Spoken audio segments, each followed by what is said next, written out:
Good morning. We are going on the record at 11:19 a.m. on May 20th, 2021.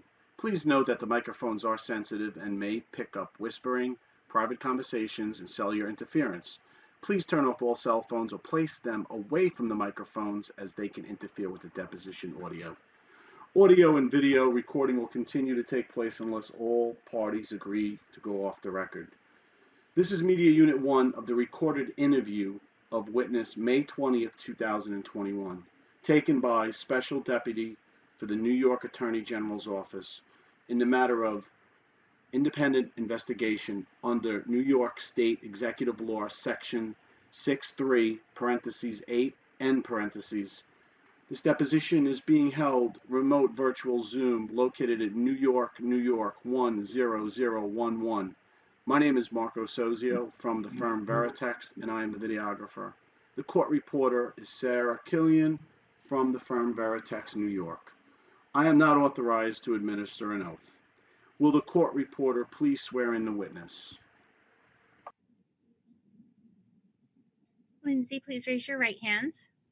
Do you swear the testimony you're about to give is the truth, the whole truth, and nothing but the truth, so help you God? I do. Thank you. Hey, good morning, Ms. Boylan. Thank you for joining us again today. My name, I'll introduce myself again, is Ann Clark, and I've been appointed a special deputy to the first Deputy Attorney General. And before I launch into some other introductory remarks, I'll let everybody else introduce or reintroduce themselves. June? Thanks. Good to see you again.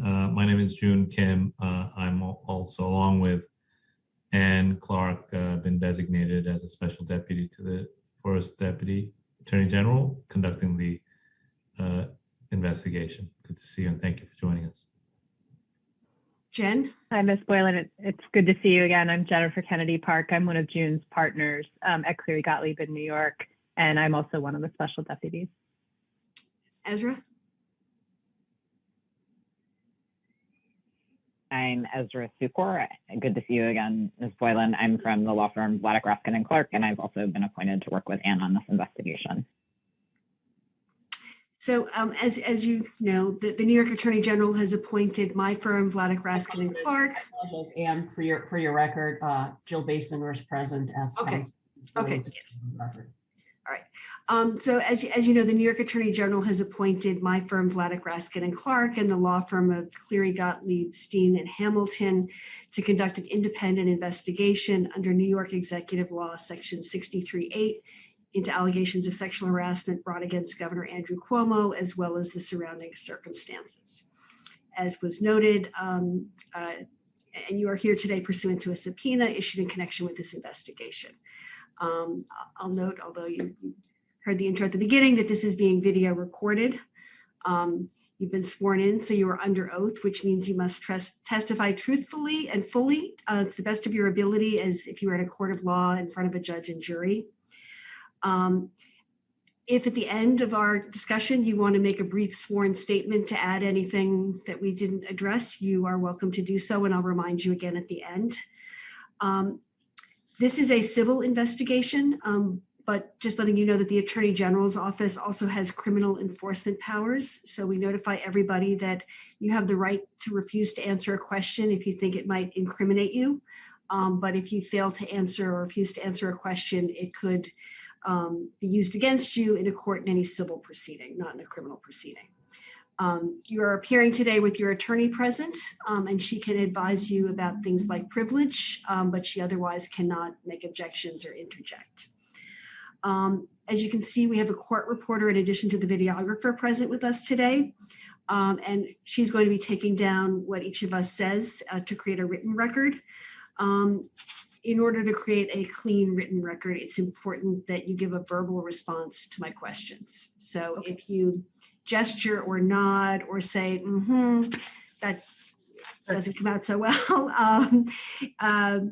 It's also, her job is difficult if we speak at the same time. So it's harder with video, but I will do my best to wait till you finish speaking before I ask my next question. And I'll ask that you let me get my whole question out, even if you think you know where I'm headed before you start talking, because if we talk at the same time, it's difficult. If at any point I ask a question and you don't understand it, just let me know and I'll rephrase it in a way that makes more sense. At times I might ask you about details like names or dates. If you know them, that's great. If you don't, if you can give as much information as you have. If you don't know an exact date, to say it was springtime, or you know somebody's first name or anything along those lines.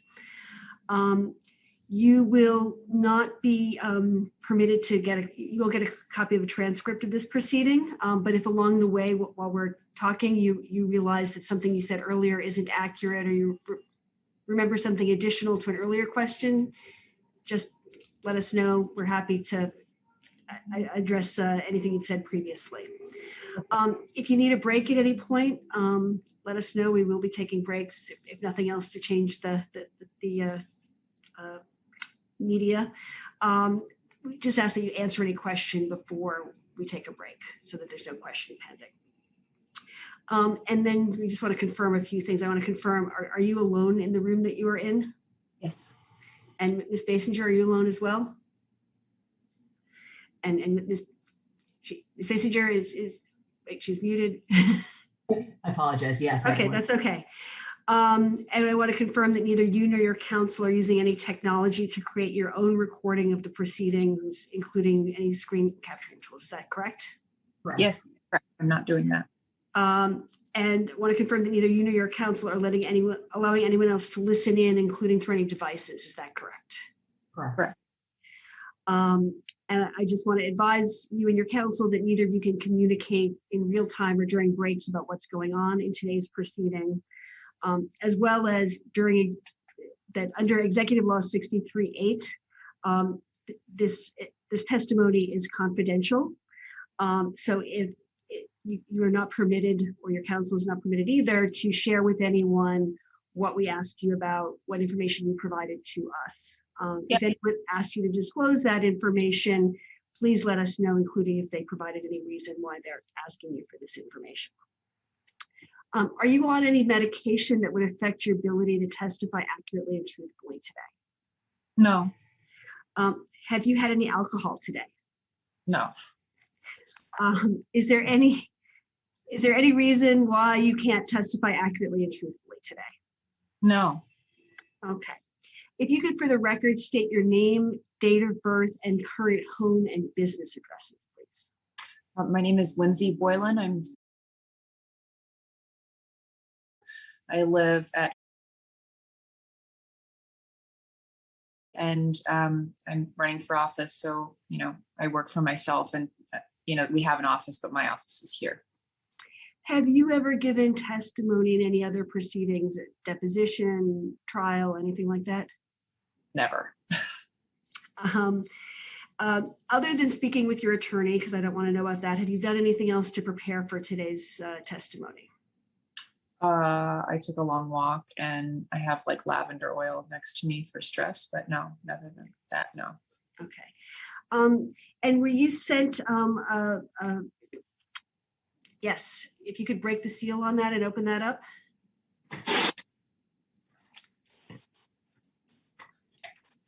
It's bizarrely like Christmas or something.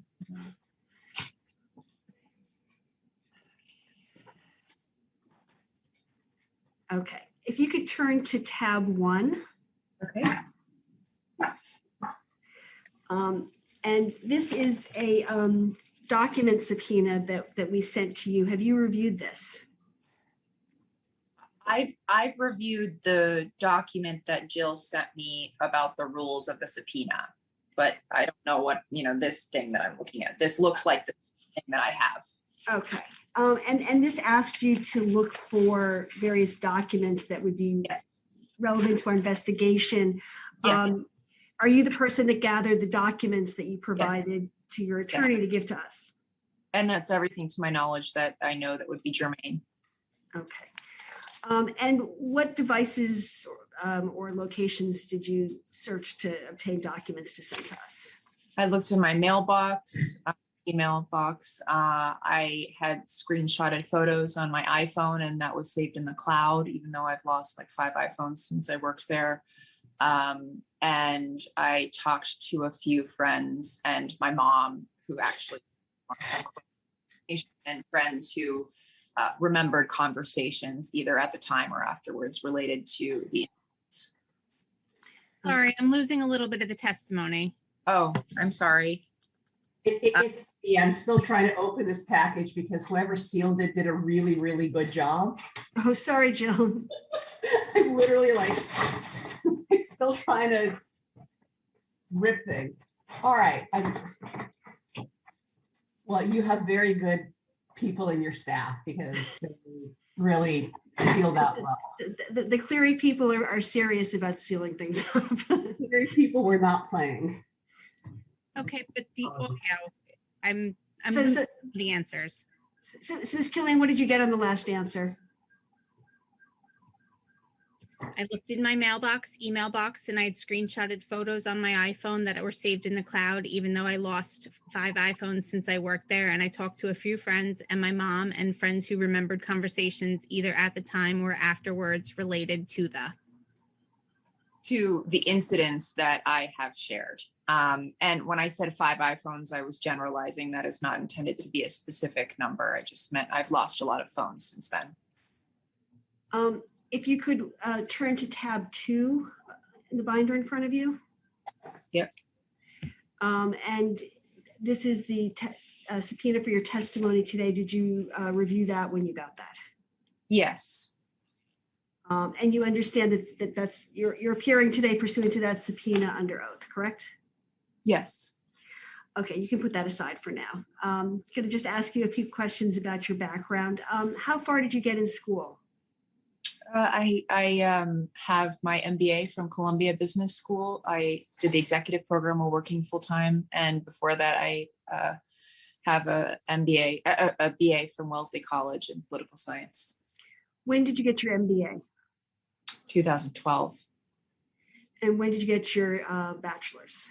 2006. If you could sort of walk us through your employment from 2006 until you came to work for New York State, that would be great. Sure. So I came to New York after graduating from Wellesley. I didn't have a job. I moved in with my boyfriend at the time and looked for work. And I got a job in urban planning, working for a small firm run by a professor at Yale, Alexander Garvin. He's a very well-noted urban planner, particularly in parks management.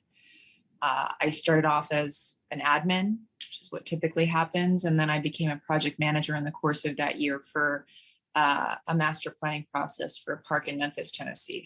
So I went back several times back and forth, and my work had me comparing the management structures for other parks, primarily in New York City, wherein I was able to interview and get to know Dan Biederman, who runs and ran at the time Bryant Park. And after about a year of, not really having anywhere to go in the organization, I ended up taking a job as an operations manager at Bryant Park and the interconnected bids, business improvement districts. I was there ultimately, I think, for about 5.5 years. And I continued to go up the ranks, ultimately as director of business affairs, I think is the title that we had, but overseeing, both, corporate partnerships and sanitation and hospitality crews and the day-to-day management of the park, as well as Harold and Greeley and 34th Street Partnership and the like.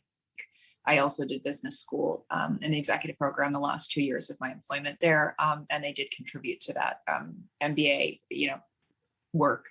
After I graduated in 2012, I had just gotten married as well and wanted to change. And I went into client strategy at an investment bank, RBC, that does municipal finance, because following the financial crisis, I kind of wanted to understand how the financing side of infrastructure and municipal government worked. And I was there for about, I think, 2.5 years.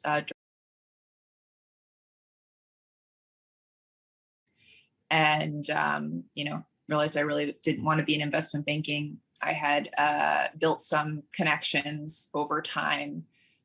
One of the people who did PR work for RBC and municipal finance that I connected with suggested that after the governor's reelection was a good time to try and get in state service, which was always my goal to get in government directly eventually, because people would, be leaving and coming in. And so I think I sent my resume in, in the winter of, let's see, the winter of 2014, I was really unhappy there, because, and, you think if I'm going to be away, I want it to be something meaningful, and I didn't want to be in investment banking. So that was after the governor's reelection. I did not know the governor, and I sent my resume into the HR portal, and at the suggestion of both, can I think of their names? They're people germane to all of this and the retaliation accusations. Rich Bamberger, who had been the client strategy, work that I had done at RBC, and he knew how state government worked. And there's another individual at Kivett now too. I can't remember his name. They suggested I put my resume in. My resume was found, or I think who was working for the state at the time suggested it would be a good fit for the state's economic development agency, which was Empire State Development. So my resume was passed there. I got, I think that would have been early 2015, a VP role for business development at Empire State Development. And ultimately that component was intended to oversee regional economic development for the state. But, if you're familiar with state government, you're either in the flow or you're not. And this was not a particularly powerful person who headed up that component. So it was kind of a sucky job, honestly. So I was trying to look internally where I could grow, so I kept kind of trying to get to know people in the different departments and, see where I might be able to be more happy and challenged. And in that process, around the same time, and within a few months of when I joined Empire State Development, the existing chief of staff had left. And the new commissioner, Howard Zemsky, was looking to replace that person. And government chief of staff is kind of like a right-hand person. And because I think I had been talking to a number of different departments, people said, hey, you should, check this person out. She's pretty smart, whatever. So I got that job. I was chief of staff. Let me stop you. I want to ask a few things about what you've told me so far about when you joined ESD. You said Rich Bamberger suggested it. Was the other person John Vlasto? Yes, Josh Vlasto. Josh Vlasto. Josh. I'm sorry, what was that? Rich Bamberger had introduced me to Josh because they had worked together in state service. Okay. And did either of them tell you anything about what it was like to work for the state before you put in the application? At some point, I think they shared anecdotal stories about how much they hated Linda Lacewell and how hard it was to work with her, but nothing more than that. And did you speak to anyone else who had worked in the Cuomo administration before you joined ESD? Right around the time that I was offered the position, I don't know if I had already started yet. Candidly, I don't remember the exact timing, but who at the time ran Association for a Better New York and had actually been chief of staff at Empire State Development said, just be careful, don't end up interacting with or be careful around the governor. I just had to kill a story about him and women. And, I thought it was a weird, something worth thinking about, but this was a huge state government apparatus. And frankly, I didn't think I was going to be interacting at all with the governor. And also, frankly, every job I'd ever had, there was some weird older man who was kind of creepy with women. So all of these things were not that surprising to me and didn't really, it's something I remembered, but then kind of just, filed away mentally. And when you were vice president, who did you report to? And how many months did you hold that vice president position? I want to say around 5 to 7 months. I'm not sure exactly the dates, and candidly, I'm not great with dates, just so you know. And what were your responsibilities during the time that you were vice president? His responsibility was to oversee all of these regional offices to do job creation. So there are 10 regional offices across the state. But he didn't have the respect of the people that were working in those offices. And he was pretty lazy. So, you know, whatever dynamic he had at play, my role was degenerate of that, which is why the job wasn't that fun, candidly. Or what is it that you sort of did on a day-to-day basis during that period? I would travel around the state. I would go to regional economic development council meetings. I tried to meet all of the regional directors, which is one of the, you know, things that became really meaningful in my employment at Empire State Development, because these are the local regional leaders who are trying to do job creation that is consistent with the economies of their local area. So that was a lot of fun. I got to know the Finger Lakes, Western New York, you know, all these different regions of the state, and that was fascinating. And who was the person who was leaving the chief of staff position? I'm trying to remember his name at this point. I would know, it's someone I know. He went into the real estate sector just before me. If you said it, I would say yes or no. I can't remember his name right now. Okay. And who did you interview with to become chief of staff, if anyone? That Howard made that decision. And Howard is Howard Zemsky? Yes. And you're interviewing with anyone else to get that position? I met with, I think, you know, I know I met with a lot of the senior staff, but the way that process worked, I'm not entirely, you know, privy to what, if those were actually interviews, or if, you know, head of marketing and tourism, if he was just someone, you know, like, I don't know if I was being interviewed or if I had just known him before and he suggested that behind the scenes. But formality was not really something that I experienced a lot of when I was there or in the state in general. And how long did you hold the chief of staff position? Well, it would have been, I think, the fall of 2015, that roughly in there, until I left officially to work for the governor, which was at the end of 2017, early 2018. I would say, as an aside, what is reflected in the announcements, public announcements, typically is like many months behind the actual thing happening for any number of logistical reasons. So I wouldn't base it off of that. Typically, I had all of these jobs before the announcements came out, but I don't know exact dates. As I said, I'm a visual, I have a graphic memory, but not a date one. And did you report directly to Mr. Zemsky when you became chief of staff? Yes. And what were your responsibilities as chief of staff? I had to oversee all those regional offices and really try to integrate them into the work of the state. And this was a particular powerful agency for the state as a whole. And even though I didn't know the governor at the beginning, it was clear that he used these to some extent the same way that he did a lot of regional work at HUD. So these were seen as a hub of integrating different activities of the state. So these were really important relationships, and I loved working with the regional offices. It was the great joy of my time. And other than interacting with the regional offices, during the time you were chief of staff, who were the other people in state government that you interacted with the most?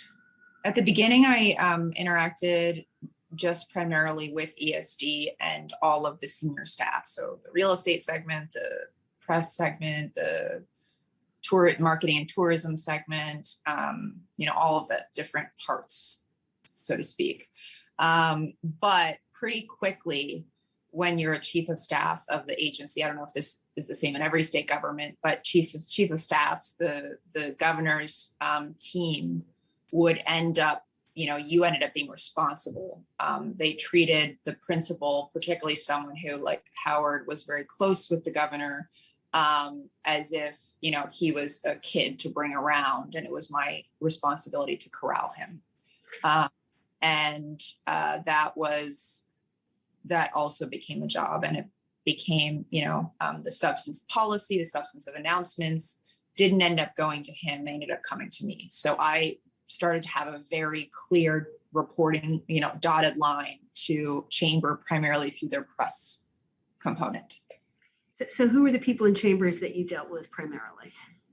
At first, it would have been underlings, like, not underlings, but people like Danny Lever, Annabelle Walsh, Jill DeRosier, Stephanie Benton, and ultimately Melissa DeRosa. But Melissa would only get engaged somewhat later. Around when did you? Ball and Andrew Ball. And around when did you start having more contact with Melissa DeRosa?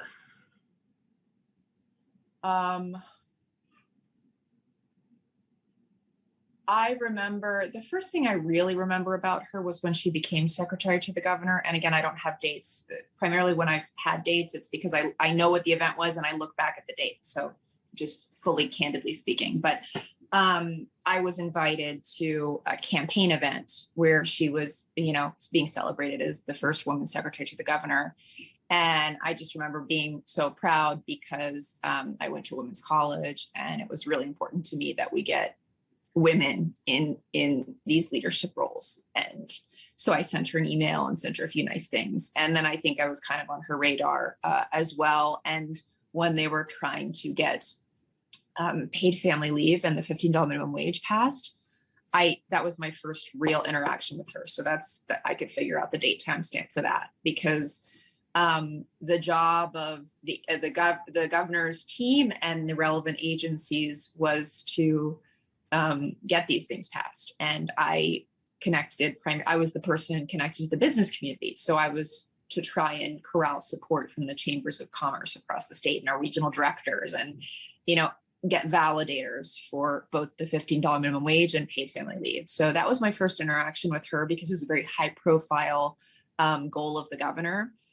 And as you can imagine, small employers were probably the most concerned about both of these changes. So I ended up interacting with her a lot. And that was my first brush with the disrespectful environment, because she was very disrespectful. First, she was very nice, and then, very disrespectful pretty quickly. And when you say she was disrespectful, what do you mean by that? Can you give me some examples? Yelling on the phone, when, she's a press person, not a substance person. And to try and explain to someone why a small business is concerned about the costs of paid family leave and $15 minimum wage, she wasn't interested in, the nuances or the challenges of reality. She's just interested in the title and so we immediately, I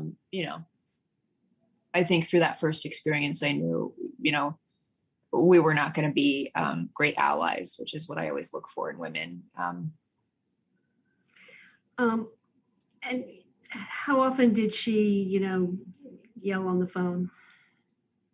It was very limited because, again, this was just a very high profile, both those initiatives of the governor. So she didn't get engaged unless it was something that was kind of like her baby, so to speak, right? And that was my first and limited interaction. And then it wasn't really until I was at a certain point, Howard stopped being the person answering questions to the administration about things and fixing problems and all of that, or getting, removing, moving staff that weren't working, take all of these things, all of the problem solving and all of the policy and all the press announcements stopped going to him and they started going to me. And when that started shifting over, then I started interacting with her and that entire team more. And it also coincided with when the governor became aware of me. Okay, we're going to come to that. During the time you were chief of staff, did you socialize with anyone in the chamber? I wanted to, because there was like this clique of women, and it was very mean. All of those women I mentioned. And I thought if they could see that I was a real person, maybe they would be a little bit nicer and accepting of me. and I didn't understand why I couldn't make it work. I went to women's college. I care more about women succeeding than anything. So yeah, I made a real effort, and I just was never going to be, I think like most women, most people, I was never going to be accepted. And what did you do to try to socialize with them and get to know them? I mean, the email that you have with Stephanie Benton, you know, I would say things like, I hope to get to see you after work one of these days, you know, try and, you know, I was the only person in any of these circles. So I was, you know, artificially, I don't want to go out. I don't want to do these things. I don't want to be a part of this scene. But I want to be accepted so that this working environment can be less negative for me. So it'd be stuff like that, like the email you saw with Stephanie, where it was like, thanks for this. I hope to see you after work one of these days, you know, that kind of thing. And it was pretty consistent because like, I don't care if I'm embarrassing myself. I don't give a shit. I just want to have my work life be better. And did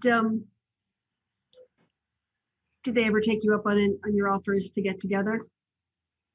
No, always after big campaign events, ultimately, and big programmatic things, there would be people out and about, and I would always try to be a part of that so that maybe they would accept me. And I think really most women who were outside of the circle did that, and it just never happened. When you were vice president, where was your office located? On the 36th floor. 36th floor. I first had a small office that faced north, and then I got a corner office, which was my former boss' office once he left. And this is the only agency where the agency is just below the governor's offices. And, you know, you probably know there are these back stairwells in the past that swipes you in. So it's a very different dynamic than any other agency. And this is at 633 3rd Avenue? Yes. And how many floors did ESD have? I think we had a little bit of 35. We had 35, 36, 37, and I think we even had a little bit of 34.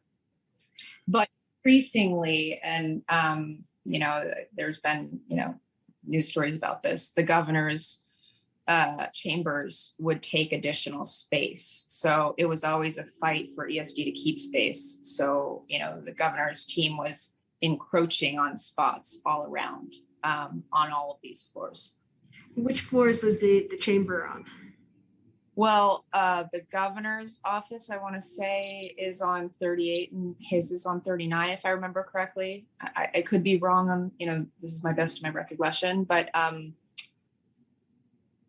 if you were really senior, you would be on the same floor as the governor. It was like a message, like on 39. And then everyone else was on 38. And then if you really weren't, you know, a part of things, you would be on the ESD floors. And when you became chief of staff, is that when you moved to the corner office, or did you move offices again when you became chief of staff? That was when I moved to the corner office. And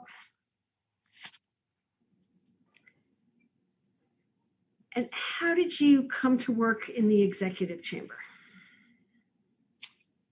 I had been asked, I mean, the governor, when he identifies someone that he likes, you're pretty much asked pretty consistently. I'd been asked, you know, like, I don't even remember the first time when I was chief of staff to move over. And I just didn't, you know, I was afraid of those people. I was very afraid of them. And the environment and him without some kind of protective barrier. So I think on numerous occasions, I was asked to come before I actually did. Who asked you on those occasions when you declined? I could never really decline. I would say things like, I can do everything that you want me to do from here. You can't I remember one time I said no, right? You know, the governor said, "How do you think my speech went?" I said, "Well, I thought this was good. I thought you were kind of folksy on this front." And like, he wouldn't let it go for like 2 hours. And it was a very negative experience. And you learn very quickly. You can't say no. You just try and, gloss over something and disappear before it's time. So the governor directly would make overtures for me to move there. And then he would have Melissa follow up about it. And she was ultimately the one who, made the offer for me to come. And that in itself was a weird dynamic. Well, tell me about the conversation where she made the offer to you. I always really wanted her to accept me because life was hell if these women didn't like you. And why would I want to work in a hellacious environment? And she called me, and she said, "Let's make a deal. You're going to come. I have to get the deal done." Basically, he tells people, "Do this, make it happen." And she didn't really talk about anything on the phone. She just said, "You're going to come work for me and how are you going to deal with Howard?" And at first, I think there were early on in times I would try to say like, "Well, I don't think Howard, I think that'd be really problematic." And ultimately she called me, I think one morning at like 8 a.m. because that's when they have their staff calls. And I started joining their staff calls even before I moved over officially. I was kind of like halfway in chamber for like 2 years, frankly. I think she asked me where I got my blowouts. And then she kind of said, "Okay, well, we're going to work it out." And there were a few challenges I had because there was like, they were talking about titles. And I said, "Well, like someone's in this job now. I don't want the same. Why would I want to like," and I tried to kind of like be logical about it. And there really wasn't any interest in logic. And it was just all about the, she had to get it done on his behalf. And before that happened, he had been trying to get me, and I used all different, kind of excuses to try and not go there. And at one point I said, "I don't really think Melissa likes me very much." And I'll never forget, I don't remember when this was, but I received a call from him after an event. And he sounded really drunk. And he said, "I talked to Melissa all about it, and she has no problem with you. She likes you." And that's how I knew like she would really hate me, especially then. So, I kind of knew that this was a very, like a viper's den when I was going into it. So, but I just, I increasingly felt like I didn't have other options. And you said there was discussion about the title. What title was Mr. Rosa proposing? I think we were going back and forth because Mike Schmidt was the Deputy Secretary for Economic Development. And I had a contentious, part of the challenge of being in one of the agencies is that you're trying to push back against the ridiculousness of chamber, like you see probably with the health department. So you're kind of trying to defend your people and your resources from encroachment, but then also don't make it look like you're making it, doing that. And so Mike Schmidt was supposed to be this person who interacted with me, but that role of the Dep Secretary, because Howard didn't like taking orders from anyone, and then it would be left to me, and it was always a weird dynamic. So I didn't just want his job. I was like, I don't want the job of the person that I hated working with, because these titles mean something with other people in the administration. So like, I don't want to have a harder time in my life. So I said, well, I don't want to just have the same job that he had. And that's when I was given, like, she texted with me, the special advisor, whatever the hell that means. And did you, and I said, I said something about wanting an increase, and that I wasn't going to move my office. Like, I wanted to keep my office. And did she agree to the increase and to keep in the office and all that? She said, yeah, fine, whatever about the office. The increase, there was always these constraints around, various budgeting things. So I don't think she said yes to that. I think I did get an increase of maybe a few $1,000s. I don't honestly really remember.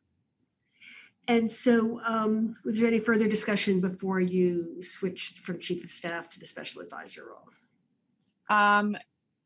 Yeah, I had to tell Howard, and that was really hard because he had been like a father to me, and he just didn't deal with it very well. And it was very difficult because in my view, he observed a lot of what was happening and I thought he was on my side. And I don't think he really was at the end of the day. I think he was on his own side and he was very selfish about it. And it amazed me that he didn't understand the fucked up situation I was in on many levels, having worked for him and being in the dynamic that it was ultimately. And then he sent out an email, an all staff email about people leaving, and you would typically send like a nice message. And he sent a very childish, like I staffed him and all these things. And he sent a very kind of like rude, emotive, short thing, which is embarrassing because like all the agency that I had overseen and all the hard work I had done. And I said, I think that was really inappropriate. The good thing about him was at least I could communicate something real. I couldn't do that with any of these people in chamber. And he sent out a nicer announcement with all 3 of the women that were moving on to different roles. But not easy. It was like dealing with a den of small baby men. Did you tell anyone why you wanted to keep your office in ESD? Yeah. Trying to remember her last name. So there was a series of secretarial staff. And the woman, she wasn't my staffer, but she was the one who was consistently placed literally right outside of my office. She had observed the rose incident where I was brought a rose down from that. And she had observed a lot of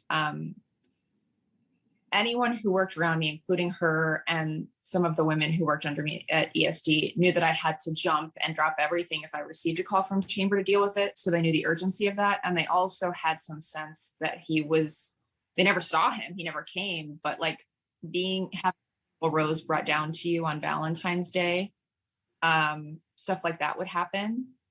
And I said, I don't want to go up there. I would generalize. I would never say more, but I would say, and one time that photograph ended up on my desk and I talked to her, I said, did you put this on my desk? Because people would never come into my office and it was on my seat, a signed picture of the governor. And I went outside. I said, did anyone see someone come? Did anyone put it here?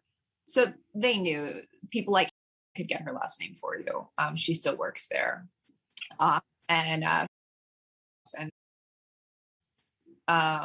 They knew that I found it all very creepy at the same time. But I tried not to, like, these were people who worked for me. Like, I wasn't going to pass on my stress. So I would say this is creepy, but I never gave any outward impression that I couldn't handle it. Did you tell anyone that you wanted to keep your old office just because it was a nice office or anything along those lines? Probably. I mean, it was an agency of hundreds of people under me. I'm not going to tell everyone. It was a very nice office. It was an amazing corner office. It was like in that movie with Goldie Hawn where she gets the office, or no, Melanie Griffith, excuse me, Working Girl. And she's finally respected, which is very ironic. But yeah, I'm sure I told people that. I mean, after I left, consistently, and to this, not now, but I would say things that people like, so what was it like? I'd say, well, I worked for the governor and I got to a lot. I think he liked my work for a lot of good reasons and he liked having me for a lot of bad reasons too. And that's what I would say.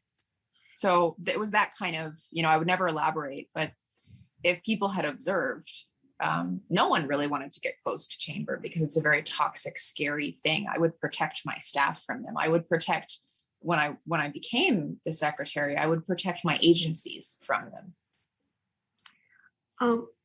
And before you made the official transition to senior advisor, you said you started joining the staff meetings. But how many months before the official transition did you start joining the staff meetings? I would say sometime in the fall of 2018. And how big were of 2018? Yeah, fall to late 2018. Didn't you leave the chamber in 2018? Excuse me, my apologies. Okay. Not great with dates. So I became the secretary officially, deputy secretary, in early 2018. So this would have been, the months just before that, in fall to late fall winter 2017. I'm just not sure on the exact timing. And you just said you became deputy secretary. Did you assume the deputy secretary title, or did you have a special advisor title? I'm just trying to get clarification. I got those titles at the same time. It's just the special advisor thing is just to say, like, you're a special senior person. It's bullshit. And how big were the staff meetings that you started participating in? They were run by Alfonso David, Melissa DeRosa, Linda Lacewell, Rich as a Party, Danny Lever, Annabelle Walsh, Stephanie Benton. I would say maybe 12 to 15 people. And were those weekly? Daily. Daily. And what sort of nightmare? It was just Linda Lacewell and Melissa yelling at people, and then Alfonso starting and closing it by saying, "This is all confidential." My husband heard one time, and he was like, "I've been investment banking for over 25 years, and I've never had someone talk to me the way that they talk to people." How long did the daily meetings last? An hour. Other than joining in the daily meetings, what other things, if anything, did you do for the chamber prior to officially transitioning over? I for all intents and purposes, I had that job before I got the title. I did all of, like, for instance, with the Amazon stuff. Not only did I coordinate my agency's data collection and the packages that the state put along with these different bids from New York City, Long Island, I'm just trying to highlight something that you would be familiar with probably. So that would have been my job as chief of staff of the agency. But I was also communicating directly with and giving updates to the chamber. So that would typically perhaps have been the deputy secretary's role. But because the governor and Howard were so difficult to deal with, very different ways, but older, powerful white men, I was tasked with kind of connecting the dots. So I basically had this job. I went to, I sat in on scheduling meetings very frequently, which were typically once a week with the event staff, Stephanie Benton, Annabelle Walsh, Andrew Ball, all the press people, pretty consistently, like probably a year in advance. I was doing that pretty regularly. And I would staff the governor on subject matter things very early. You never staff the governor unless you were a person that was in his sphere. So even though I was the chief of staff, I was pretty consistently and regularly staffing or communicating to the governor. So the title came, but for all intents and purposes, I was doing a lot of that work already. And when you refer to staffing the governor, what do you mean by that? He, like, for instance, when he flies to a series of events where he has to make speeches, when he's going to the event, he'll quiz people on the details so that he can be prepared for the speech and what to expect and what's going to be like. And I was the person who did all the job creation. So if you see all those job creation, 500 jobs at GM, that kind of stuff. I was frequently, Howard would do it sometimes, and they were like two dudes doing it. I would sometimes join them. I remember two of the early events where I was really he was aware of me, and it was turning into me doing some of the staffing. What was the Gap fire? I don't remember the date of that. It's like a press announcement, so we could find that. And then the GM plant, or the motor plant in Western New York, where that was, I think, the first time I had staffed him. And then you have the email related to that from Stephanie afterwards.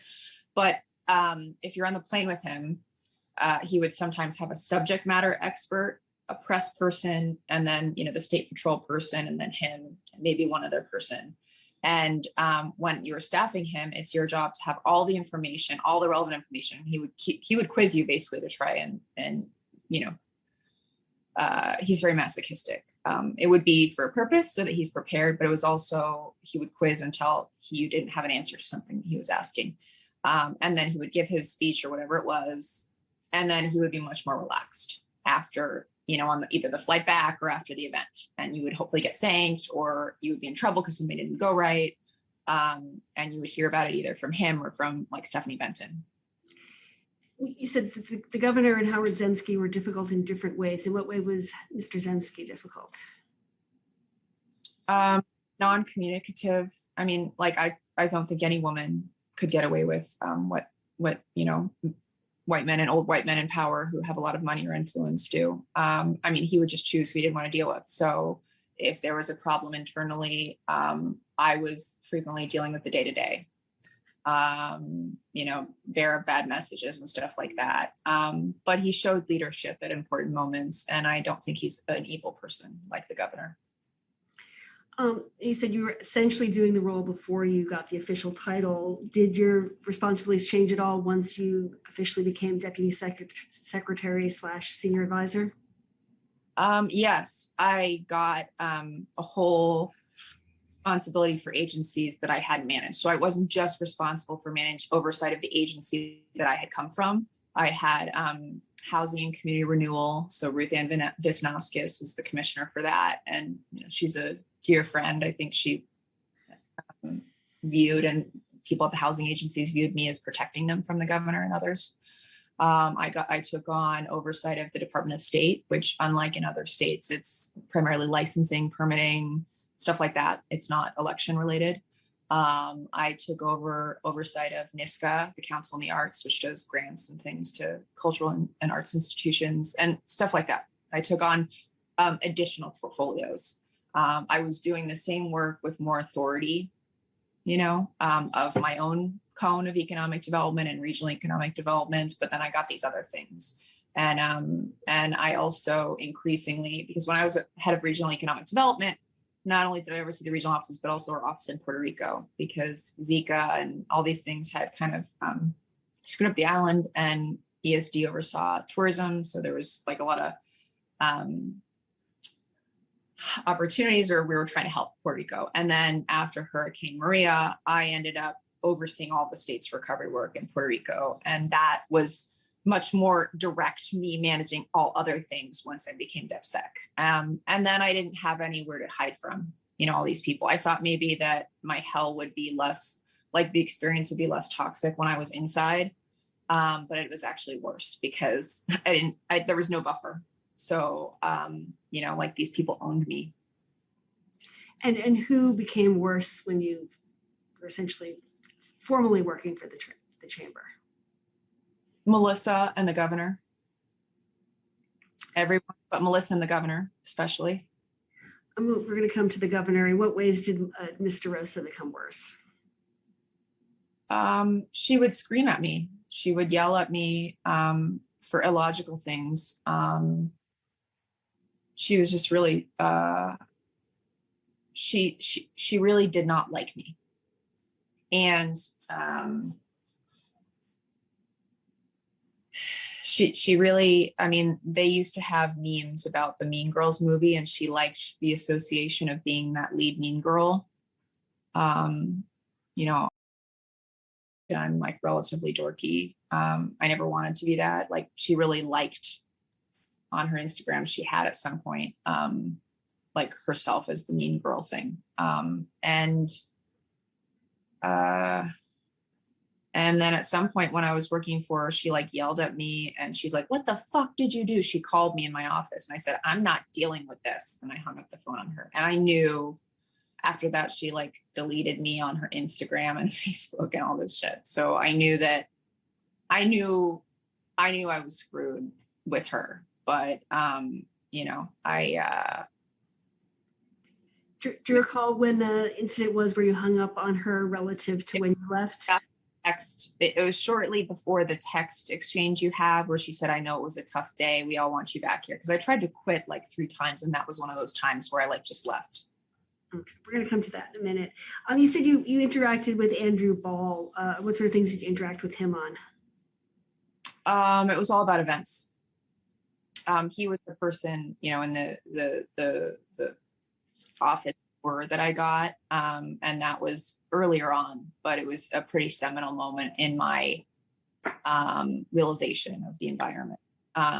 And he was the one who would be calling me. I mean, a lot of the governor's dirty work sometimes, like he would call people and yell at them. I didn't get yelled at because the governor liked me, but I would be called to the office by him, or, he would always be kind of watching. If you could turn to tab 3 in the binder.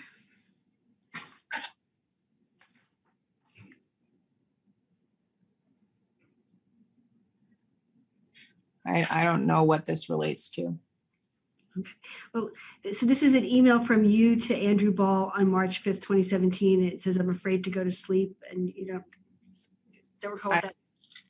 Like, I was afraid of a lot of my time there, but I honestly have no specific. I mean, it was. I can't even verbalize what a fucked up environment it was, but I have no idea of this specific. Candidly, I have no idea what this specific one was about. If you could turn to the next page, tab 4. There's an email from you to October 23rd, 2017. Yeah. It says, "You okay?" First of all, who is? He sat right outside the governor's office.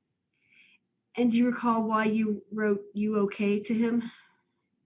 No, I mean, but it was a terrible environment, and I felt like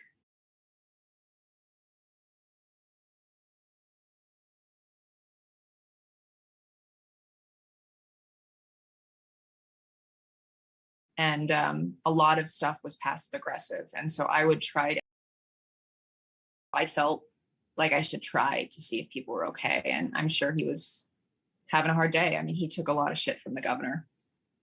And in what ways did you observe the governor giving him a hard time?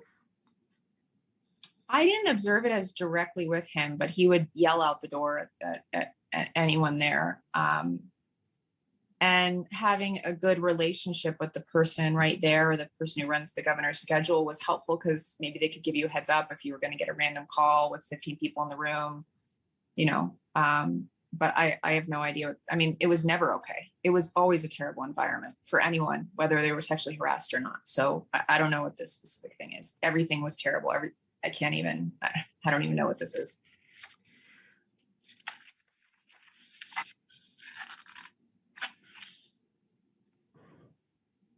I don't know what this is. Did you ever make comparisons between the chamber and Devil Wears Prada? I'm sure I did.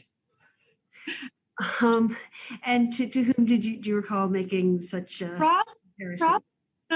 One of the few people that I thought was a really good person. I've since kind of seen how he's handled things, but he was one of the few people I thought that was a decent person. So I was trying, like, when you're in an environment that is so terrible, you want to find someone who's going to be like, we both see the same thing. That's why it's great to have siblings if you have like a toxic family. But like, he was nice. When you say Rob, that's Rob Mujica? Yeah, he was nice to me. And why did you think that the chamber, in what way did you think the chamber? I mean, that was, well, actually, no, it might have been the governor too, because like he has set the temperature. It's terrible and toxic, but to be clear, I worked in New York and I didn't have any connections here. I came up in my career in very toxic environments. I've never experienced anything like this place. So, I would send stuff all the time. Like, I was trying so hard to make something out of this place for me. And I didn't consider failure an option. And not only did I not consider that an option, but if you leave working, you're not even allowed to leave. Alfonso David wasn't allowed to leave for the longest time. I don't know what he finally did to be able to leave to get that job at the LGBT organization, but you're not allowed to leave. I'll get to him in 1 second. What was Mr. Mujica's position? He was the budget director. And do you recall any particular incident that led you to compare the chamber to Devil Wears Prada to him? I mean, probably every day of my employment. And what do you know about Mr. Alfonso David trying to leave the chamber? I don't know. I just know that everyone was unhappy there and wanting to die. And finally he got out. I don't even know the story. We're not friends. I don't really trust him. I don't think he's a good person, but you literally don't get to leave. I remember sitting in the airplane with Danny Lever and the governor, and she was talking about going to grad school in something. And I was saying, well, I have some friends, I could connect you to blah, blah, blah, blah. And he was literally like, you don't need to go to grad school. Everything is here that you need. I mean, this is a person who views people leaving as, not like, if you've left, it's because you're dead. When you say he said that, that was the governor? Yes. Did anyone tell you about Alfonso David trying to leave the chamber? There was always rumors. I mean, Jill one day left her office. I didn't see it, but it was a small world. People would, I don't know what's true or not, but apparently she left the office crying and was like non-responsive for like days or a week, the same year that I tried to quit 3 times. And you said you didn't trust Alfonso David and he's not a good person. What's your basis for that opinion? He would tell people to delete their emails. Like I always wondered, like, if I don't have anything to be ashamed of, or if there's always a way to explain something, or if, I'm not doing anything illegal, why should I delete an email? Did he ever direct you personally to delete an email, or was this No. staff meetings or something else? On staff calls, he would say, cleanse your toothbrush. I don't even know. There was like a weird term, and it was very, very weird. And then, which I'm sure we will get to, at the end of my time, I thought that the way that whatever interactions we had were handled was entirely politicized for reasons behind the scenes. So, that's my assessment of it. I mean, you can have a different one, but I think that he was, even on things like the broadband, there were a few times where he was sent in on behalf of the governor to fix things. And some things just shouldn't be fixed. Some things should see the light of day. And I remember there was this case with who had been an employee at ESD and some woman, and I don't know the specifics of it, but the governor would always think of him as being responsible for fixing a problem, just like the others, like Melissa. And I think at the end of the day, if you are going to be really successful working for him, you're going to fix problems that are unethical. And I think he did that regularly.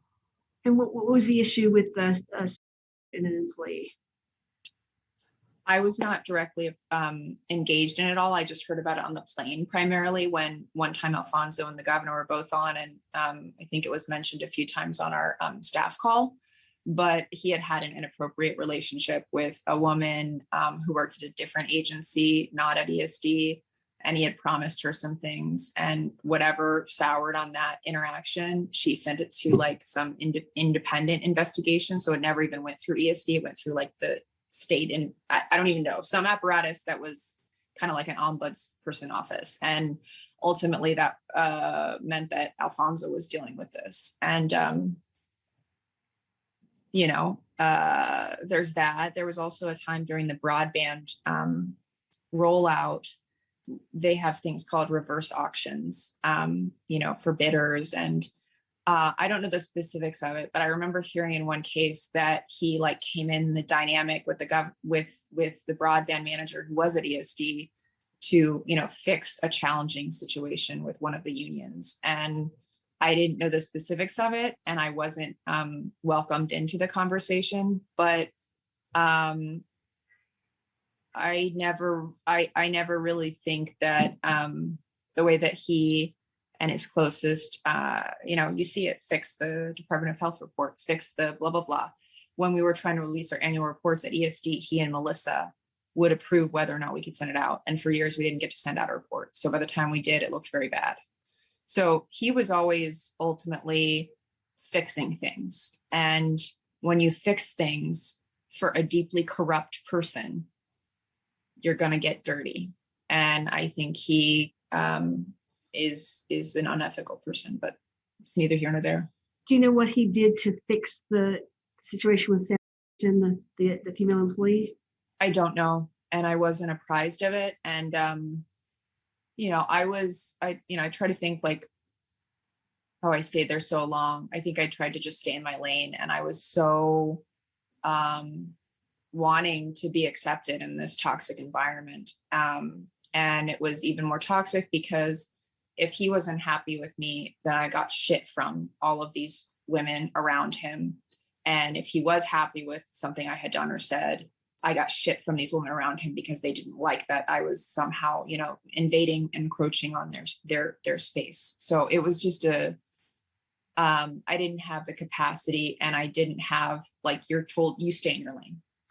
And you talked about whether he was happy or not happy. You're referring to the governor? What? When you talk about whether he was happy or not happy, you're referring to the governor?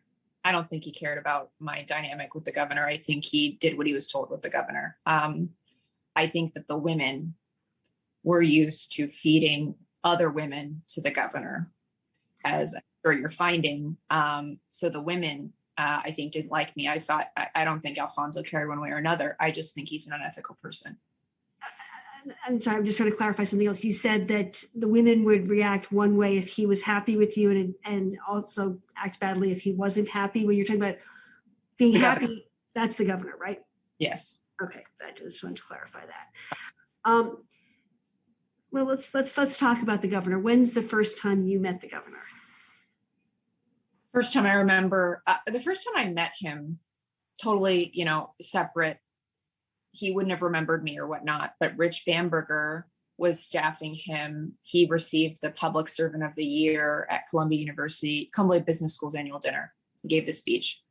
I was a student at the time, I think, or a grad, and I was at the dinner too. And since I was one of the few people at business school who wanted to go into government, I waited afterwards and said hello to him. And I did hear from Rich Bamberger the next day. This is when I was at municipal finance at RBC, and I knew Rich. He said, the governor said, why can't we get more people like that? And at the time, I thought it was just like, oh, a person with an MBA. But, in hindsight, it's probably, why don't we have more women that look a certain way? Because I have a certain type, kind of thing. So that was my first interaction with him. But I don't know that he'd remember it because he's creepy with lots of women daily. And at the event at Columbia, did he hug or kiss you? No, there were a bunch of people. No, he didn't. I mean, he paid attention to me, which I didn't interpret in a negative way at the time. And when's the next time you met the governor? The next time I recall interacting with him was at this announcement, which I referenced in the Medium piece at MSG, Madison Square Garden. I don't know the name offhand, the date offhand, but I know we've gotten it based on what I shared. And he was giving a presentation, as was Howard. I was the new chief of staff. And I went up to the front, because if you grew up in a family where you don't have any contacts, you always got to be like, hi, I'm Lindsey. I toot my own horn. I'm here. And I went up to the front to, because he was talking to people, and I wanted to say I was the new chief of staff. And that was the first interaction where it was too long, and it was kind of mystifying how much time he spent with me. And that was my first. How much time did he spend with you? Not much, but when you're in a line of people, it's clear when you're focusing in on one person versus another. And did he touch you at all in that first interaction? Yeah, he does this weird handshake where he grasps. He has these massive hands, and he grasps both sides, which sounds like nothing, but it's a power thing. It's like he has these massive hands, and he's wrapping his hands around both sides of your hands. Like, why does he need to envelop me with his hands? And that was a little weird. And it was weird because he was doing this in front of, we had just finished the event, and it was in front of tons of cameras. And I just thought, I just thought it was kind of, especially in hindsight, I think maybe part of it is in hindsight, like how little concern he had for acting inappropriately in front of the camera, or being kind of like creepy in front of the camera. And this handshake you described where his hand was on both sides of your hand, did you see him shaking other people's hands that way, or was it just you? Just me. I mean, I have seen him do that. It's not overtly sexual. I think it's a power play. Have you seen him do it to women and men? You know, when he's not focused his attention on you, it was such a stressful environment to be on after having to fly with him. When his attention went somewhere else, you would start to breathe again. So at least me. So I didn't really focus on consistently how he dealt with other people, unless they told me, like my husband told me he was weirded out by the handshake he got on the Second Avenue subway evening opening in that case. But like the way he came up to me at that event, I was kind of like overwhelmed by the attention right in front of all these cameras, which was weird. And then he went away and I'm kind of like, what do I do with this? How do I smile and look like, and then my husband told me it was weird, but I didn't watch them really have that interaction, if that makes sense. And now you're talking about the Second Avenue subway event? Yes. Before That's tips around related to the kinds of situations that I was in. we'll come back to that in a second. You mentioned his large hands. Did the governor ever talk about the size of his hands? No. He alluded to, I've heard that he would make comments similar to that. When I saw in the paper that Charlotte said he talked about that, I immediately remembered the incident with the dog, which I don't think we have talked about as a group, which is where he said if I were my dog, his aggressive dog, he would mount me.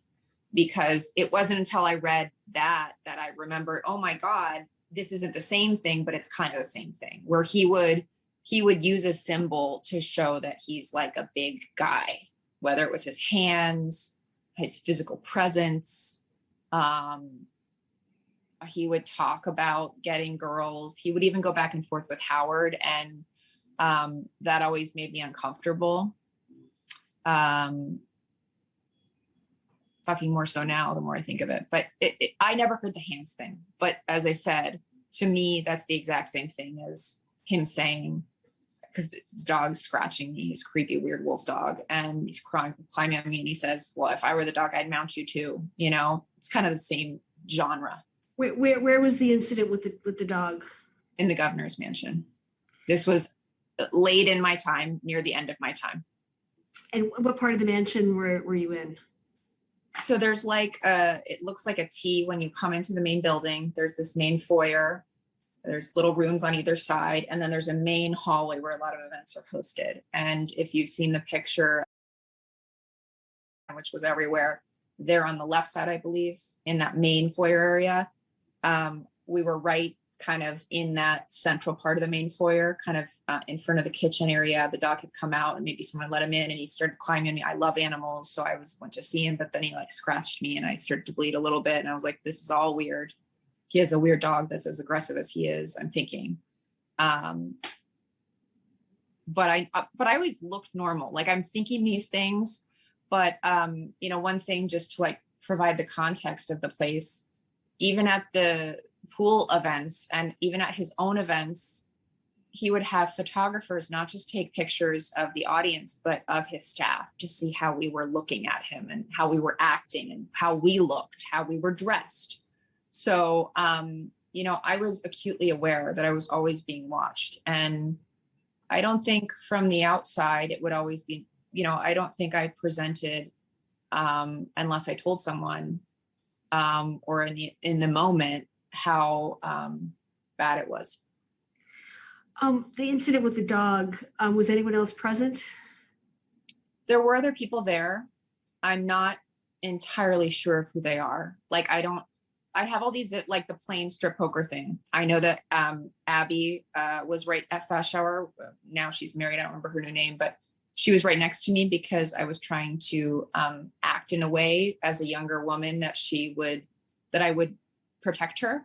So I remember her sitting there. I don't remember if someone else was in the other plane seat. Similarly, I don't remember for sure who was around in that dog event. I believe it may have been after either a meeting with Tesla or after a meeting with some folks from the United Arab Emirates. Either one of those things would have been on a business development deal, and that's why I would have been there. But frequently, Rob Mujica was there, so he could have been there.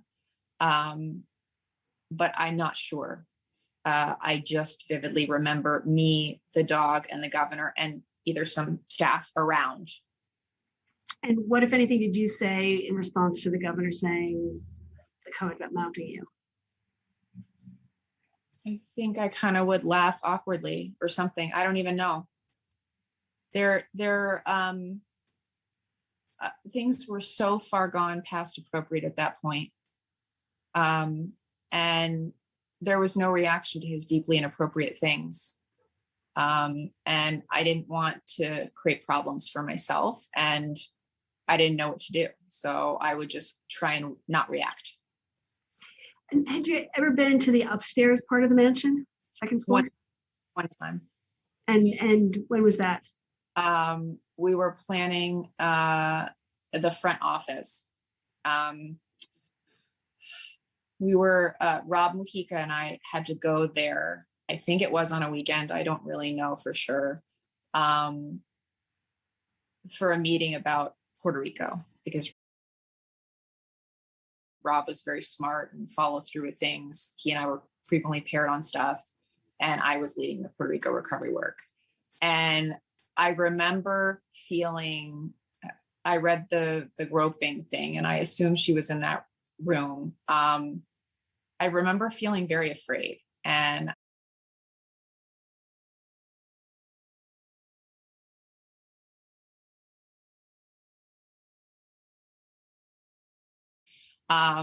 I remember turning really red because something about the environment where I was there at that moment was very scary, and I felt afraid, like something was going to happen. It's just a feeling. But I think I want to say, like, maybe there was another door, and I kind of feel like maybe it was his bedroom, and it felt like a weird place to be in the house because I felt like you only go to the second floor. It was always coming out of the second floor. I mean, it's my part of the dynamic here. Is that I believe with every fabric of my being that, and when someone that senior presents such an inappropriate dynamic, it's even scary to be around. So she would constantly be coming down from the second floor when we were at events, but I never had been up there except when I was asked for this one meeting, and something about the dynamic in that room, and he came around to look at something, and I just became very nervous, and then I got to leave. But it was a very scary. Women, I'm in urban planning, I manage public spaces. Women are much more cautious about where they are and the nonverbal space cues, and there was something very wrong about that space. And was this an office right off a hallway, or was there? You come up the stairs, and then that linear hallway that I was talking about on the lower level, there's something kind of similar up there. And I think it was to the right. It's the front, and it's the front of the mansion. This window looks basically where the security box is. And I think it's his office. It was a big desk, and there's an office. And I kind of feel like his bedroom was right there. And I don't remember specifically, but it felt like I was in a private space, and he was always trying to blur these lines. And I really feel like if I had stayed there much longer, I would have had a similar interaction to the staff woman, that it was a constant moving the benchmark of inappropriateness. And when you were in this office, was the door to the hallway open? No. And do you recall what kind of door there was? Was it a swinging door, a sliding door, or something else? Real door. It was like a real door that was shut. I remember it vividly because when I read that groping thing, I don't know that that's where she was. I just kind of feel like it was. And I felt nauseous there, and I felt sick, and I felt afraid. And I wondered why I would feel afraid if I knew that Rob was there. But I still felt afraid. And you said you thought the bedroom was right there. Was there a door to another room in that office? If you're looking, like I'm looking back out at the front door of the mansion, there's a big window, there's a desk. And if you look at that window, you look down at the front of the mansion and you see the security, the like state patrol person. Like I didn't see all those things, but I'm just trying to orient you as to where I was. and a big desk, and then there's another door right here. And I want to say that was his bedroom, and something about what I was seeing was indicating that. And that door was open, but the door behind us was closed. And that freaked me the fuck out. I don't know why, but it made me afraid. So the door to the other room you think was the bedroom was open? Yes. And was that a regular swinging door or was that a sliding door? I don't know.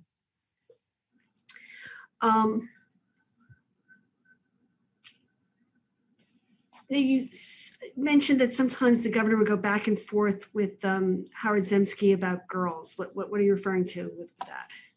One time, I don't remember the context of what I was saying. I said something, I was in a meeting with Melissa and other people, and I would constantly have to translate Howard because he was kind of difficult in his own way, like a prima donna. And I don't remember what I said, but I said, well, Howard, I said something about Howard, and the governor in front of an entire room of people somehow turned it into, oh, did Howard get is he getting girls pregnant or something like that? And it had nothing to do with what I had said. That whole dynamic is,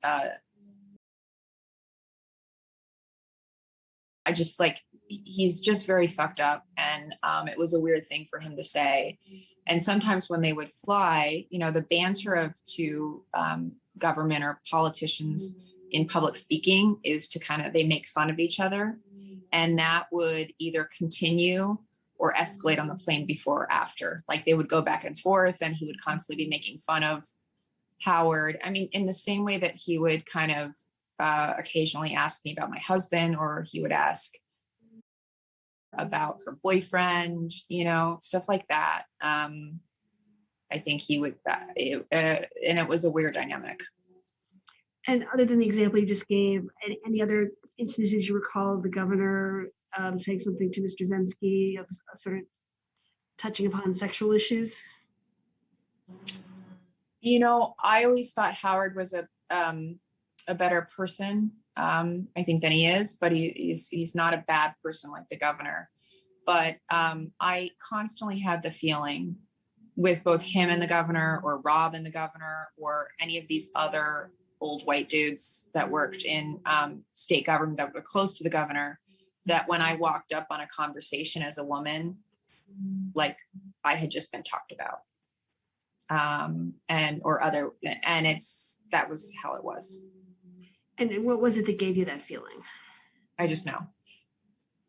Did they stop talking, or what was the sort of? Yeah, and actually the governor would make fun of too, like him dating girls too, and he would kind of continue that in front of me, and like who can get more girls, and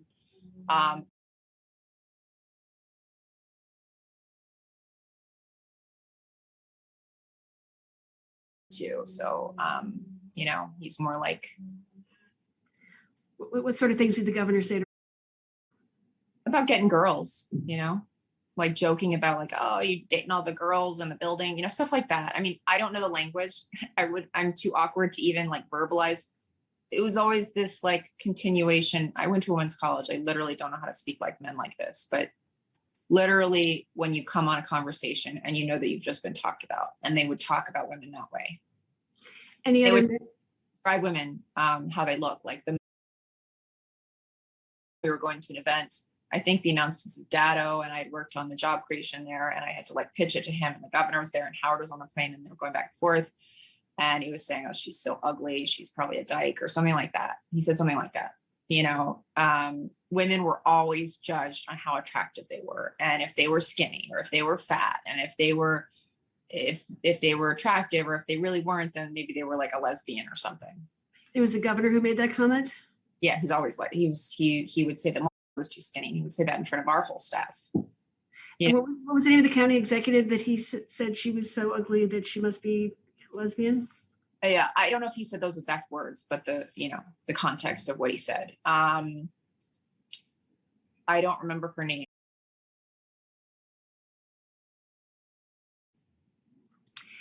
It's like, or something like that. What other comments do you recall him making about women's appearance? Constant. Every woman was judged by her appearance. The woman who's now he wanted her to come work for him because he thought she was hot and, effective. He would use he described me in the same way that he sometimes described, which is one of the ways I also knew why she like hated me. He would say like, you're a star because you're good at what you do and you're also attractive. How often did he make such comments about you? Regularly. Every week, every day? Every week. And he would look at you like the woman, Alyssa McGrath, who said he looked down her shirt. He would constantly look at my legs. Did he ever make any comments about your legs? Yes. What sort of comments do you recall him making about your legs?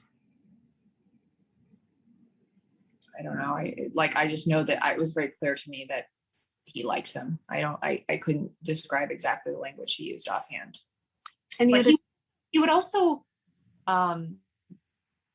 try to embarrass and shame and humiliate you. Like I remember when I read that Charlotte said that he made her sing that like Irish song.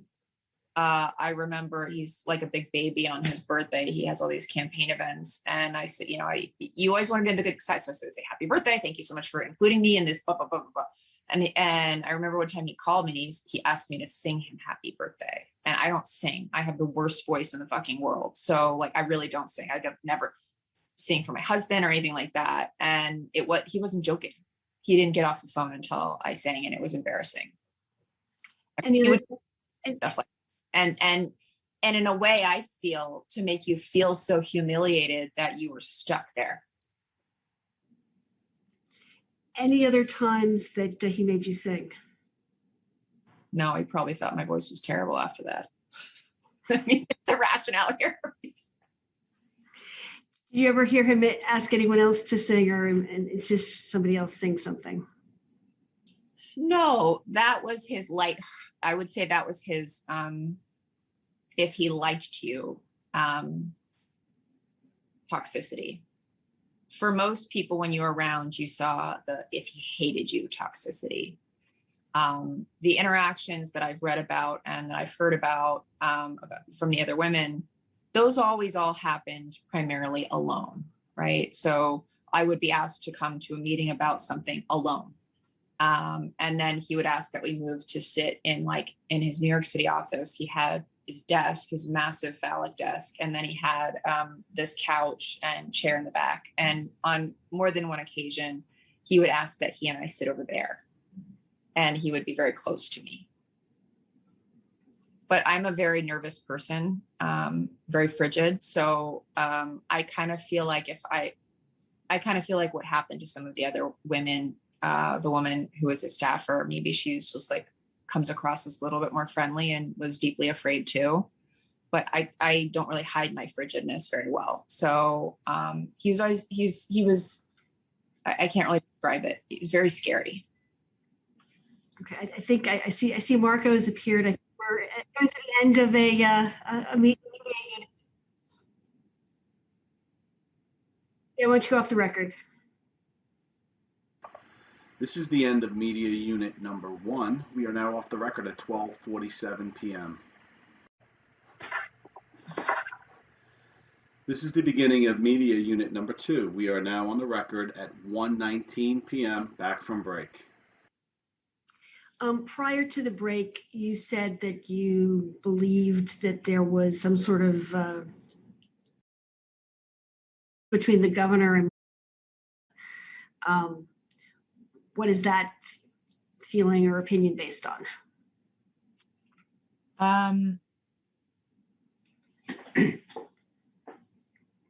One, unfortunately, as I've learned, if you're an attractive woman and you're in his circle, he doesn't know how to be appropriate to you if he finds you attractive. 2,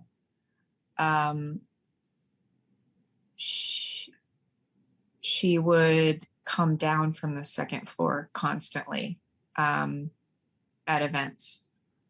I overheard that she and maybe had sleepovers at the mansion before. I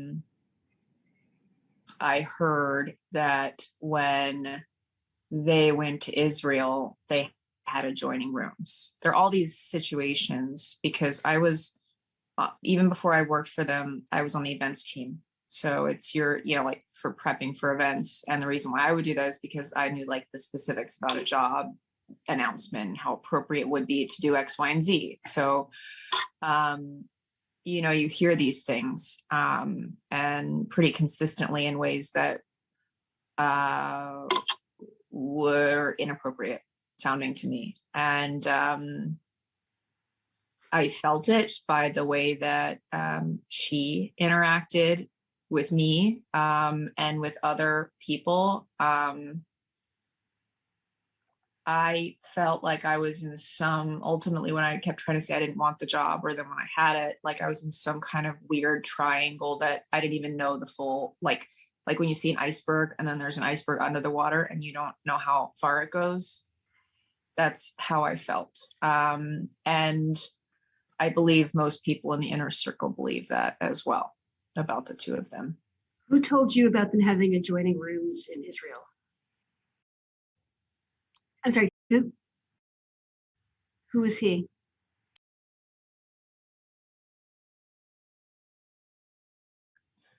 He also told me that when I left and was running for Congress originally, that called or had someone call Nadler's staff and talk shit about me that she thought that they could, share with the public. I don't know what the context of that was, but I knew that, I had a problem.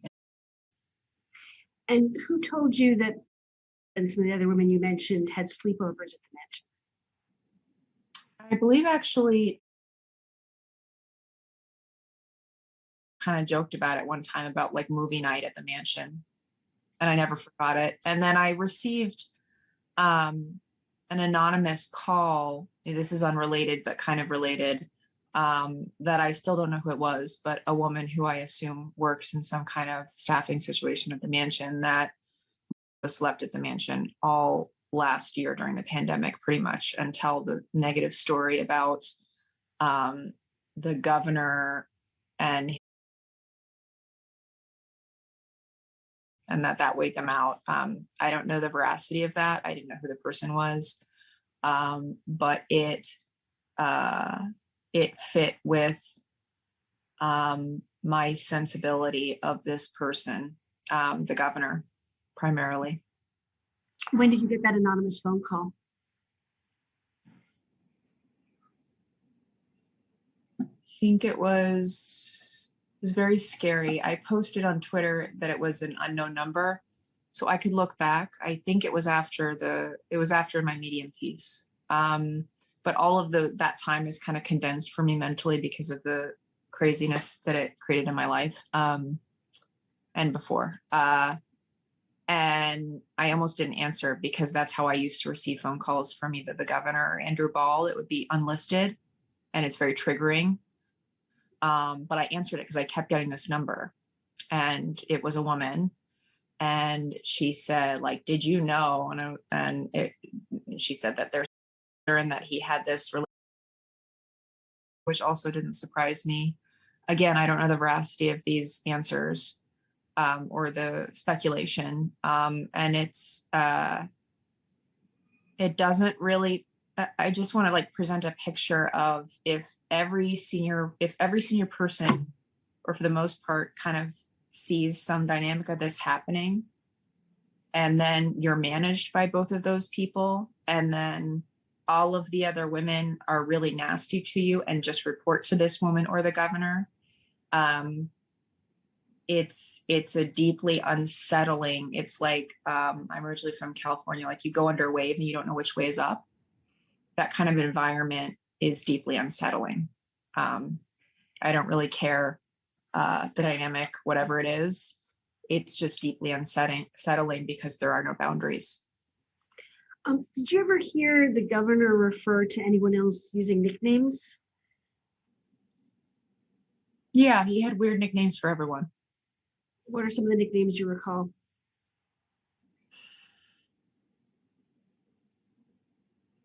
I don't know. I mean,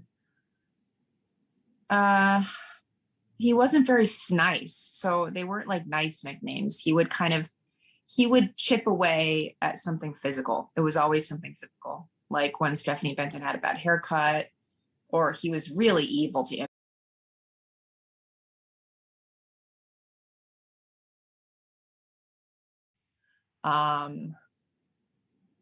They weren't, I mean, he's very like my grandpa was from a man from another time. Like, because my grandfather was like an Irish immigrant, and he would describe people as like their ethnic background and treat them that way. And I was the Irish girl, you know, and I have an impression that he kind of likes Irish girls.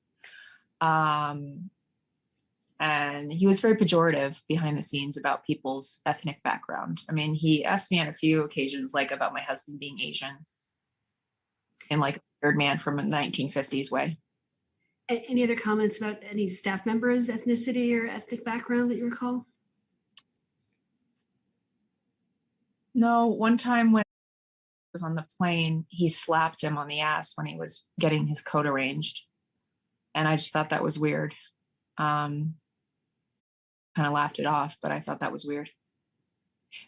He would make weird comments about like Puerto Ricans looking a certain way. And I think thought that was kind of rude because, you know, is I think half Puerto Rican, and he would say, you know, Puerto Ricans look every kind of way.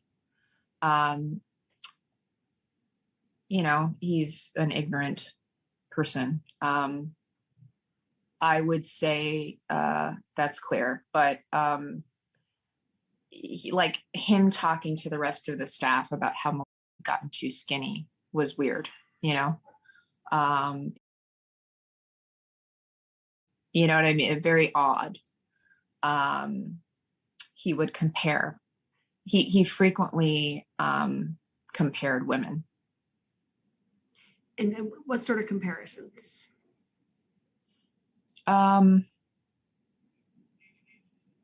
Like if they were dressed nicely and appropriately, which meant high heels, they're skinny, ideally tall, and they're well groomed. And they're all white. I mean, the other kind of like missing story here is my impression is that he likes white women. So he was surrounded by white women, which is also problematic too, right? Were there any non-white women in the sort of key chambers positions? Regional reps. There were a few more.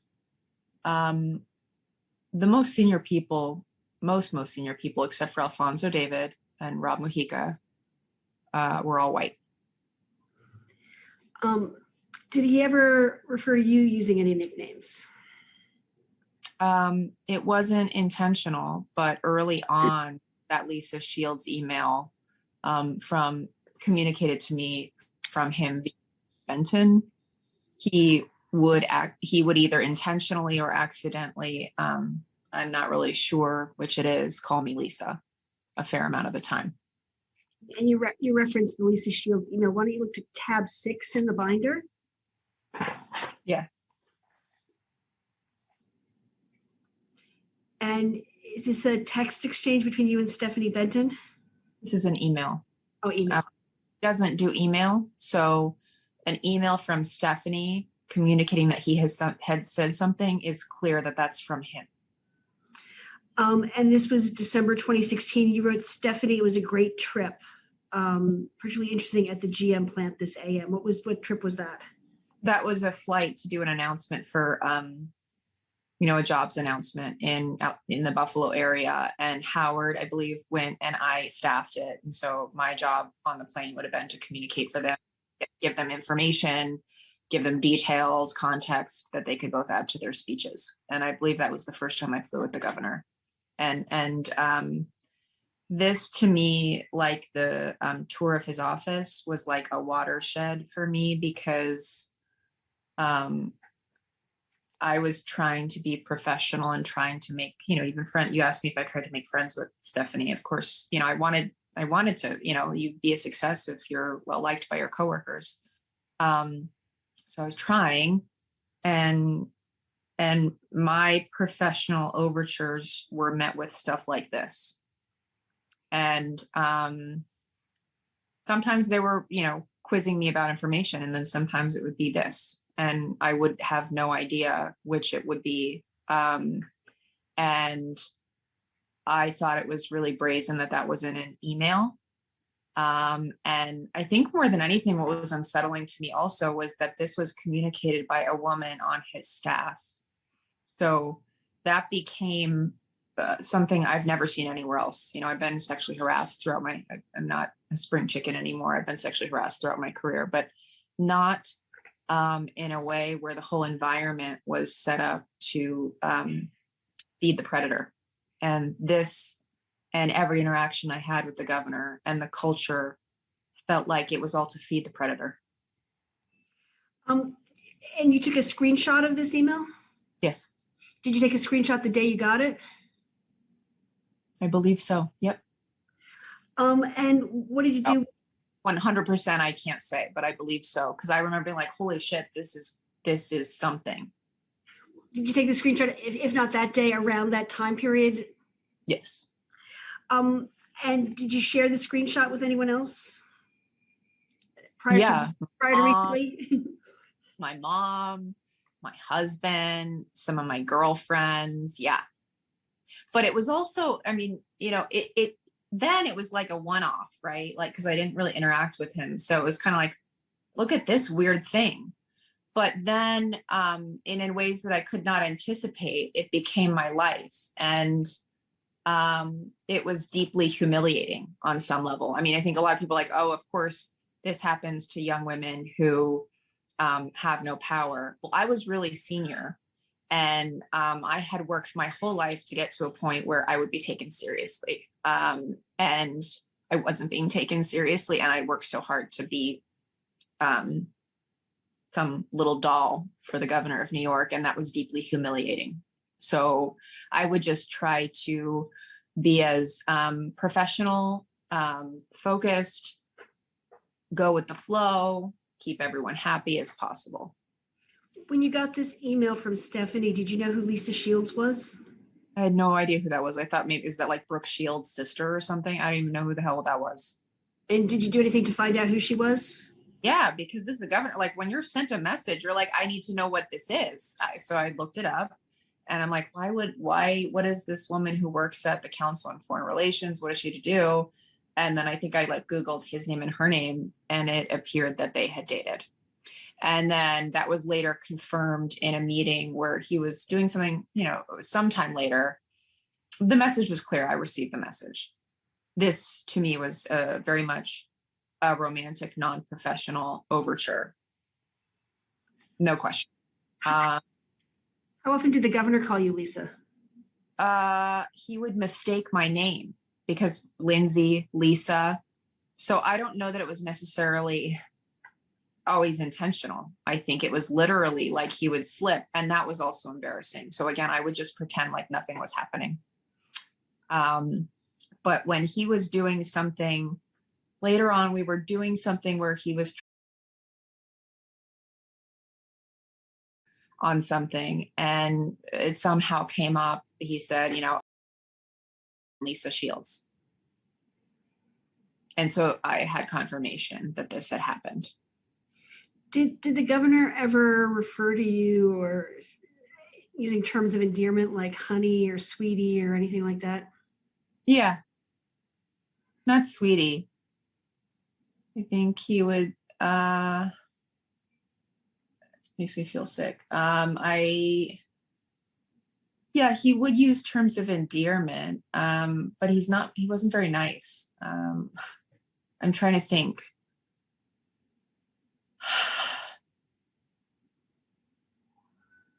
No, not really. It wasn't like something that can be confused for old school niceness. Actions that were inappropriate were overtly power related and overtly sexual. They were not romantic as much as they were sexual. Did you hear him refer to other women on staff as honey or sweetie or darling or anything like that? I think he would do that with like, not sweetie. I feel like I heard maybe honey or something to like younger women like Caitlin, who sat in front. Caitlin, who I know you've talked to because I've spoken with her before all this escalated. Not about anything she talked about with you, but I just know that she's probably on your list. She sat in the same seat as or whatever, like manning the phones basically. If you could turn to tab 7. Yep. And this is an email exchange between Howard Zemsky and Jill DeRosier. How did you see this? Because my job as his chief of staff was to man his emails. And did you take a screenshot of this? I did. I took a screenshot of this because this was more of the alarming thing. The thing that really alarmed me, again, that so much energy was being put into him wanting to know where I was, which was scary, but also that the formal channels of the organization were being deployed in this way was very scary to me.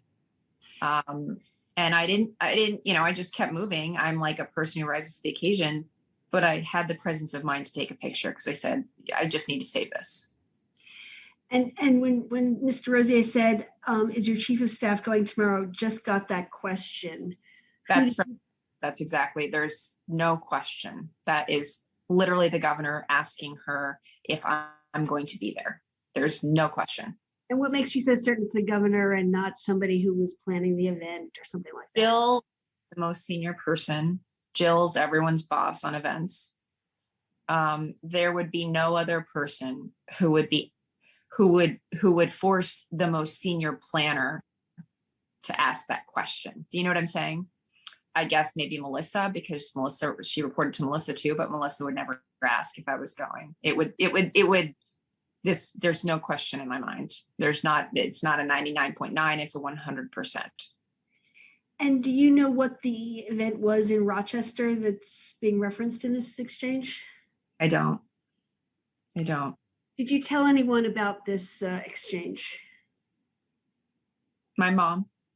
I told my mom everything. I mean, I didn't tell as many people because my friends were really proud of me in a lot of ways. This is a really senior position to have, and it was humiliating. And it made me feel like my accomplishments were undermined by having this kind of attention. So I didn't tell as many people as, I might have otherwise. And if you could turn to tab 8. This is an exchange on November 4th. I mean, my mom knows everything. I can tell everything. I mean, she's seen it all. She didn't get to go up in a time where women are ever believed. So I can tell mom anything. So this was an exchange of text with your mom? Yes. And is this a accurate, unedited version of the exchange you had with your mom that day? Yes, I think it went on longer, but this is the exchange. And you said it went on longer. Did it go on longer about this subject, or did it switch to others? No, we switched. I mean, we would go back and forth, and I don't like talking on the phone. I hate the phone. So my mom and I communicate via text frequently. And do you have text with your mom about other issues related to our investigation? I don't think so. She like literally, she had these. I didn't, my mom saves everything. She found like an old laptop. And so she found this. I'm in government and politics. Like the last thing I would want to do, I was very much never going to talk about any of this stuff until I was 80 and he was dead, maybe. But then Charlotte reached out to me. So I was never in the business of like, let me live journal my experience, If you would, after today, I don't want to burden your mother too much, but just ask her to look and see if she has any other text between the two of you where you're talking about any of these incidents. All of it. She has, I think, a few where I would send her a message being like, I'm having a really bad day, something like that. And she knew the context, so I didn't have to say anymore. I think she's a few like that, but I didn't think they were, they didn't get us anywhere new, so to speak. Okay, well, I'll follow up with Jill later about that. Sure. So I want to talk to you.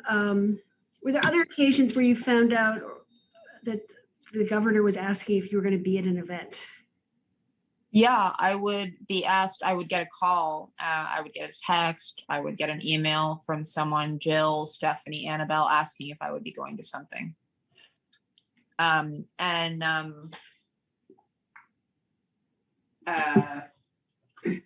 Howard at some point said, you know, that the governor has a crush on you. And you recall when in your tenure there, Howard said that to you? Early, I think it was around the time that he got the email asking if I was going to be at this event. And what did you say to Howard when he said, I think the governor has a crush on you? I brushed it off because what do I do? This is my boss kind of confused. If he's confused and he's maybe one of the most powerful people in the state, what am I going to do? I'm not going to create a problem. There is no problem. That was my. Did anyone else ever tell you that they thought the governor had a crush on you? People said it all the time. It was clear the way he interacted with me was very brazen, even in public. He would hold my hand a little too long. He would, you know, it was weird. And I would always downplay it because, you know, for most of history and all of the women of my family, they never got to be taken seriously.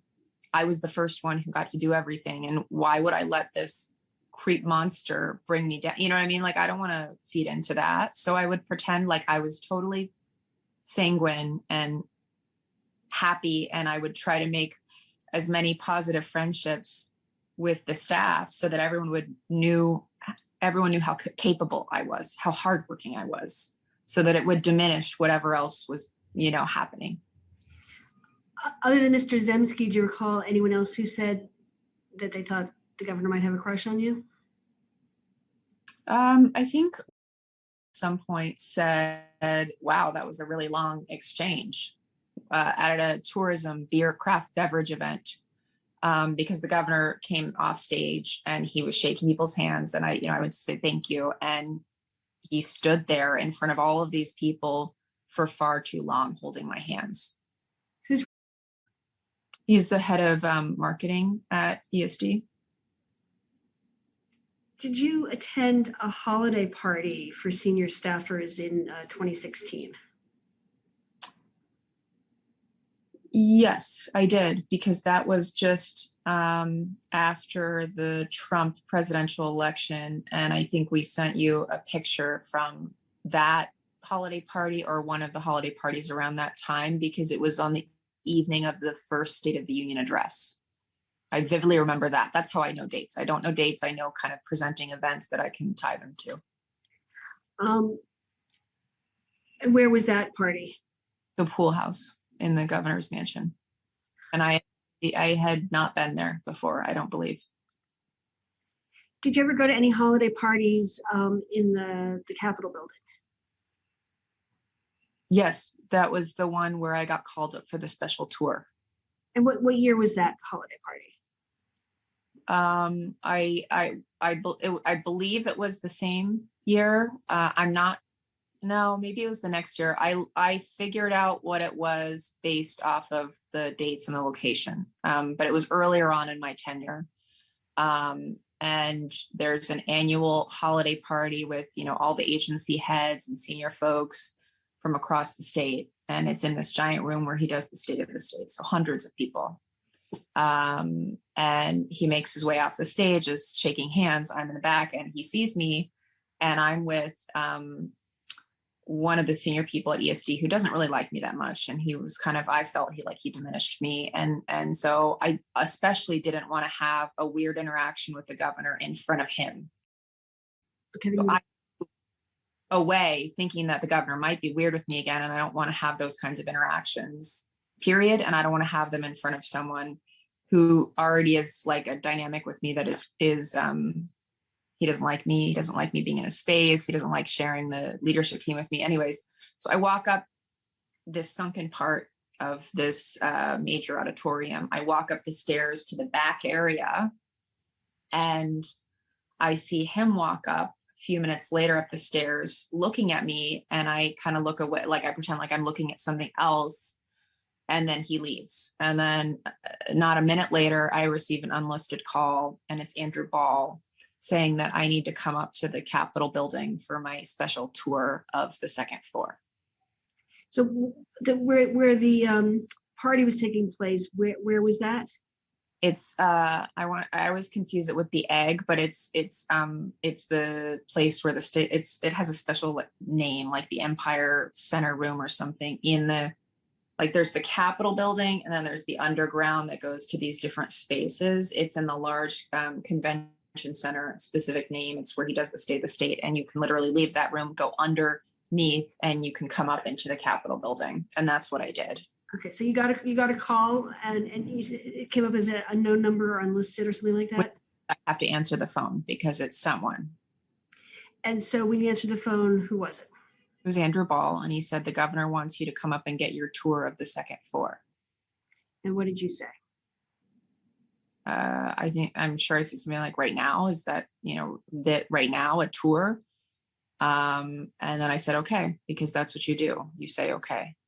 And I start walking over there underneath the ground, and I'm pretty afraid because the interaction that I just had, the sequence of events, is a very clear predatory situation, and I'm very afraid. I think I'm in over my head. Every other time I felt like I can use all of my skills to find a way out of the interaction. But this really scared me because I felt like I was in over my head. And so I call my husband, and I'm going up the elevator to the second floor. There's like this black iron rod elevator on the second floor governor's side. And I just tell him I'm afraid. And I think he's a little bit bewildered because I'm not a phone person. I hate the phone, and I never say I'm afraid. So he just says, it's okay, you're okay. And I don't remember anything. I don't remember how I finished that call. And I get off the elevator, and Andrew's looking at me, kind of smiling in a weird way.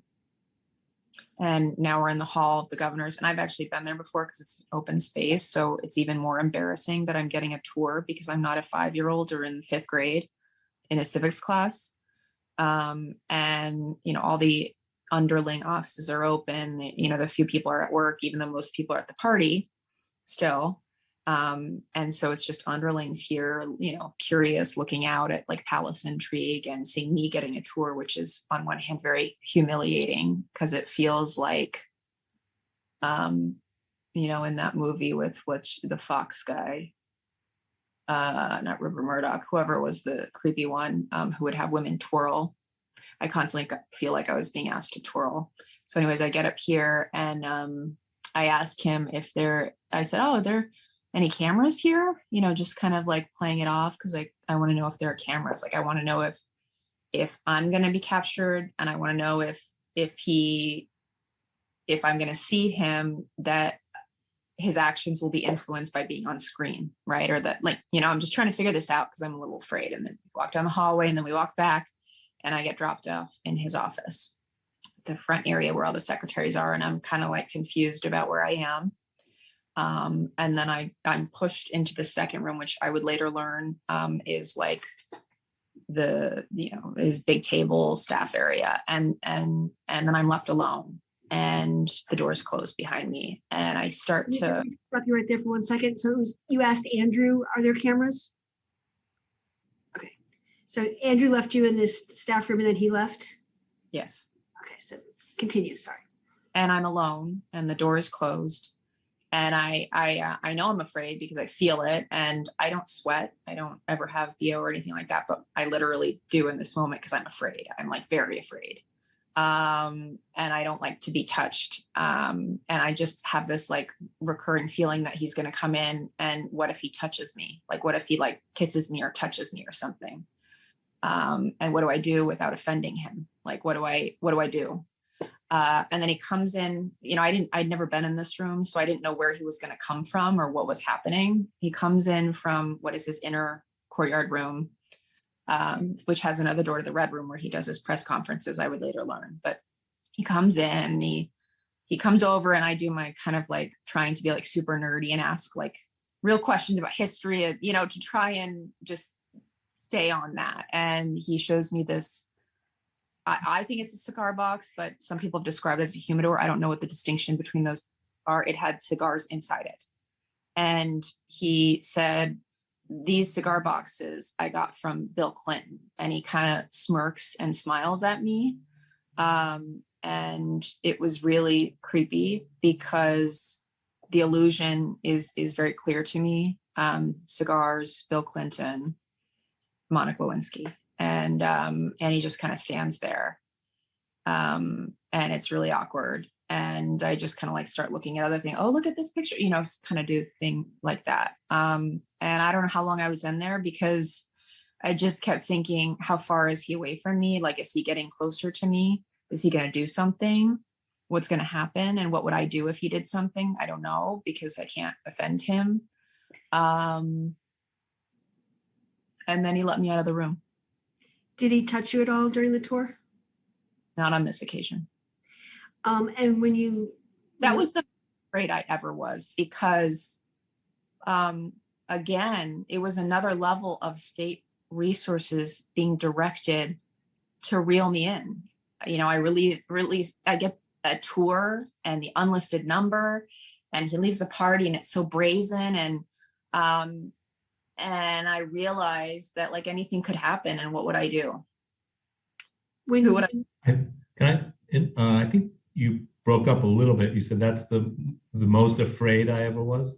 Yes. Okay. I think maybe it was just me, but I didn't capture the word afraid. Oh, right. And later I'm sure we'll get to it, when I'm walking out and he oddly kisses me, which was a weird exchange.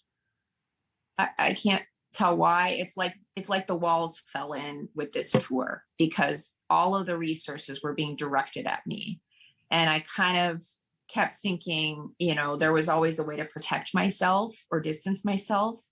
And I realized here, I really have no way to protect myself. And that was the most scared I ever was. So you said he let you out of the room. Did he say anything at the end of this tour?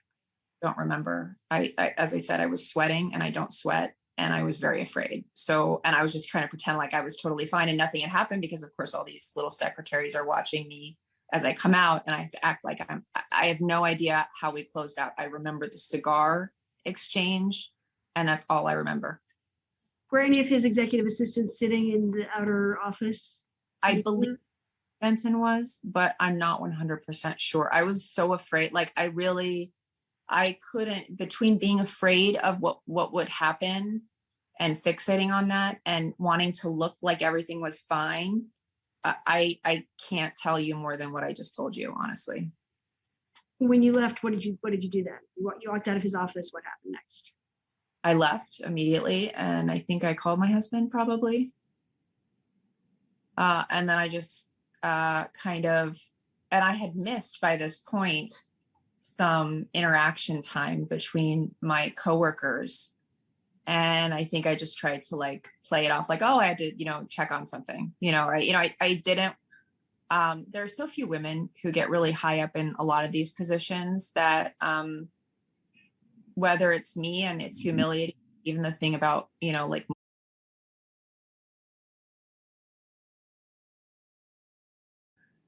none of it's I don't want to feed into that. Right. So, I just would try to play it off as much as I can, unless I was with someone that I could really trust, like my mom or my husband. And at a certain point, I didn't want to worry my husband too much either. He didn't really, that freaked him out. And the Second Avenue subway thing did, because he was shocked at how the governor stopped in front of a sea of cameras and came over to me and my husband.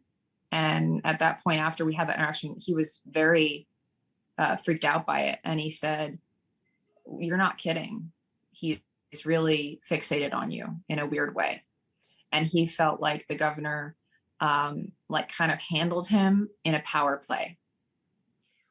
Getting back to the party, when you came out of the office, was Andrew Ball waiting for you, or was he around anywhere? I don't remember. And I you went back to the party at that point?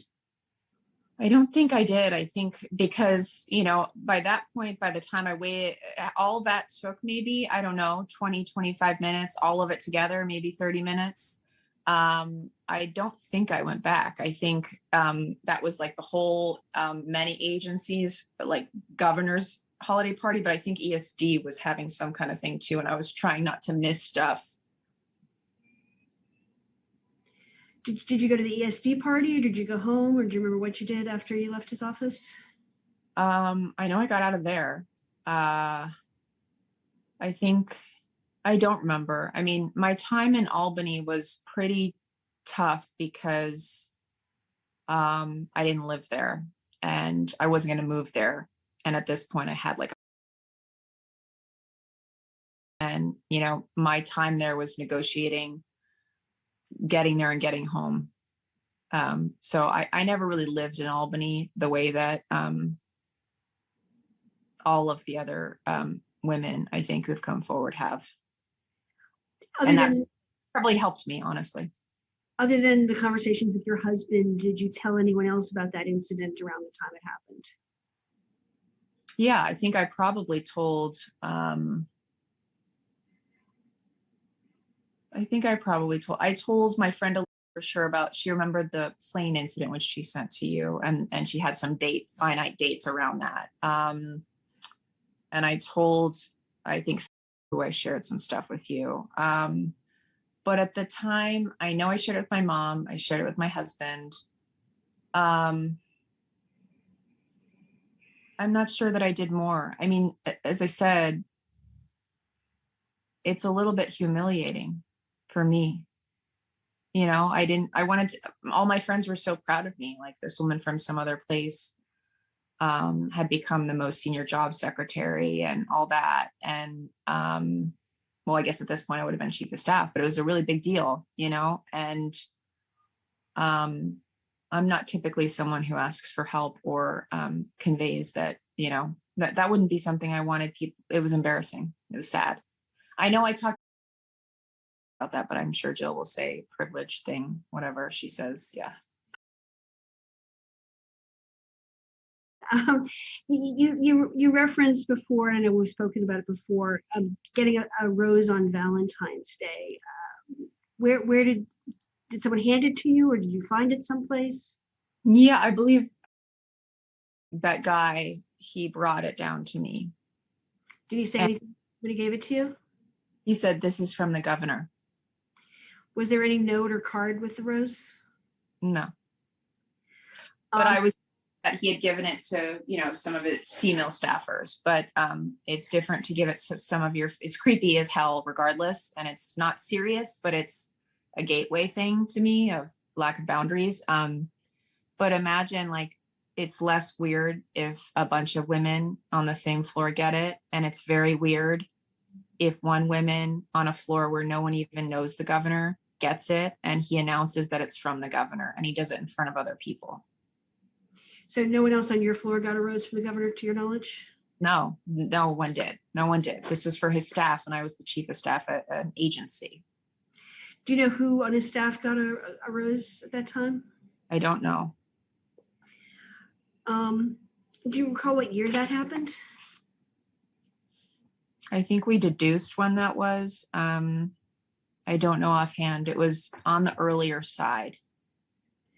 And did it happen just one Valentine's Day or more than one Valentine's Day? Just one Valentine's Day. Things changed. He continued to get, like, I felt like the walls were constantly closing in more, like he had even fewer boundaries. So it started with the rose thing, and then it would become, I was then on the plane and he could ask me weird questions and look at me in a weird way, or he could invite me to all of the campaign events, and I would have a seat that was clearly picked out in advance and he knew where it was and he would stare at me. You know, all those kinds of things kind of escalated.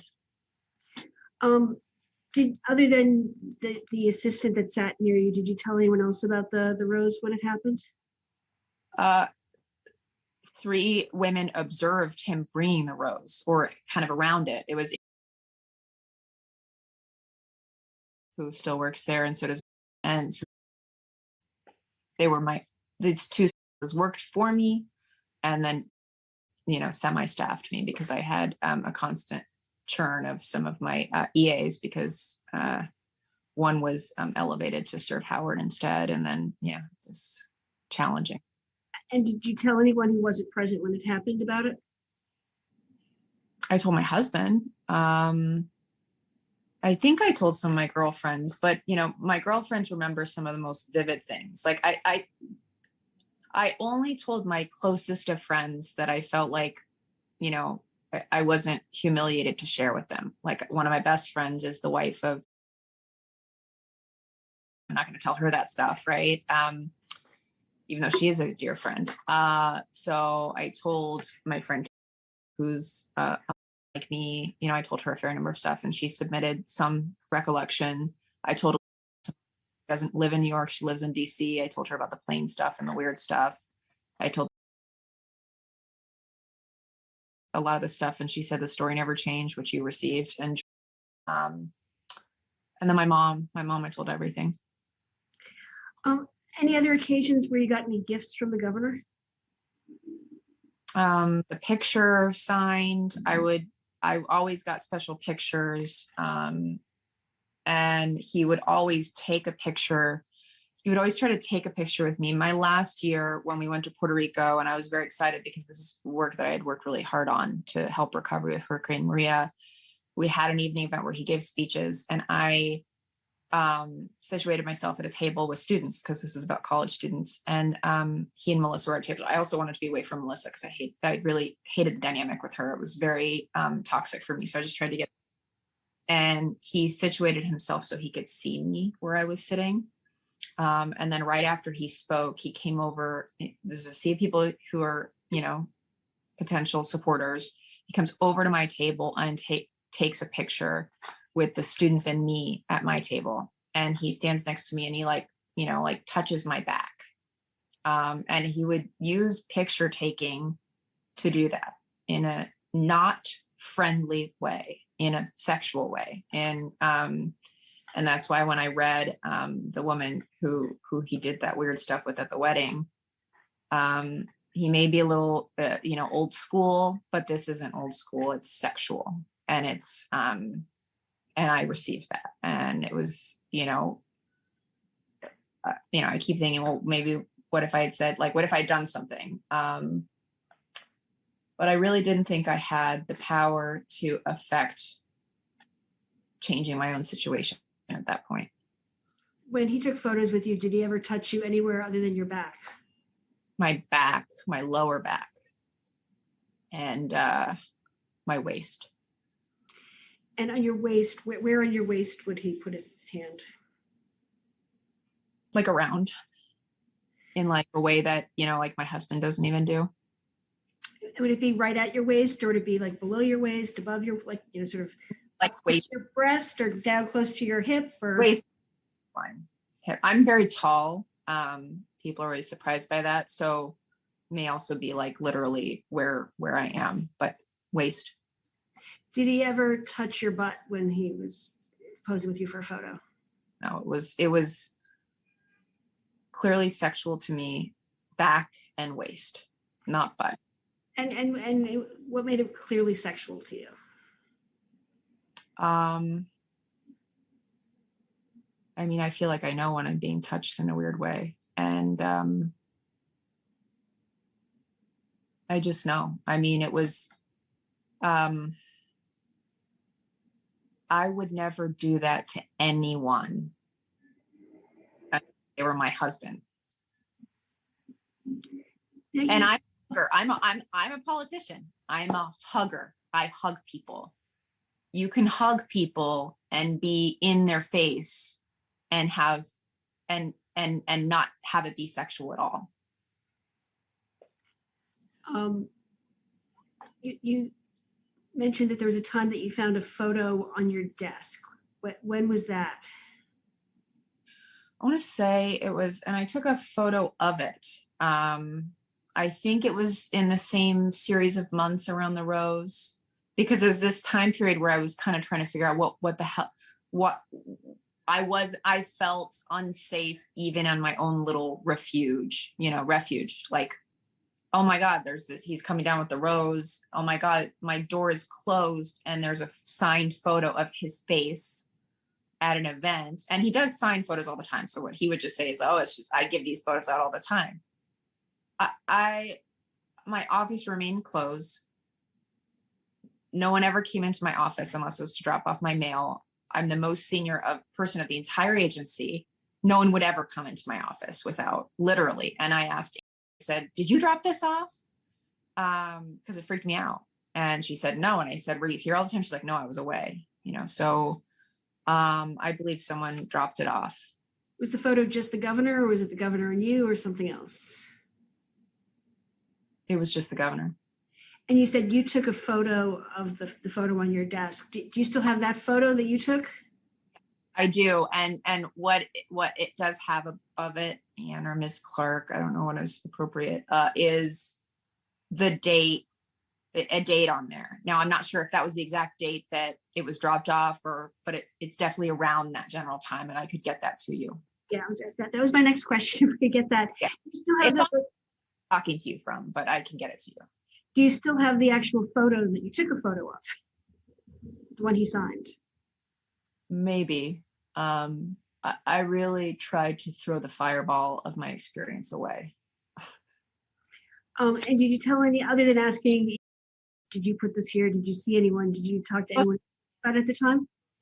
Both of the were aware that this photo had landed on my desk because I asked them. They both reported to me. They were like my, and so they would be the only other people who came in. So I asked them, and they knew there was a weird, fearful dynamic. I never expressed the extent of it because it's not my staffer's responsibility to worry about me. But I didn't mind people knowing that I was uncomfortable with the space, the lack of boundaries. Did you tell anyone else about it at the time? I think I asked if I could get a lock on my door. I think I asked him because he was kind of like the operations person. I said, is it possible to get a lock on my door? What did he say? I don't remember, but I didn't get a lock on my door. So, but like, I bet you there's, potential correspondence related to that. And it would be. You did or did not get a lock on your door? I didn't get a lock on my door. And I'm going to switch subjects a little bit. Did you ever fly on the governor's plane? Yes. How often? Many times. I mean, I wish I had a better number for you. I never expected I would be in an investigation, but 15 times, 12, 15, 20, somewhere between somewhere in that category. I don't want to be off and have and come across as not believable. So I just don't want to pigeonhole a number of times, but it was a lot for so many times that I can't remember every time. Could you describe the seating arrangements inside the plane? It's like a very old plane. I've been on private planes for, my husband does some work where, I end up, on something like that. So this is a very old one comparatively. And there's two seats facing towards the front of the plane. And the governor would always sit in one of those two seats. And then there's two seats facing where he would be sitting. And I would always sit in the left seat primarily. And in the case of the strip poker situation, Abby Collins or Abby Fashauer was sitting right there. And then there were two seats behind those two seats, and the state trooper would sit in one of them. And occasionally, if it were a really busy flight, there might be another press person on the other side. And you have, you wrote about in your Medium piece, talked about before, an incident where the governor made a comment. The strip poker one? Strip poker one. When was that trip? So that I didn't know offhand. I had to zero in on it based on where we were going, the time frame, and also my friend who I would visit annually at Christmas, had corroborated that. So I don't know offhand, but I figured out what it was, and it was in the date off. I don't know offhand, but I figured out which one it was based on where we were going, the number of stops we had, who was with me, which was Abby. And then roughly, I kind of figured out by process of elimination what that was. And where was the trip to or from? I believe we went to Rochester and or Buffalo. I know we went to Rochester at some point. A lot of times we were going to small areas too. So I just said Western New York because I don't really remember exactly where it was, honestly. And so the governor was on the. And behind me was his state trooper, who I thought was kind of an independent thinker, but I've heard, a lot of his success is tied to the governor. So I doubt he would speak out. Which trooper was that? If you said his name, I would know it. Vinny Strafazzi? Yes. So the governor was sitting in his usual seat facing forward. Is that right? Facing towards the front of the plane. I'm facing him, and Abby is facing him. And was anyone sitting next to the governor? I don't, kind of like in the office tour, this is what I remember. I know that there were a series of flights that day that people got off the plane at different legs and not got back on. I think Howard was on for the first part of the day and he spoke and then he drove to Buffalo or something like that. I do not believe someone is in that other seat, but I'm not 100% sure. And that's why when I discussed it, I discussed what I know is accurate. So what led up to the governor making the comment? Well, I know we had, like I told you, pretty much like clockwork. He would even put his headphones on when we first got on the plane, very quiet, focused on thing. He may grill you about, where we're going, the information so he can, be prepared. Then he's typically in a better mood after he's done his presentation.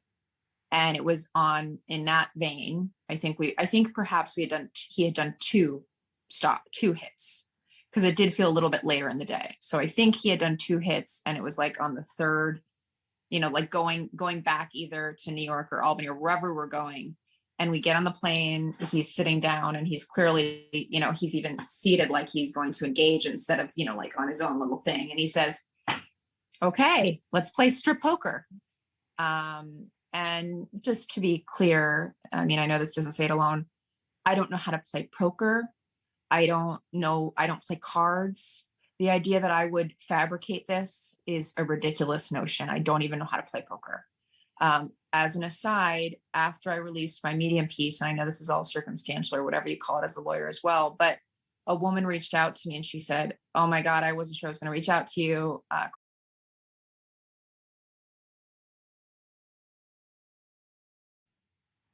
So I know that's just circumstantial. Excuse my language, but I don't even know how to play poker. So why would I say that? It wouldn't even come to my mind.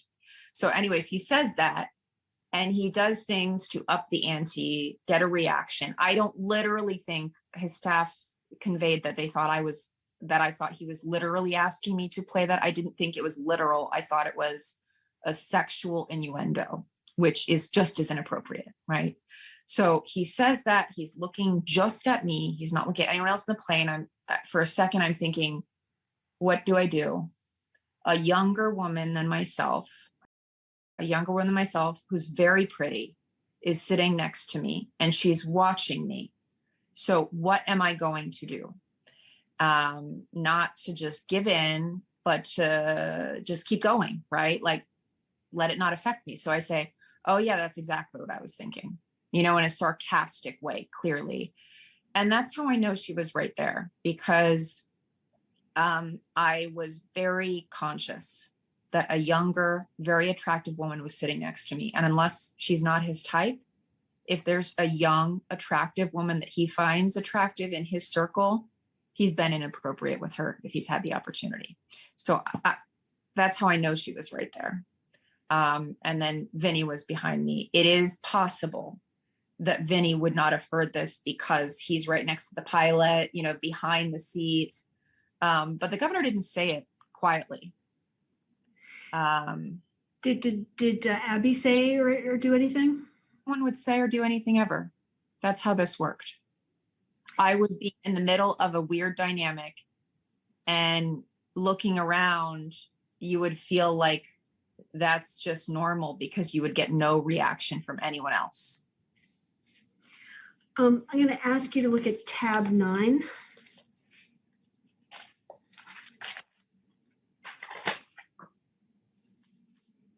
Okay. And this is flight schedules for the governor. Can you pinpoint which flight you think you were on?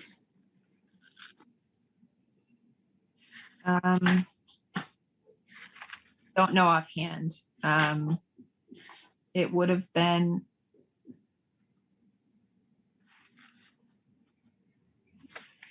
so it was definitely with Abby and me, and I think John had been there earlier in the day. And Howard was not on the plane at this point. The other thing about these flight schedules is they're not accurate for, they're not always accurate for people getting off the plane. So whatever the response from the governor's office was, said Howard, John Majori, all these people said it never occurred. I was not suggesting that Howard was on the plane. I don't believe John Majori was on the plane either. All I know is that Abby, the governor, and Vinny were on the plane. Was Danny Lever on the plane? No. And so you said, that they said they didn't hear anything. That came out in the press. Right. And is your understanding that Abby also said she didn't hear anything? That's my understanding based on whoever released that statement saying all the people who were on the potential flight said it didn't happen. And that Abby has also been because she was, on the flight. But I don't know that. I mean, I think it's really unfortunate how she's chosen to, name her ethics, but whatever.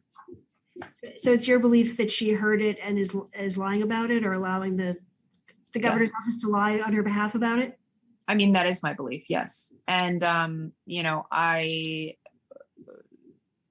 there are other staffers who in real time, someone had an interaction with her where she was working on the campaign, and she said something like, he was like, "Oh, are you coming back after the campaign?" And she said,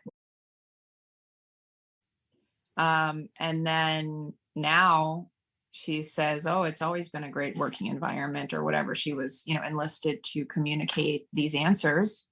She works for the governor.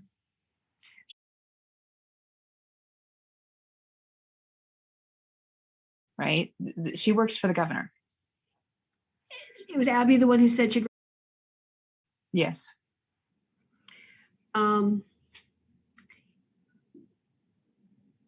And you mentioned that you told your friend. That was experience. This is who had that experience, who I'm very close friends with, who worked for a short period of time in the chamber and contributed to, I think, Rebecca Traster's piece. But yes, he had these interactions with her, and he's someone who I've been like, I can't believe they're lying, kind of thing. And that's when he said, well, she lied about X. So has he told you anything else that Abby or anyone else said about their interactions with the governor? No, it's just that one. He wasn't there for very long. It's very hard to stay there a very long time and not die. And you talked about having told your friend, told her around Christmas time of that year? About the flight, yeah, shortly thereafter. And this isn't in your binder because we just got it more recently, but Ezra, are you able to screen share tab 31? Yes, I can. Whether I can turn off mute is another question. Sorry, what? I'm not seeing it. No, it hasn't come up yet. Oh, okay. Sorry, Ezra's Good. looking. Okay, so Okay. are you able to see my screen now? Oh, yes, I do. I'm zooming in. She's very punctual. Unlike me, she's a dates person. Okay, Ezra, can you close the tab? you get your, Uh, you get you get the index up in front of it. is the index should be gone. Is it still there? It's still there. Okay, I'm gonna stop the share a sec. You can keep it down for now. And, you just- hey, Ann, Yeah. Lindsay and I both know of this document. We can pull it up ourselves. And now that we know the document to which you are referring, we Yeah. can refer to it without Ezra sharing his screen. Yeah. Great work for Never you. mind. You Okay. just did it anyway. Is this fine? Well, why don't you just take it down? It doesn't seem to be working. That's okay, Ezra. Okay, sorry. So sent an email to you recounting the lunch you guys had at the Four Seasons in Georgetown on December 3rd, 2017. And she says you told her about the plane incident at the time. The email from Ellie to you is on February 26, 2021. Did you ask her to send you an email Yes, recounting yeah. the lunch? So after all of this came forward, I mean, I thought, if anything, I might write about this in a book about my life at 80 after the governor was dead and all these people were dead. So I was not in the mode of collecting information. But in December, when I wrote the tweets, I then, I was smeared and the retaliation, I hired a lawyer and they said,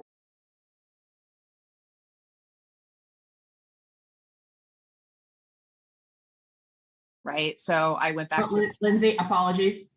oh, sorry. Never what, it wasn't me, doesn't matter, but it's never what a lawyer told you. Remember, Oh. that's our privilege. Sorry. I tried to assemble who I shared information with. And given the reasons that I've mentioned to you about my own frame of mind, I wasn't that sure that I shared that much with people because it was kind of humiliating, and it continues to be humiliating because it belittles my abilities and my hard work. And so I kind of had to say to a few friends who obviously heard about this dust up, hey, did I ever talk to you about this? And I texted with her and she said, yes, you talked about the plane. And I said, could you send me an email based on what you recall about that? And that was the outcome of that. And did you share that email with any reporters or anyone else? No. And what's your relationship to? Is my, one of my best friends. Yeah, she's one of my best friends. And we're both pretty introverted, so we're very private people. So that's probably why I told her, because I knew that it would, not be shared. And you also gave us very recently an email from recounting things, including the strip poker comment dated February 27th, 2021. Who is, was that the same, as part of the same thing where you were talking to people and asking them what they remember? Yes. And what's your relationship with?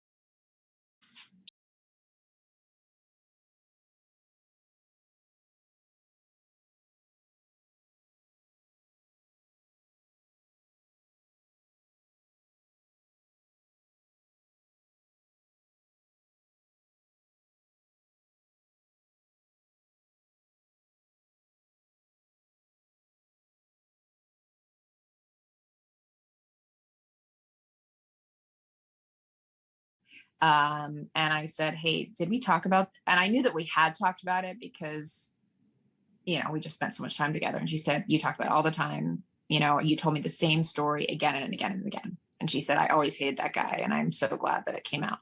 But she said, so that was the product of me asking her to, share whatever I had shared with her. And is there anyone else that around this time, right after your Medium piece came out, that you reached out to say, yeah, talking about this? Yeah. I reached out to my friend who remembered that the awkward, way he touched me and me commenting to that to her, which I think we shared with you. And I didn't tell my friends.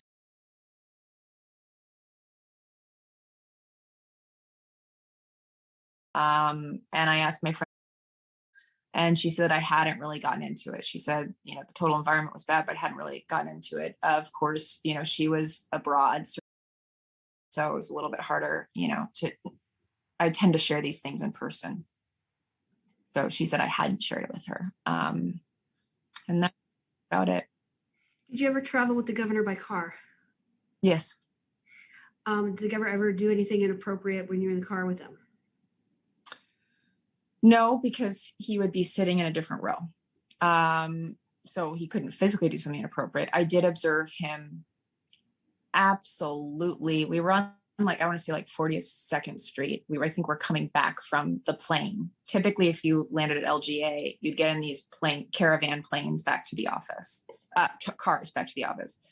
And he got on the phone and Melissa, I think, was next to me. And he was absolutely ripping someone's head off, ripping their head off.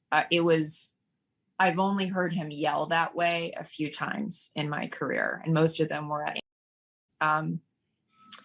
but when he got off the phone, I realized, I don't remember who it was, but it was a reporter. And that was a really pivotal moment for me, because if someone could manhandle reporters that way, where was the fourth or the fifth estate? There's no way out. There's no way out of this guy. There's no out. And I learned a valuable lesson then. You said the governor sat in a different row. Where did the governor sit when he was in the? So he typically had two big SUV cars that one would be for him, and there'd be an extra one typically in case something happened. I assume is the protocol. But in this case, there's also a lower car, a car. I'm not a car person, so I don't really know what it is. It's a low Ford or something. And it goes pretty fast. And he was in the front passenger seat, and Melissa and I were in the back passenger seats. Anything else happen that you recall of any note when you were traveling by the governor by car? You could hear him chew people out, but I wouldn't have come forward about him chewing people out. I came forward because he's a perpetrator, and he escalated the sexual harassment and assault on some of the women. So if this were just a toxic work environment, we wouldn't be sitting here. Did you ever travel with the governor by helicopter? Yes. How many times? Maybe 3. Did anything inappropriate ever happen when you were? Well, happened. I don't know if we've discussed this one in our last conversation about Maria Bartiromo, the helicopter ride that was not. So when are you supposed to get? Helicopter would be typically used for small trips from New York City to somewhere else, right? And in this case, and again, I only know this date because I looked up when was Margarita Bartiromo the master of ceremonies for the REDC ceremony. I was asked to accompany her on the helicopter flight, just the two of us, up to the REDC awards. And that made sense to me because remember I told you I oversaw the regional offices at all points. So this was each regional office would compete to try and get more state resources for their region based on their plans for that given year. So this was my show, right? This is my, in some ways, Olympic or Emmy performance, not for me, but for my team. And for my team was the same thing as for me. So it made sense for me to go and to assist the woman doing it because I could answer questions if she had them. Of course, she got on the plane. She didn't talk to me and whatever. So we get there nice enough. I told her I was a big fan because I watched The Money Honey and all that kind of stuff. I think she's cool. And we get there, the ceremony happens, the whole thing, it's a few hours long. And I keep receiving these messages from Annabelle and Stephanie and maybe even Jill saying like, oh, you're going back on the helicopter with them. And I said, no, I'm not. Like after the ceremonies, there's the celebration. And that is where I tell my regional directors and all of the regional leaders, like, good job, make sure I talk to each one, tell them how much I appreciate, like, this is my chance to be a good boss. Right.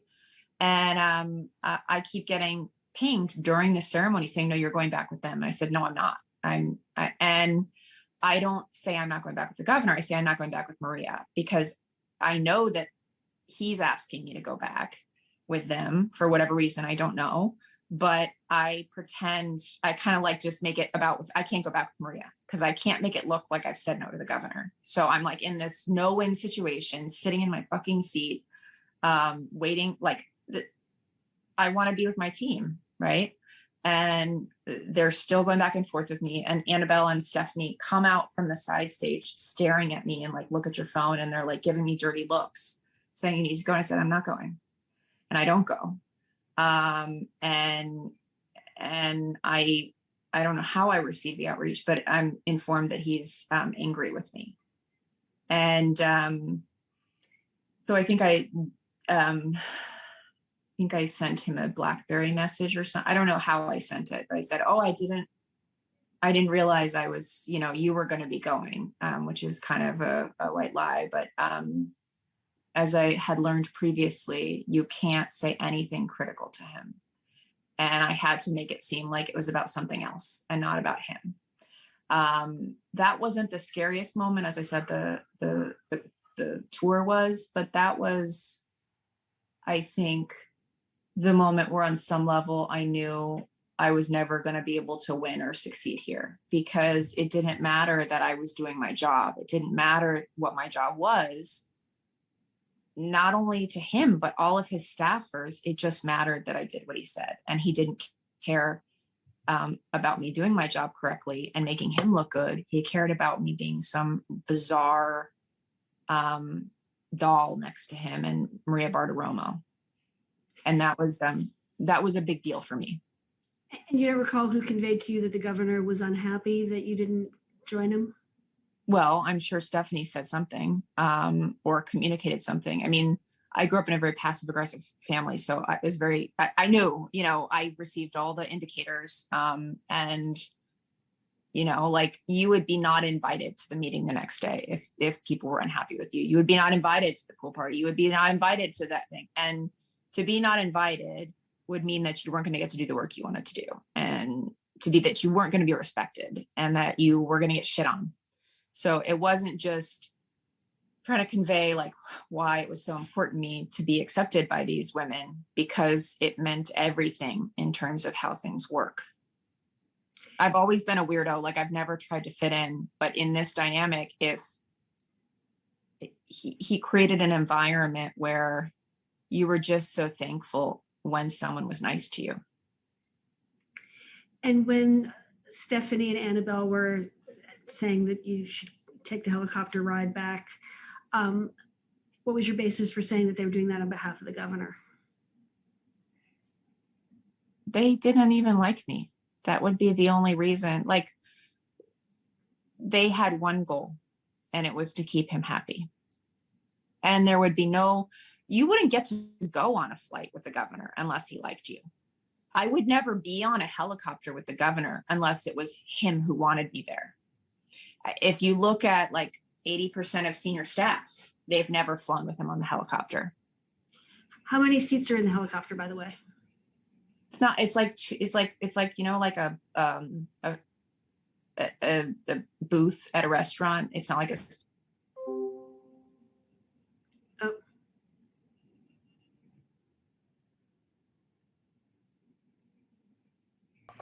We are now off the record. Time is 2:34 p.m. We are now on the record. The time is 2:46 p.m. Back from break. Okay, we got a little cut off there. I was asking you how many seats there were on the helicopter, and you got cut off mid-answer. So why don't you start from the beginning?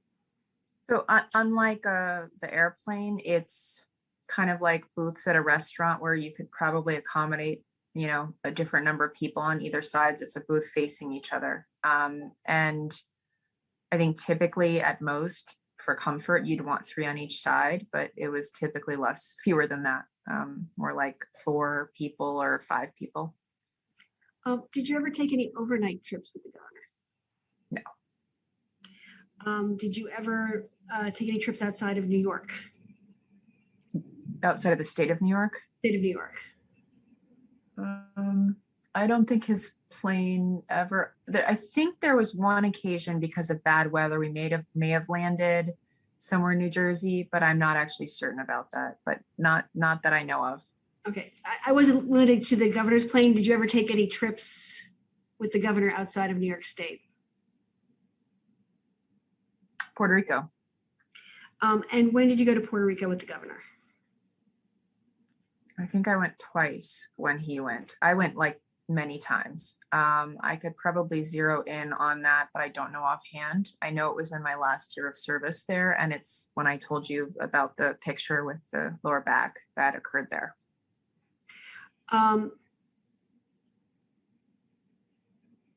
And did anything other than the picture happen in any of the trips to Puerto Rico that with the governor that you recall? No, I mean, he could be cruel in that I was co-managing this with who I was friends with.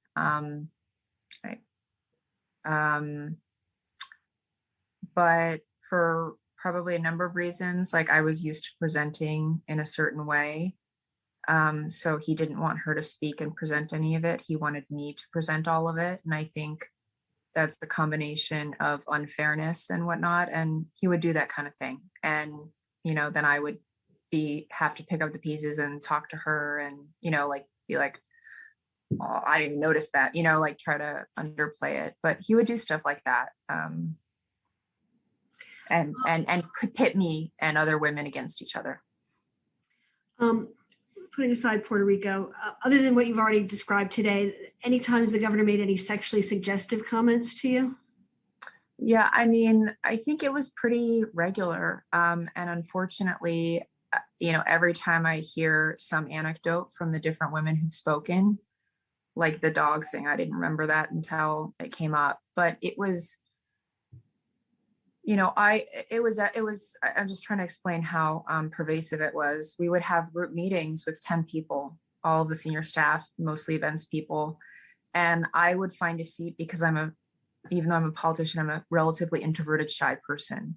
So and his glare is very scary in a way. So I would sit myself behind this lamp so he couldn't see me. And on 2 different occasions, he said in front of a room full of people, "You always sit behind that lamp so I can't see you." And he stopped the meeting and he moved the lamp on one occasion so he could stare at me. You know, and I'm just trying to explain how pervasive these things were. Like that alone is not, but it was always.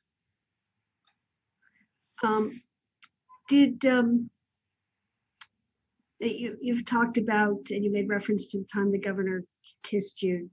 Did the governor kiss you one time or more than one time? One time. I mean, so like the woman who he met in the flooded town, like this, like, and maybe like kind of awkward, weird side kiss or something like that. That happened a ton of times. But literally get up out of my seat in front of his desk to walk out, and he comes in front of me and he kisses me and then I keep walking. This was programmatically speaking a kiss. I had a ton of awkward, weird physical interactions with him that I agree with that woman. He makes things weird and sexual and power oriented, but this was a kiss. And this was in his Manhattan office or his Albany office? Manhattan. And where was he, and describe where each of you were? He has this big phallic desk that he sits behind. He's the corner office, and it's weird because you can see all of Midtown out of the windows. So even if it's so high, it feels like you're in front of millions of people in a way, right? And I'm sitting at the desk, I'm in alone with a meeting. He would frequently call me in for a real purpose or a non-real purpose, and one would never know. So you had to have your shit together. I would always come in with like 5 different binders of shit to be ready, right? But this one, I don't even remember what the meeting was about. And I get up to walk out. So there are 2 chairs at his desk that, you know, kind of face his desk. I back up my chair and then I turn this way, and you have to go past that big phallic desk to get out of the office. And I believe the door was open to Stephanie's sitting area. And as I'm walking out, he steps kind of in front of me and kisses me. And it happened so fast. It was the weirdest thing. I just kept walking because my first thought is, oh my God, what if someone saw that and they're going to think that like I wanted a kiss from the guy? You know what I'm just like shocked. I'm not even afraid. The afraid was the fear in his office in Albany. This was just the strangest, shocking, weird thing ever. So I just like keep walking really fast. And no, she's not at her desk. And then whatever his last name is not at his desk. I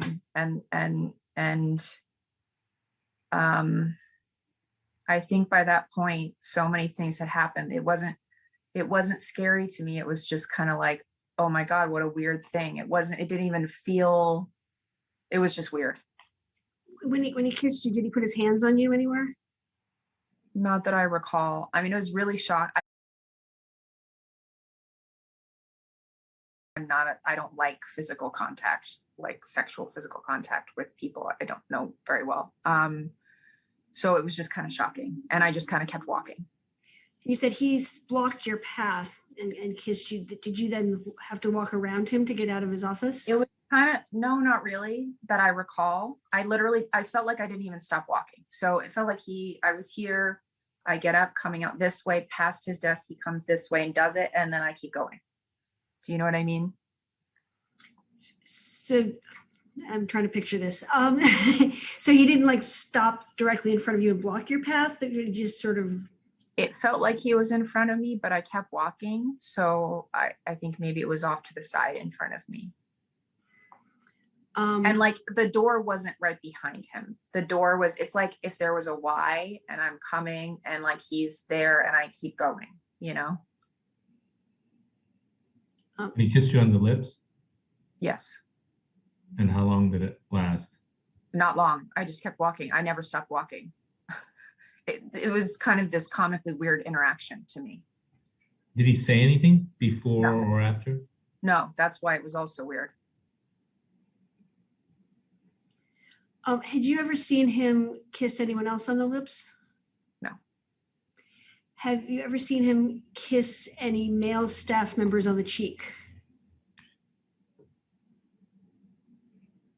No, maybe I could envision him doing it to like a really old man, like his dad or something, like some weird dad-son thing. But no, that's my whole thing. Like when Rich has a party says, oh, well, that's how he's a step. He was never that way with Rob. He was never that way with Howard. He was never that way with any of these other people, only women. Were there any other times where he tried to kiss you? No, he would do the back thing a lot in pictures, but he never, I didn't mistake it for anything. That's what it was. I was just so, it's hard to understand my fixation with being taken seriously now, but I just worked so hard in my life to like not ever have someone think that like I was in some way connected to this person. So that was my first thought, like, oh my God, like what if someone sees this happen and they think that I'm doing this, you know? Did the governor ever put his hands on your face, like you saw in the picture at the wedding that he did to that woman? Yeah, I think he did. Yeah, like on some of those extended too long interactions, I think he probably did that a number of times. And when he did that, did he kiss you or try to kiss you? He kissed me the two cheek thing several times, but the lip thing, I don't remember him ever doing that to me. Because when he put his hand, my parents don't kiss me on the lips. I would know it. That's like a different thing to me. Did he ever kiss you at the times that he put his hands on your face? No, I think he was weird. I'm with heels. I'm about as tall as he is. So I think there's that too. Like, I think he belittles people And that woman is quite petite and short, is my guess. But he finds other ways to belittle me. Did you tell anyone about the kiss at the time it happened? My mom. I called my mom right away. I said, oh my God, and kind of what you're saying, like, I can't believe this just happened. Did you have any texts with your mom about it? No. Did you I tell would have called her. I actually didn't remember that I called her, but she said I called her. And I trust her memory much better than I do mine. She's super anal. Did you tell your husband? No, not immediately. I thought it would just infuriate him, and I didn't need to calm my husband down. I needed to figure out what I was going to do. Did you tell any of your friends? No, not at the time. It just didn't even fit. It was the most strange thing ever. And that the kiss was sometime in 2018? Yes, it's towards the end of my time. Now, you've made reference a couple times to the 2nd Avenue subway. So tell us in a little more detail what happened in that occasion. Well, my husband and I every year for New Year's. So, like the power play that the governor does, he doesn't really care about other people's lives. And he literally last minute invited me and a bunch of other people to join this event on New Year's Eve. So we come home early. My husband's kind of miffed that he has to do that. And I'm like, well, it'll be fun. We'll spend New Year's, in the new subway. That's kind of cool. We get dressed up and we go there, and there's thousands of people. And there are steps up, like a subway line where there's downtown, uptown, right? And they've basically staged photographers and journalists to be at the top of the steps up from the lower level, right? So everyone is watching at some point when this is the formality of it. And it's just him and Sandra Lee coming up those steps, literally just them. And I'm not underdoing it. I'm not overdoing it, excuse me. There's probably hundreds of cameras on them. And I'm off to the side with my husband watching, this is the event. And he sees me and he stops proceeding upwards for the formality of the event. And he comes over. I mean, this has to be captured on a ton of cameras. I've said this, before, but he comes over to me. I don't remember if he shook my hand or my husband's hand first, but he did that hand thing. And it was a really long time. And even if it wasn't a really long time that he did that, we were the only people he stopped to do that with.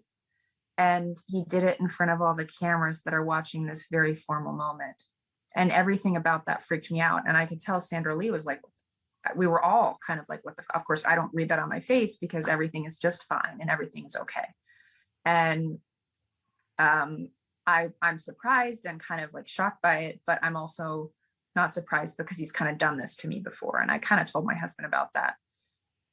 Everything passes. We're getting on because part of the formality of this event was to ride the train once. So we get on the train and he looks at me and he says, "You weren't kidding. That was one of the strangest things I've ever experienced." And then he's told a bunch of friends about it. You say he said it, that was your husband who said that to you? You have to say yes or no. Yes. Oh, I'm sorry. Yes.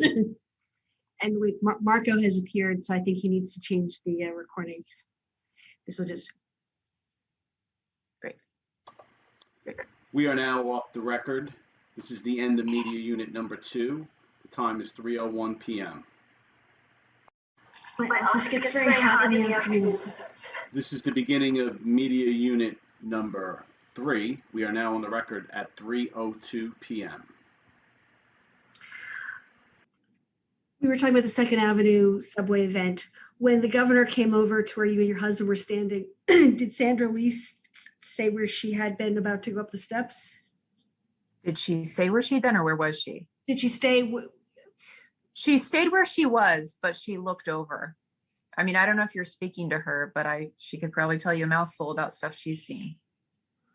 Do you have any knowledge of what she might have seen, or are you just assuming? Or I'm just assuming, but it's a good guess. Did you ever sit in the governor's lap? No, that was apparently, Did you see sit in the governor's lap? I never saw it. I mean, it makes me feel nauseous thinking about it though. Did someone tell you about it? Yes. Who told you about it? And what did he tell you about it? He said there's a picture that exists with her sitting on his lap and he hadn't seen it either. Did he say where he saw or heard about That it was on Instagram at some point. Did you ever see or hear about anyone else sitting in the governor's lap? No. No, but I wouldn't be surprised. Did you ever see or hear about sitting in the governor's lap? I would believe that. You'd believe it, but did you see or hear about it? I didn't see or hear about it, no. I know that they would all sit and drink with him at the restaurant, Docks downstairs in the back room. Who would often drink with the governor in the back room at Docks? Melissa, Danny, Stephanie, Jill, and Annabelle. And would they go as a group, or would it be like one night he'd go with one and one night somebody else? Group, typically a group. So do you believe, or are you less surprised about sitting on his lap than, for example? Is there a difference? Well, in your mind?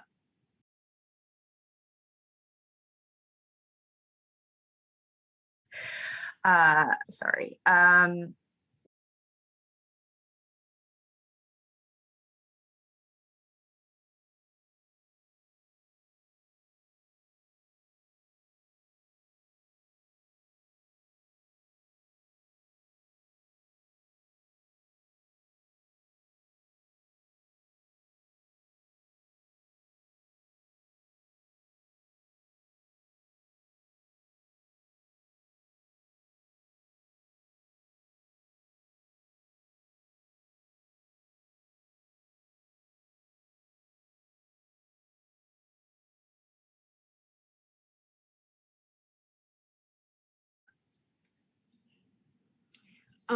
You said that called them the Stepford Wives. Was it the Stepford Wives, or was it something different?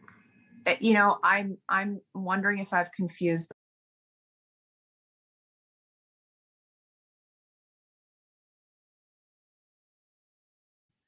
It may have been her that said it. It may not have been, but she was very aware of the Mean Girls. I can think of her name. She replaced Jim Malatris in this role.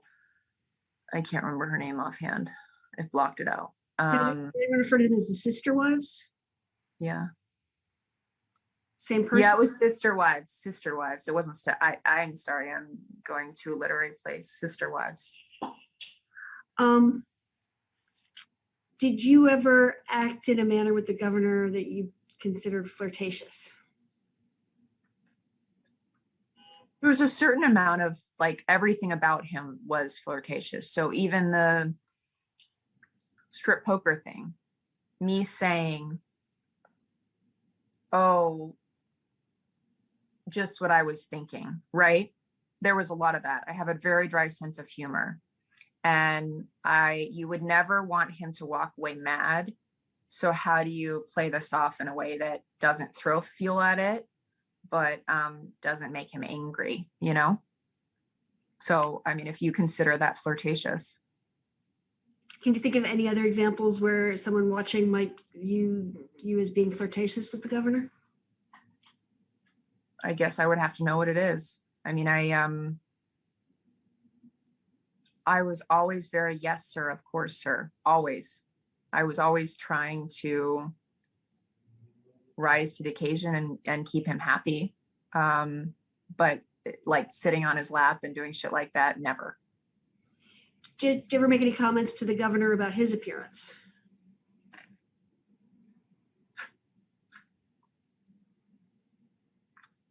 I talked a lot about his speeches because I thought, you know, he would ask for feedback on his speeches. He only wanted positive feedback, but I thought really highly of him for a very long time as the perspective of a leader.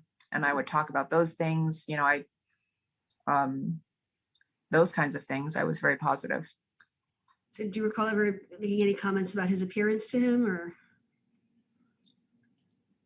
Not that I know of. Um, and did you ever have any sort of consensual romantic or sexual relationship with the governor? No, no. Um,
Did you ever go to any parties at the mansion?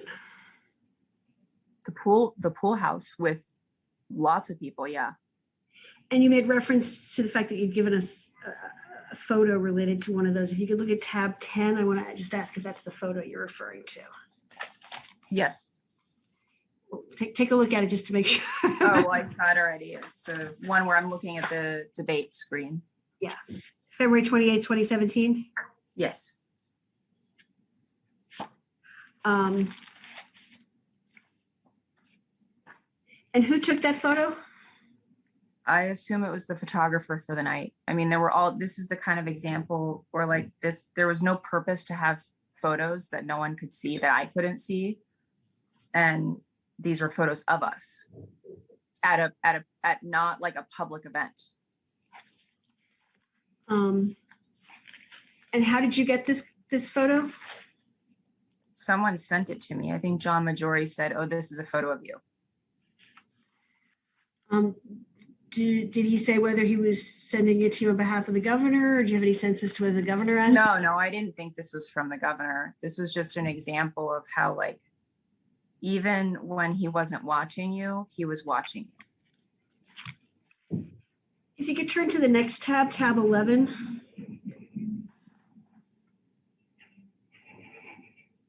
And do you recognize this document? Yes. What is this? This is how it would look like if you were invited to special events at the pool house. And it was only like the special people who were invited. And do you recall what event this was? No, I don't. I think it was their annual like wintertime holiday party. And I believe this was at the event where Stephanie showed me like there's a pool where FDR used, and she said, "Have you ever swam here?" And I said, "No, I haven't swam in here. I didn't even know it was here." It was cool to see because, you know, with FDR being in a wheelchair, it was interesting to see his like medical pool, but it was a weird interaction. But this was just an example of how you would be invited. And it was like a small set of people and you really wanted to be included. So you were part of the event. But yeah, I was just showing you an example of the pool party environment. Did anyone ever tell you that they went to any party at the pool where they went swimming? Stephanie said, have you swam here, like she had, but I never knew anything more beyond that. And you'd mentioned earlier being in the mansion at a meeting with Robert Mujica upstairs. Were there other meetings you attended at the mansion? Yeah, like the Tesla meeting I told you, and occasionally like there would be a staff kind of meeting. One time there was one where a bunch of people were invited before Puerto Rico, and another time there was a smaller set of people, like only the senior staff. And it was a weird environment because we were in the smaller side room. If you come in and to the left, there's like a little sitting area and everyone had a drink. I think he was eating dinner, but Rob was going to sit next to me on the couch. And as I told you, I really liked Rob. I trusted him and I thought he was a decent person and, you know, trying to help me fit in there. And he was about to sit down and he got up because he saw the governor looking at him, and the governor came and sat down next to me at the couch, and everyone else was seating somewhere else. Like it was clear that he was supposed to get to sit next to me. And it was weird because everyone was just kind of watching him and him talking to me. And that was weird on every level. How close to you did the governor? He wasn't that close. It was just the focus was weird, you know, and that Rob was going to sit next to me and he was my buddy. I was not over, he didn't scare me. He didn't present a power relationship over me. He wasn't I'm taller than he is. That's very different than my interactions with the governor. And he was about to sit down and the governor must have given him a look because he got up or like was about to sit down and moved over. And the governor sat next to me. And was there anything inappropriate or unusual about your conversation with the governor when he sat down? Just how he was focused on asking me questions or engaging with me. I don't remember anything particularly inappropriate. It was weird and inappropriate, the focus that was put on me. Did you ever talk to Rob about that interaction? No, because as much as I liked him, the one time I did open up to him was when I had just started in the role. And, I felt like nowhere was safe, and being inside didn't make it any better than being outside. So I went to his office and I was crying, and I said, I don't think I can do this. And he said, well, you got to figure it out. And a lot of it at that point was, in part about Melissa. But that was the only time I really opened up to him. And did he give you any other advice? No. I'm going to ask you to turn to tab 12.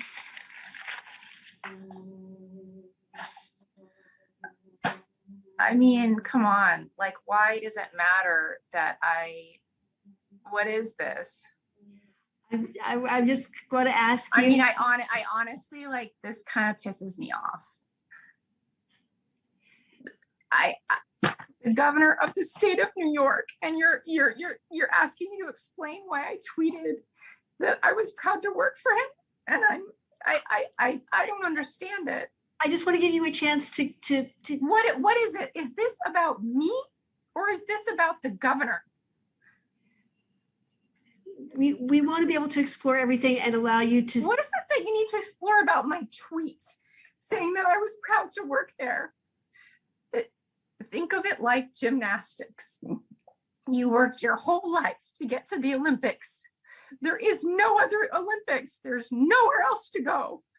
And if you get out and you piss them off, you're dead, and all of your hard work is gone. Why am I explaining my tweet about working there? How is this new to you? Do you want to take a break? I don't understand why. This is the kind of stuff Women for Cuomo ask me on Twitter. This isn't the kind of stuff smart lawyers who are experienced with people experiencing sexual harassment ask. I'm not making any accusations. Why are you? This is the kind of shit that his team would send me. This is literally what Women for Cuomo post on my Twitter page. I'm not trying to upset you. It is upsetting. It is upsetting. It's victim blaming. I am not. And do you mind if we go off the record when I speak to Lindsey? Sure, you can do that. And what I was suggesting a break anyway. You can talk with Lindsey. Thanks. Let's take 10 minutes. Okay, we are now off the record at 3:23 p.m. We are now on the record. The time is 3:35 p.m. And at any point, if you need a break for any reason, just to clear your head, just say so. We can obviously accommodate that. But before the break, with the tweets, as you said, people have used your tweets to attack you. We are not looking to attack you, but want to give you an opportunity to say in your own words, and you started to, why after these incidents, but before December of 2018, you had posted publicly positive things about the governor. Sure. So, looking at it now, it feels insane to read. But I think the extent to which this person has succeeded at momentarily destroying my life and controlling so many people's lives says a lot about one's ability to be in this place and have him as an enemy. And I was working there at the time, and I couldn't even fathom anywhere to go outside of working there, which is the same reason that when I was running for Congress, and I hadn't yet announced, but I was exploring running for office, I connected with because I knew that representative of working for of the governor's voice. He was always nice enough to me. And I conveyed to him that I was interested in running for office. And he said to me, Lindsey, the governor loves you. And then he corrected his words, which I just thought was so weird to begin with, because, he said, oh, he supports you. And I just thought the whole thing was so weird because I was finally away from this person. I had left. It had been very difficult for me. I was trying to strike out on my own, and still somehow I was still under his thumb in this way. So, there is no, when I was a little girl, everything about what I wanted to do in this world was to help make people's lives better and focus on people in pain in public service. And there's nowhere to go if you create him as an enemy. And I wasn't able to or strong enough to do it then. And it really took hearing another woman's experience that was very much the same as mine, where one, I had more sympathy for myself in this dynamic because I had so much sympathy for her. And then two, I felt so responsible for what had happened to her. So at this point, I'm still chugging along thinking, how do I get along in this world that belongs to this governor?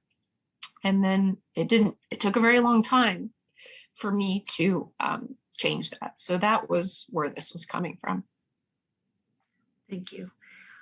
You talked about a conversation you had with Rob Mujica where you were sort of talking about how stressful and difficult it is. Did you ever tell anyone in the executive chamber directly or indirectly about any of the incidents with the governor at the time? No, you couldn't trust that group of people.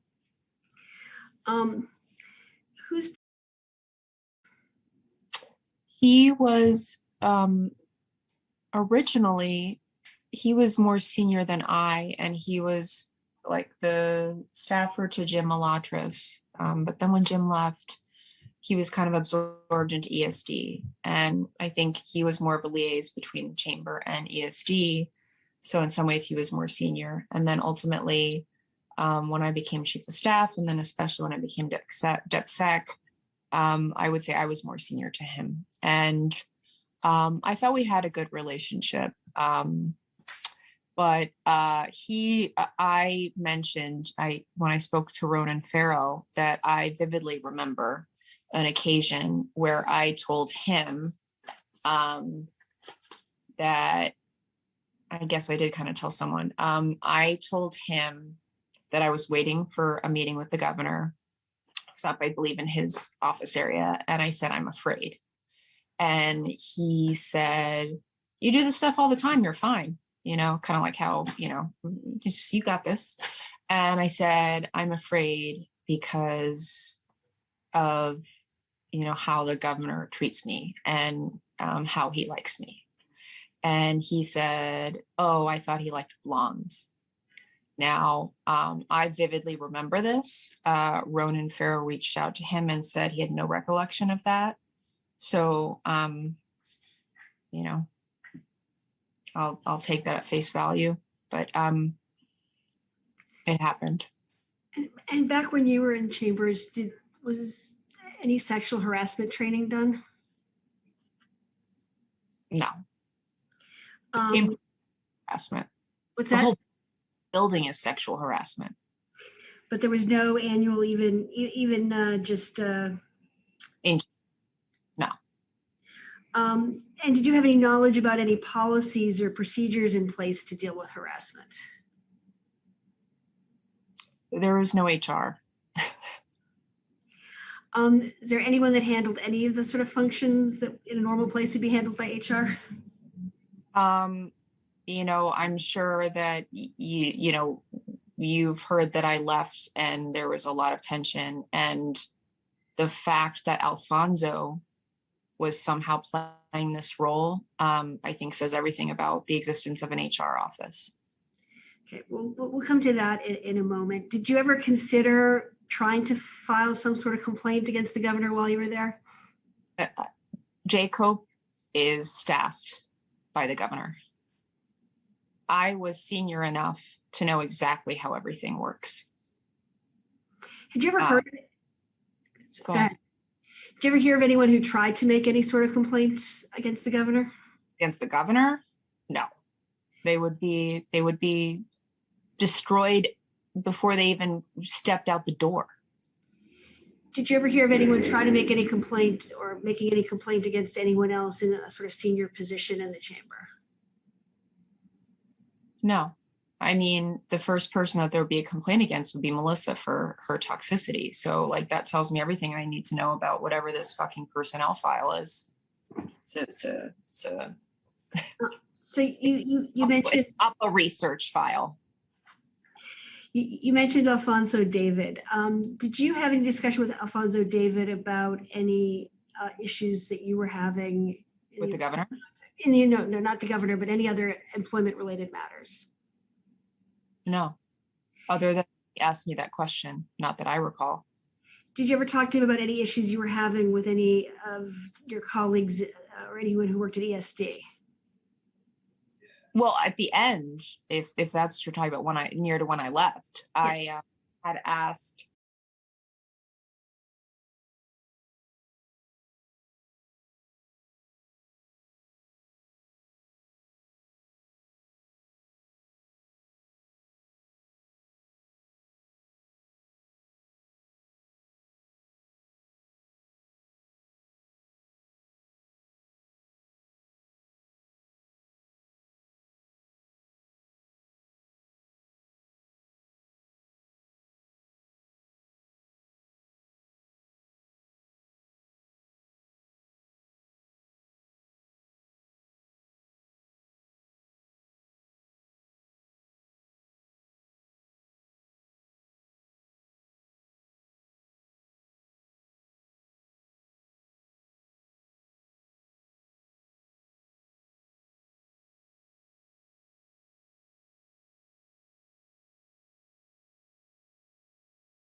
The second to last day I was there, I received an invite from a meeting with Alfonso.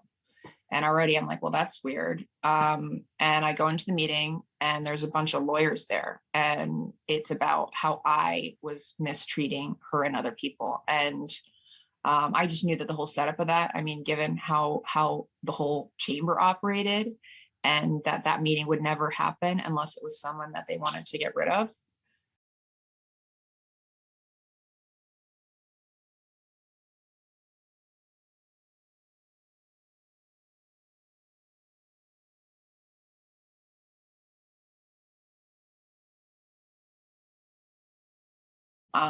So I just said, I'm done. I can't do this anymore. I can't do this. I can't do the pressure. Because of the stress and the fear. And I just quit. So if you mean like, did he ever get engaged? The last day of my employment, there was a meeting where he said that I was being aggressive to her and other employees. And I said, there's nowhere to go from here. You said it was a room full of lawyers. Who else was in the room? There was one on the phone, which I think was Camille, the woman who now heads Jacob as an independent leader. Camille Varlek. And then in the room, I think maybe there was the only lawyer that I have some modicum of respect for is, I don't remember her name. I could find it. She was actually like a real ethics lawyer, kind of. Was it Julie Kupiak? Yes. Yeah. And do you recall what Alfonso David said with regard to accusations? Were allegations that I was mean to my staff and that I shouldn't have handled. First, he said that I shouldn't have handled this directly with that woman. I said, fine, I'll give you that, no problem. I shouldn't have even interacted with her after we had that escalation with. And I said, okay. But then he said, well, and there's these other cases of, women who are, not, you said that you weren't nice. And first of all, I'd never had a bad performance review when I was at ESD. I'm sure I ruffled some feathers. I'm sure I pissed off some people. And, I probably did was not nice to someone here and there, I'm sure. But the way that it was set up was a setup. So, I received the message about what this was, which was there's no way for me to be in this place. Other than, did he identify anyone that claimed you were being? No, he said there were others, but it was never identified. I was never informed of who it was. I tend to feel like I could probably explain some context if there was someone, or if I was mean to someone, I'm sorry. Under my leadership, I elevated more women and minorities in terms of salary increases and in promotions than I think anywhere else in the agency.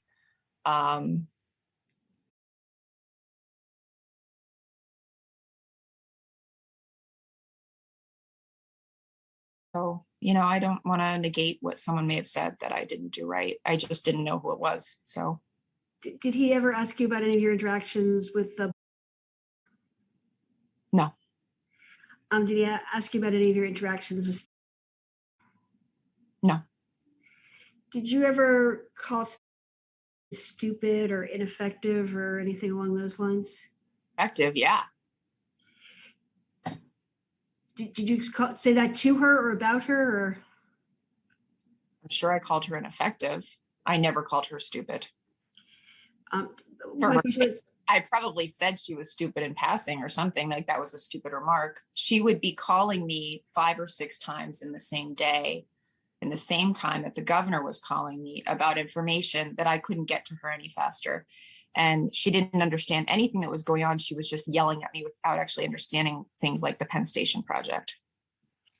Did he ask you about you throwing anything at anyone? I've never thrown anything at anyone, ever.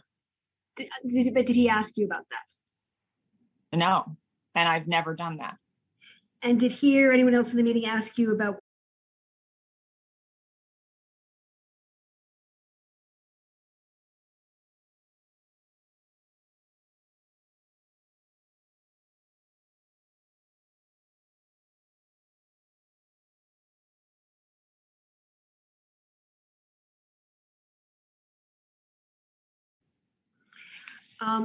Did they? That's a protect. None of these things were ever communicated to me. I'm just trying to find out what was discussed at this meeting. I'm not lobbing accusations at you. I'm trying to ask if things were asked. Did they discuss at all in this meeting whether you were up to date on putting in your paperwork on travel expenses? They may have mentioned that I was behind, and it was because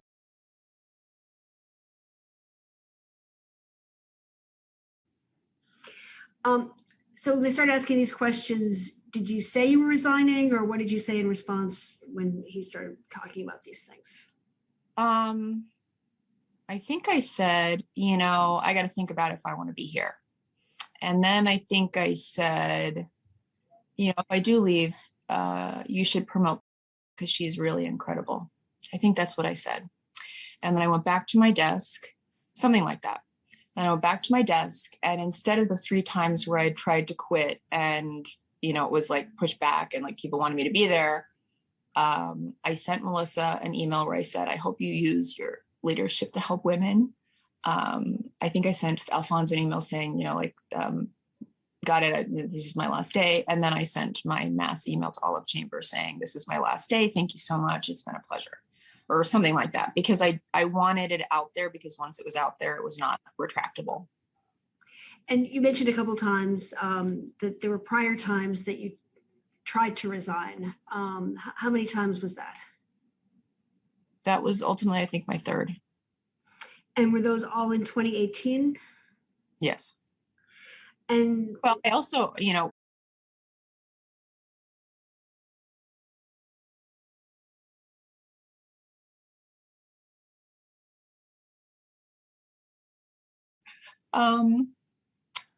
I thought about just resigning then too, so it probably would have been 4. And at that time after the incident, did you talk to anyone about resigning, or just think about doing it?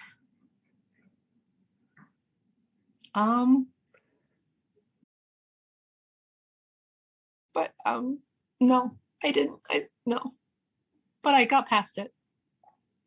When's the next time that you thought about resigning or talked to somebody about resigning? March. No. So my husband and I do an annual anniversary trip for like when we got engaged, and we go to every year. And I was calling my friend, and I was like, I don't think I can take this environment. And she said,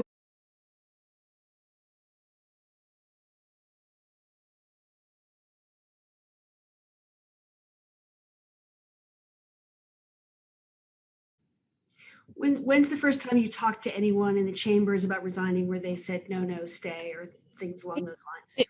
where I really like expressed and everyone knew, it was probably that exchange that you have with Melissa DeRosa around that time. Yeah, why don't we turn to tab 16? Okay. Yes. Yeah, that one. So this is looks like July 25th, 2018. Yeah. And so she wrote, call me fast, and then you wrote, just tried you, and then she wrote, I know it was a tough day today. Yes. What happened that day? I believe this was the day where she called me and said, what the fuck did you do? And I hung up the phone on her and said, no one talks to me like that. And did you, after this exchange, speak to her? I don't actually remember actually talking. And she says, we hope to see you back here tomorrow. Did you say that you were going to quit, or did you leave early or something to give? Left her. I'm sorry. Some level. Yes, I left early and I said I was going to quit. And did you say that to Melissa, or did you say it to somebody else? Honestly, I don't remember. It was a very, very tough time. And after this exchange, did Melissa say anything to you to try to beyond this to try to get you to stay? I mean, I went back the next day, I think. So once you're like back in, she's back to her old self. So no. When's the next time that you talk to anybody about resigning? I think I think I must have actually done it earlier in the summer. Whenever, I mentioned to you about Rob when I told him I didn't think I could do this. Right. That was actually pretty early on when I got the job. So I would say that was in like late spring, and then there was this. And then there was one other time, but I don't remember what it was. And then there was when I left. And when you left after you sent out first of all, when you sent the email to Melissa. Well, actually, sounds about right. The Rob, then this one, and then, I leave, and I think it's the end of September. So you described after the meeting with Alfonso David, you sent an email to Melissa DeRosa. Did she ever respond to you? Your whole thing is deleted when you leave immediately.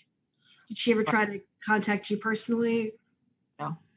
After you sent out your mass email, did anyone else get in touch with you about your departure? Yeah, I think a ton of people were shocked. And then if you were really close, you weren't shocked. So like people like reached out to me. And she knew in like 2 seconds.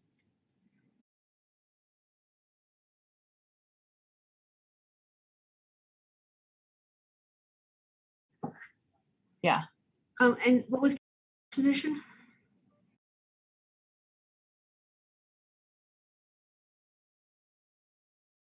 Did anyone from the chamber ask you to reconsider your resignation? No, I was still talking with Rob. So the other thing, I was like, I don't need this. And my husband and I are going on our actual anniversary when we got married trip shortly thereafter. So I'm on this trip and how it happened. But I was like, is my life over if I don't if I end it this way, and if I don't try and put some pieces together, how am I going to do this? I don't, is my life over? I can't, there's no other place to go than this place. There's no other place than working for the governor. And I talked to Rob and I said, well, if there was a way where it would be different and I don't have to like if there's a different reporting line where I can just like do the work that is important and not be in that, I would come back, and he was like, I'll talk to them and see. And he came back and said, I don't think it is possible. And at that point, and I did say to him, I was like, I feel like my life is over because there's nowhere to go. And he said, your life isn't over. It's just beginning. And I thought that was nice. And I emailed, I think, Alfonso in the group. And I said, this is my formal resignation, because they were like asking for some form where I was supposed to sign something. And I just said, this is the final, like, I'm done. And then I got like the formal, you're done, you're out, you've resigned thing. After the meeting with Alfonso, David, did you have any phone calls with him about returning? No, if I had had a good conversation with Rob, I was going to, follow up with Alfonso and discuss it. But no, that never happened. Did you ever ask Alfonso, sort of along the lines of what you asked Rob, is there some way I could come back? Or Rob was the friend that I kind of had there, so it was through him. Did you ever communicate with the governor in any fashion about your departure? Yeah, because I on some level, and I still believe that not that I was a perfect like manager or something, but that this process never would have happened without him. And I wondered if I had not handled the interactions with him in a way that he was like, I kind of thought this was coming from him, because nothing happens without his imprimatur. And I said, like, why would, like, what is this? Like, why is this? This is bullshit. That's kind of my MO, is pretty, to the extent that I can, be direct. And he said, I didn't even know, you wouldn't even say anything. I was like, that's strange. And I said, well, I don't, I have complicated feelings about my time there. I got to oversee all of this work in Puerto Rico. I got to do really important work. I got to meet really cool people. It just all came with this other side that was really terrible, So I was conflicted, right? And if that's the only powerhouse in the world, there's nowhere else to go.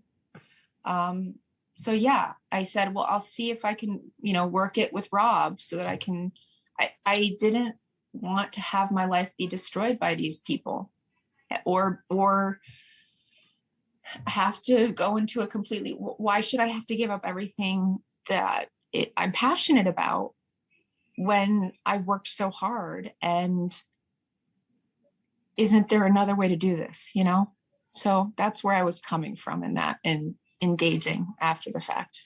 Right. And that was the conversation with Rob. Mike, did you ever communicate directly with the governor about why you left? Yeah. Yes, I said, bullshit. Like, what? This would never happen to Melissa. This is the most toxic environment I've ever been in. At this point, I was not saying to him directly, you sexually harassed me. You did these things to me. You could never really say it to him. It really wasn't. I said toxic environment. Eventually, after I had some distance, I said toxic for women, but I couldn't get to that last point in the accusations until I talked to a woman who had basically exactly my experience with Charlotte, right? So at that point, it was about like, this is ridiculous. This is the most toxic world I've ever been in. Melissa is like the meanest. All these women have been mean from day one. The fact that I had this meeting set up was a setup. And that is how I felt. Not that I'm not culpable, or I've never not fucked up a situation or a dynamic with someone, but I felt that was intentional. And he said, no, it was. I didn't even know you were leaving. So I don't know what's true or not, but that was the substance of my interaction.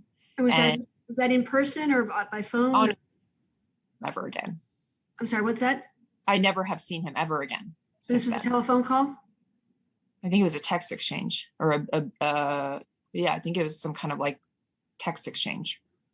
Did you still have BlackBerry? Not before my BlackBerry. No, I don't. And when was it in relation to your resignation? Right in that time when I decided to leave. And did you reach out to him, or did he reach out to you saying, I just heard about your resignation? Me, like I was like, this is bullshit. Like, I was pissed on some level. I wasn't ready to like direct all of it, like what really happened. I don't think I had really absorbed it and how it felt. but the overall was bullshit. And as I think you have an interest in talking to me, I've been pretty direct with people, and it was kind of like that. After you left the chambers, you ran for Congress, correct?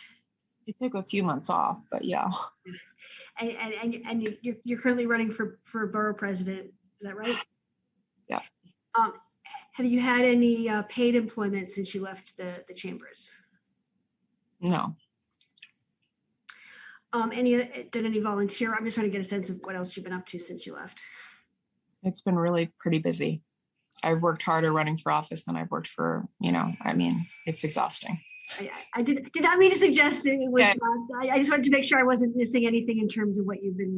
No, one of the great things about, this is the duality of my experience. One of the great things about the experience I had was I got to do really important things at a high level. And you don't just get to do that, unless you kind of run your own show or do something like that. And so I wasn't just going to go back and work in, a corporate environment.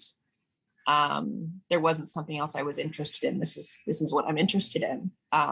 So it was more about how do I figure out a way where I can do this on my own authentically, work on improving myself and working what I care about authentically. And ultimately that led me to run for office. And then it was, how do I get started on this?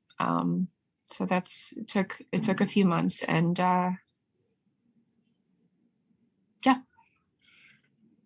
Other than the pin or text exchange with the governor you just described, have you had any communication with the governor since then?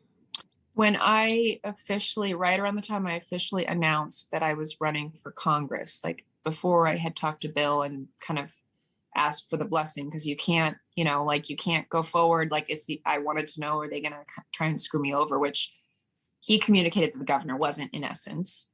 Although I learned later that Melissa did try to screw me over personally, but I think, who knows what's what. I sent a thank you card for my time there because there was no other world. There's no other way to be, right? And I didn't want to have an enemies, and I wanted to be the perfect who does everything they're supposed to and doesn't have any enemies and just does the job. But that was the last I sent a thing, and I never heard back. So obviously he's the governor. And you said that you'd heard that Melissa DeRosa called Jerry Nadler's campaign and was saying bad things about you. Who told you that? And did he tell you what sort of things Melissa DeRosa was telling them? No, I said I didn't want to know. Since between the time you stopped working for the executive chamber and mid-December of 2020, is there anyone else in the executive chamber that you had any contact with? Yeah, I think you have some things you want to run through here, right? There might be things I don't know about, so I'm just asking you who you kept in touch with or had interactions with. Let's see how much we can nail with one thing. My personality, once I've decided to occupy the field of making this difficult choice and fucking up my whole life for a little while, or messing up my little life for a little while, I wanted to see if whatever way I could encourage these people who had been bystanders or willing participants in such a big abusive environment to do the right thing. So when these things happened, I absolutely reached out to people. So I ask you, but before you started your tweets in December, that started this all, between the time you left in September of 2018 and say early December 2020. This in here because I'm not really interested in like going back in my relationship with Melissa, but because I knew that she had messed with my campaign or tried to. I was pretty pissed about something with the voting decision that they had made. And I texted her and maybe Danny about it. And same time, I had also helped secure 1 million masks for the state of New York through a business contact. So as much as this may be their attempt to say that I built up this huge thing to get back, I think actions speak louder than words. Is there anyone you were friendly with after you left the chambers that you stayed in touch with? For a while, I was friendly with Rob, and I was appreciative that he had been, helpful and tried to put, a positive outlook. I was really appreciative. But how he dealt with all of this stuff, I could just never forgive him. A lot of the underlings, very close, very, good relationship. And a few have reached out and been like, well, I can't be public, but I support you and thank you for what you're doing, that kind of stuff. But none of those senior people know. And you mentioned this issue with Melissa DeRosa and the voting thing. What is that a reference to? I don't even know. I kind of like this. You have, I scanned these things and I got the sense from a story that they were trying to plant, that they're trying to create this bigger narrative that I had an axe to grind. And that it's exemplified by me texting Melissa and Danny about something that they did with the petitioning when I was running for Congress. But there's nothing bigger than me thinking that they would do things to screw me over. And it's not that far from the truth, given the fact that Melissa released this supposed personnel file, tried to screw up my congressional race, tried to get newspaper stories to cover the personnel thing, tried to get Brad Hoylman as much support from unions vis-a-vis me in this race. So as much as it may sound extreme, it's not that extreme when you realize what has actually occurred that has been documented publicly. And what's your knowledge about what role, if any, Melissa or anyone else from Chambers had in getting unions to back Hoylman over you? Just what I read in the newspaper. So in December of 2020, you tweeted some things in more general terms about working for the governor's office. What made you decide to send those out there at that point? Well, I had, if you have my tweets, I had said that it was a toxic environment like a year and a half before that on Twitter. And Melissa, again, Melissa had asked Jim Alatris to negate me and say, I heard someone Twitter bombing about, being a working parent in Chamber and here's how great it is to be a dad in Chamber. Well, that's not the same thing as being a woman in Chamber. But I had mentioned this a year and a half before that. So my only point here is to say that I had been speaking about a toxic environment for women for a long time, and on some level trying to get my story out there. But I wasn't ready to go all the way, and look at how the pushback was, right? Fast forward to the fall or, December 2020. I now know how to use Twitter. I used it a lot for a whole campaign. It's one of those innocuous questions. What's the worst job you've ever had? And on that, I tweet, working for the governor, blah, blah, blah, blah, blah, what toxic for women. It was a more respectful environment when I waitressed at Friendly's as a teenager. I had tweeted those kinds of things before that moment, but for whatever reason, it was either the Post or the Daily News decided to pick it up and everyone in the press saw it, right? And that was when Charlotte reached out to me because she had seen the press coverage and she DM'd me. And she said, thank you so much for writing about this toxic environment. It was toxic for me and I was actually sexually harassed. And I had not mentioned being sexually harassed by the governor. I had not mentioned that at all. And she told a little bit of the story and she was a young woman. And so I said, I called her, we had a conversation and, I told her none of this was her fault. As much as she didn't feel like she could get out of it, she didn't feel like she could, it was no way out regardless of what you did in a way and how it kind of derailed her life. And I knew exactly what she meant. And it had derailed my life on so many ways that I'm only beginning to understand. And not only did I feel really guilty that I hadn't done anything about it and prevented it from happening to her, I had more sympathy for myself because I said, oh, maybe I'm not, shameful that I couldn't fix this, that I couldn't, make him believe in my talents, or, that I didn't know how to stop it. And I'm sitting with that feeling. And, the next day or so I wake up and Andrew Cuomo's being floated for attorney general for the country. And I don't even think about it. I just start tweeting, and I don't tell my husband. I don't tell anyone who loves me or cares about me, because I know if I did, they would stop me, because it was kind of like a kamikaze mission. And it was a kamikaze mission. It kind of did destroy my life for a little bit. And I kind of on some level knew it would. But I couldn't deal with knowing that had happened to Charlotte, and on some level knowing that had happened to a lot of women, and being responsible for it. So I had to speak up. Did anyone from Chambers reach out to you after you started tweeting? Your first one saying it was worse than friendlies, or the ones after that, to question what you were doing or tell you to stop or anything else along those lines? Two messages. One who I had like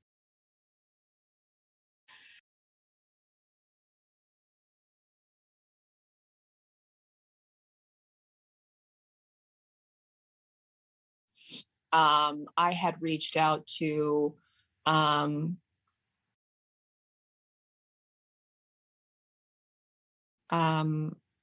who had worked for the governor, and now works, I think, for.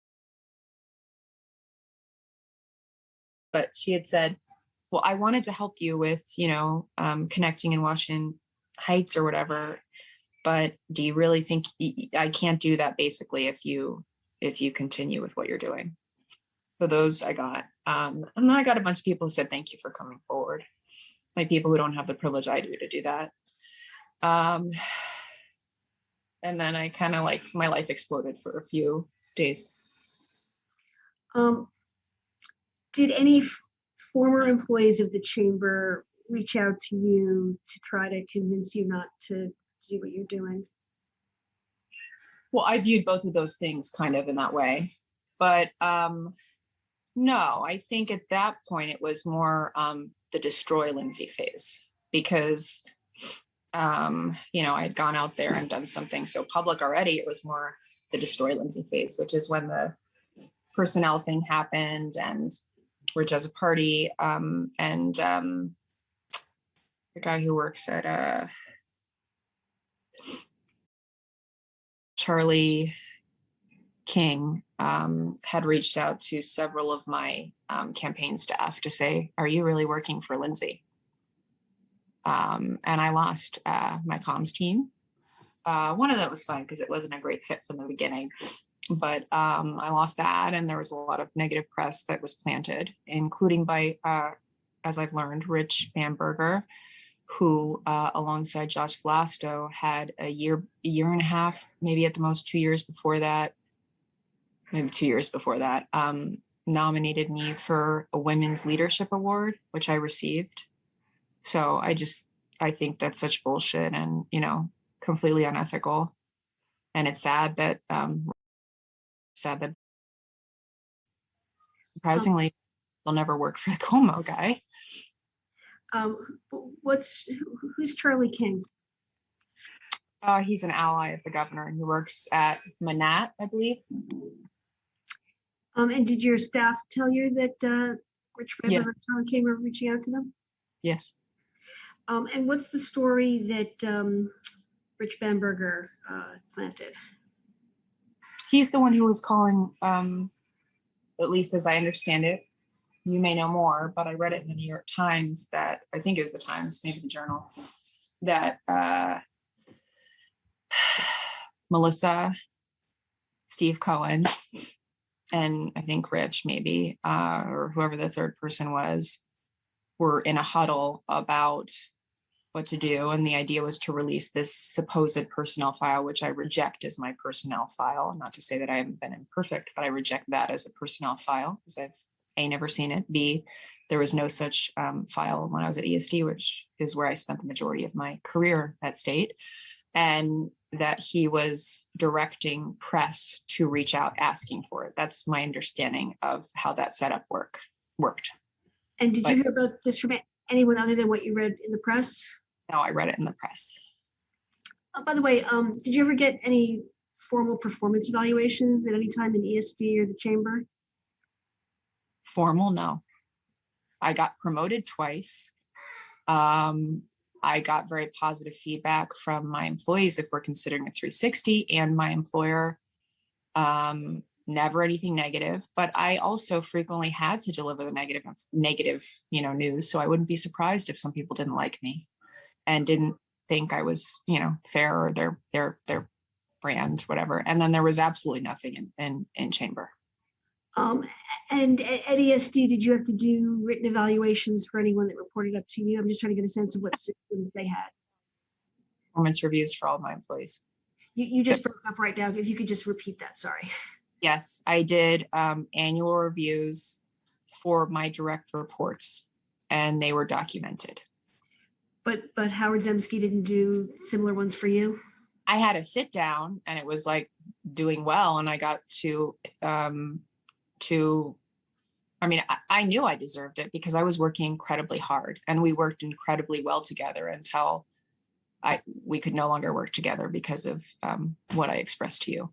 And I knew that, but up until that point, he was like a dad, and it was like a great working environment. And I worked my ass off, and I did endure it, I did deserve those raises, but no, there was never, like, as I remember, like a formal written thing. It was a conversation. So there was a review, but it was a verbal thing. And did you ever hear from anyone, including any reporters, any other stories that they were trying to plant about you, but maybe weren't successful? Yeah, Josepha Velasquez tried to have the Malatrus thing become a story originally when I posted about the toxic women's environment. And that was when I was running for Congress during the course of that. And then the performance review, and then losing two of my staffers, Charlie King was trying to promote. Once all of this stuff happened, losing two of my staffers, Charlie King was promoting that too. And you mentioned talking to Charlotte. Did you keep in touch with her after December? Yeah, I text with her all the time. I think you mentioned earlier having communication with Caitlin. When did you first have any communication with Caitlin? So we overlapped, and I actually reached out to her, not at first, after my life exploded. And there was a need to see if I could kind of help tell a bigger story if I was going to do this. Not only did I have to get my ducks in a row, and you see how hard it is for me to do dates, so it took a while to tell the story the way it would capture how toxic this environment was and how abusive it was. I also started thinking, frankly, who are women who are close to him that were in what he would find attractive? And I started reaching out to them. And two of the first people I reached out to were Annalise and Caitlin. And who else did you reach out to? I reached out to, there was a blonde haired regional rep person. I don't remember her name. I found her on LinkedIn because someone I didn't remember. She said she had a fine relationship. I said, no worries. I said, I was wondering if you want to talk about, because if I was reaching out, they knew what I was reaching out about. So I said, hey, I was hoping we could talk offline about something. She said, oh, I only had positive experience. Like, great, no problem. Moved on. But it's important to note that all of this didn't happen until well into the new year. So this narrative that Rich as a party is pushing about the personnel file, I wasn't doing any outreach to anyone else when I tweeted that. And I didn't do any outreach to anyone else until I think mid-January or early January. So that's total bullshit. I hadn't reached out to a single person. I didn't have a lawyer, none of it. But at that point, yeah. And I think, I'm trying to think, there are one or two more people.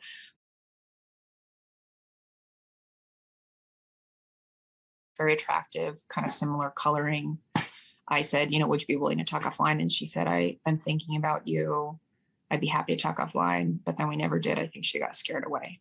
And then I did hear from, I didn't reach out to her because I had a lot more interaction with the governor than she did, but she reached out on her own saying, I'm so sorry, I can't do anything to help or speak up. She has like,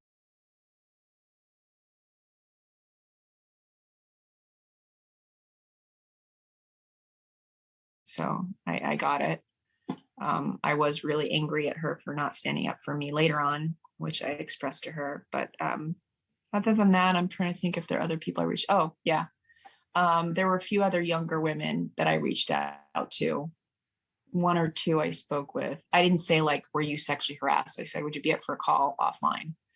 And I think there were two other really pretty, when I say pretty, there's so many attractive women. I just mean like their coloring kind of fits into what I've observed as a trend. And they said, you know, I hated the environment, but I didn't have that specific experience, the two other women I spoke to. So. Did you either then or at any later point speak to any of the executive assistants up in Albany? No.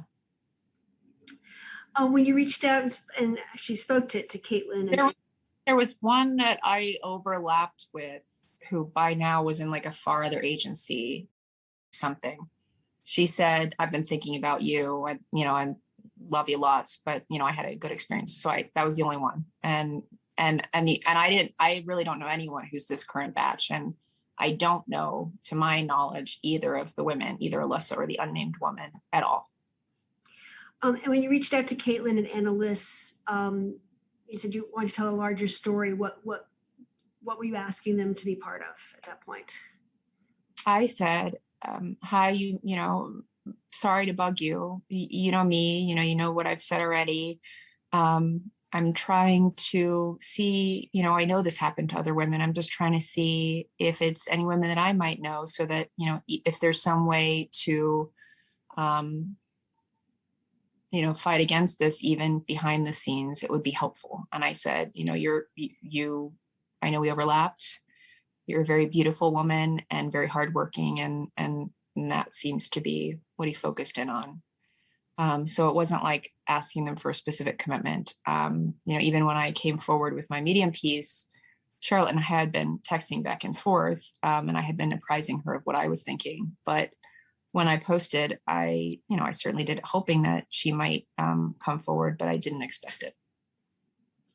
And I certainly don't want to ask about any conversations with any lawyers, but there's some reference earlier that suggests you had a lawyer prior to Jill. I did.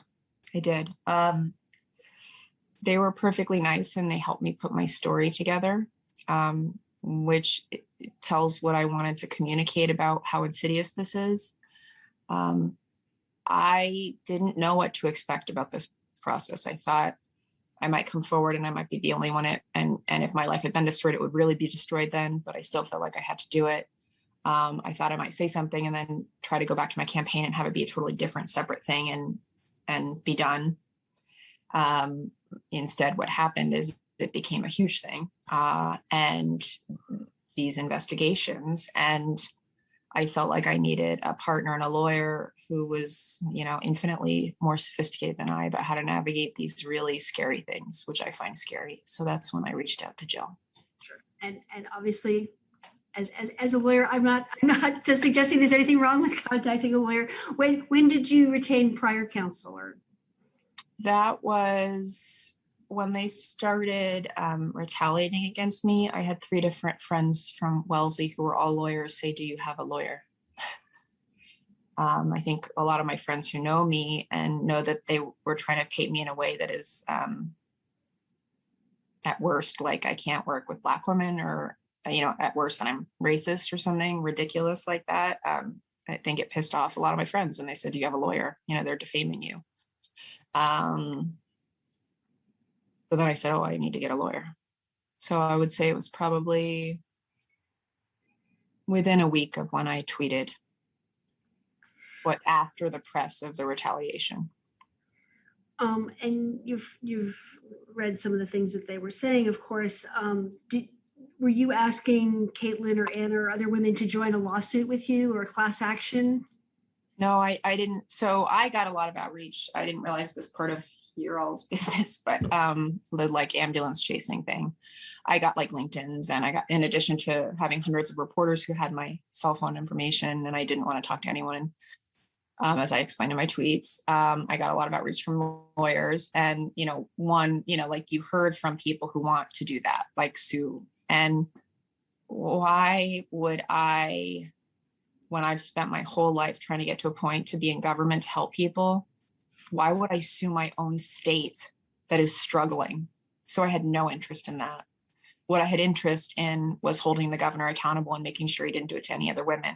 And I knew that if I stood alone, that's just me. But if I could even privately get women to confirm that this happened, I was thinking if I could somehow get on background, Charlotte and other people, not on background, but like without their names, to say that this happened, maybe it would make it so that he couldn't do this to any more women.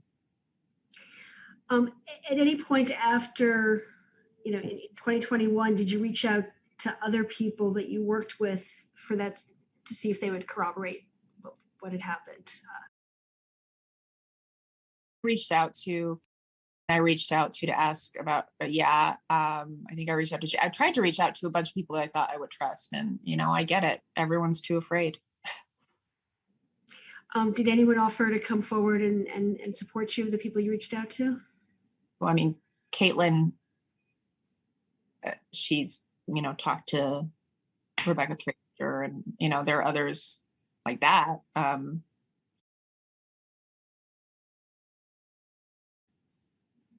Contributed to those stories. I'm sure I know tons that have, but very early on by my earlier lawyer, I was told, like, you should not be the receptacle of stories because you could be subpoenaed.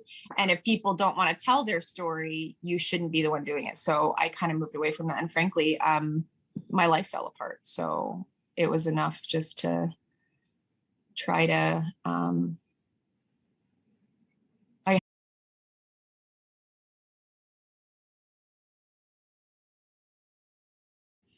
And I don't know how much longer you have, but if you have a while still left, I want to give Lindsey a little bit of a break. I Sure, didn't. sure. It's not hours more, but it's not almost done. So I think this is a fine time for a break.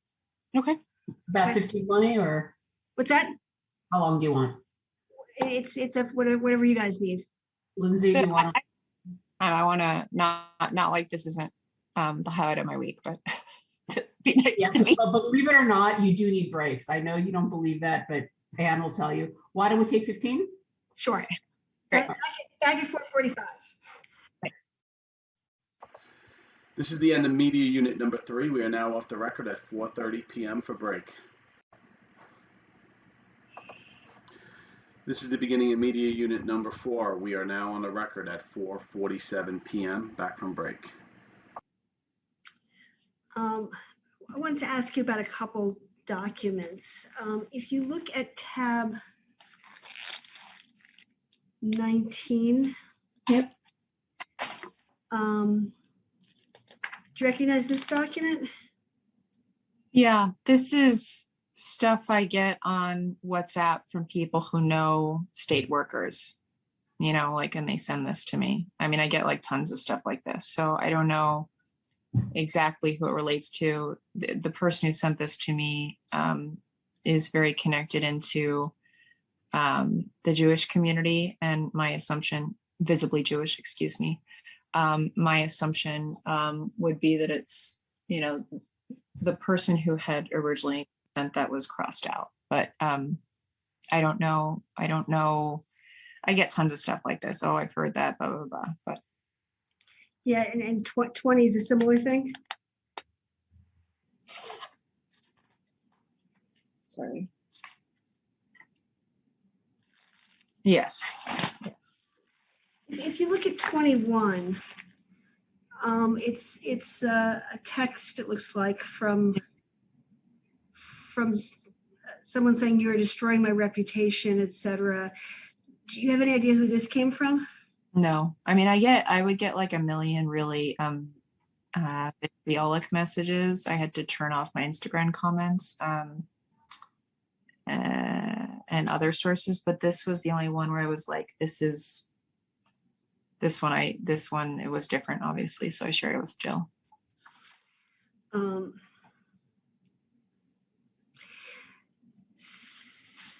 Have you spoken to any of, you can put that aside. Have you spoken to any of the other women who've come forward publicly or semi-publicly about the investigation itself?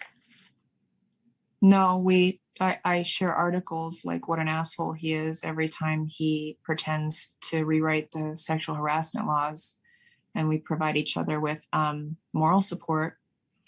Anna did ask me, like, are you going to do the assembly? I'm going to follow what you do and that kind of thing. And I remain suspect of the politicization of that process, but I do feel better about Davis Polk.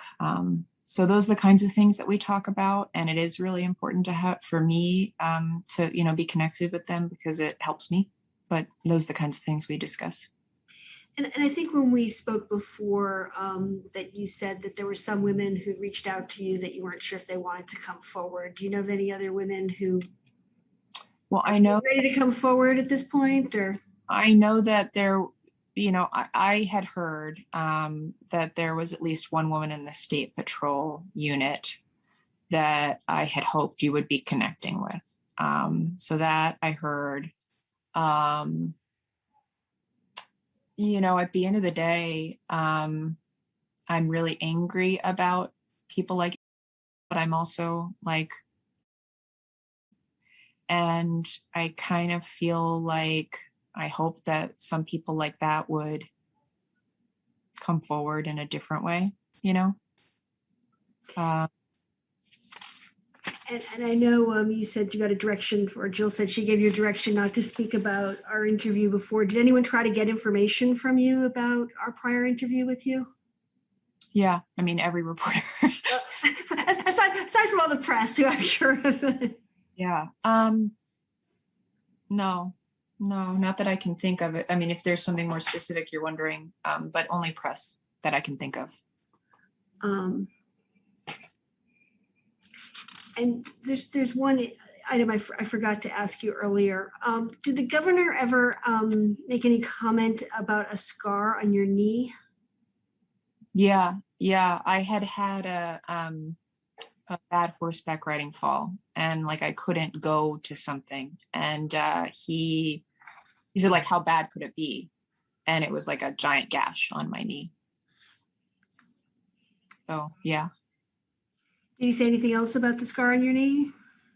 He said something about my legs, like my nice legs. And that was the first indication that I got that, that was the first verbalization where I was talking about, like, it's called a degloving injury, where like it actually takes the stuff off your knee.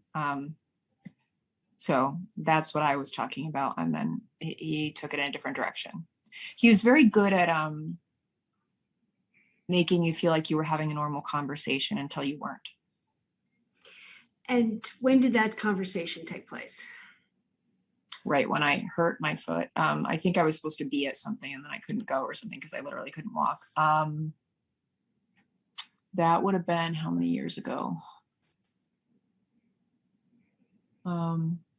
Probably sometime in 2017, because that's the boundary line where it was like there was enough interaction with him, and Stephanie was, and I thought I'd included this at some point, but I don't know if it made it. She was always like, do you have a PIN yet? Because we didn't use PIN at ESD. We didn't use Blackberries at ESD, but that's all how he communicated directly to people, because he didn't do email. And, I always wanting to be respectful, like on after things like that, where I went on the plane and the GM thing, I would say that. And on several like at least a few occasions, like in similar time frames, she would say something like, do you have a PIN? You should tell him yourself. And I didn't. Later on, as I was doing more work in chamber, I did get a Blackberry. And so then I had a PIN.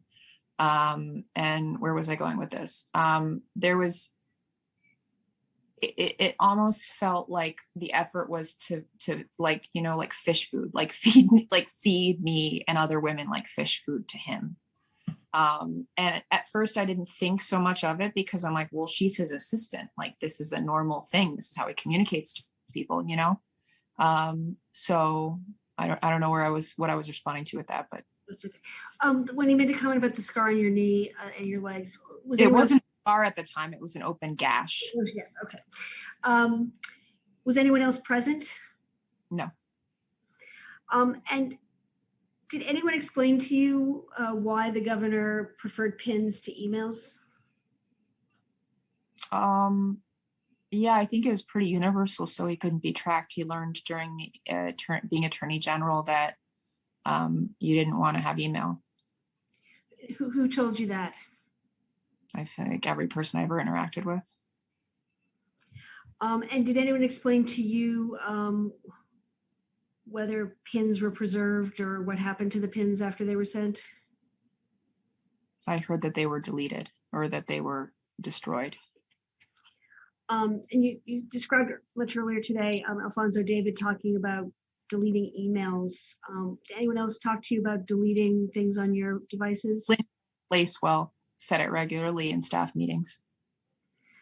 And did she and Alfonso David say to delete all your old emails, or did they say to particularly pay attention to certain ones? Practice good email hygiene.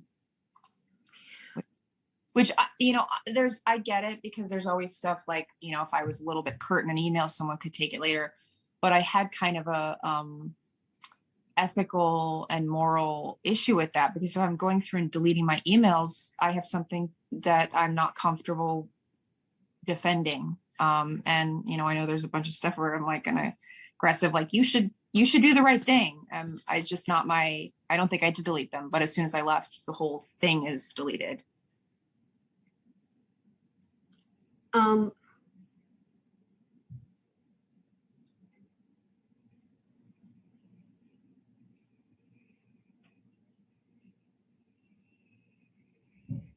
Couple other questions. Did anyone ever ask you to delete specific emails? Not that I can recall. Who is? She's a mom, and we became particularly close. And is she somebody that you told about some of the things that happened in chambers? Yes. And did you ask her to sort of corroborate or? I just asked her to share what she shared with me. And I wasn't sure what I had, you know, told a small group of people. So I said, you know, whatever I shared with you, can you email me about it? You know? Did the governor ever make any comments about or ask any questions about your sex drive?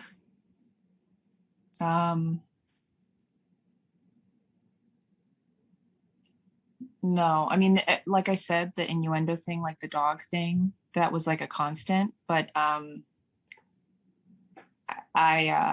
he asked me how long I was married for, that kind of stuff. That was weird.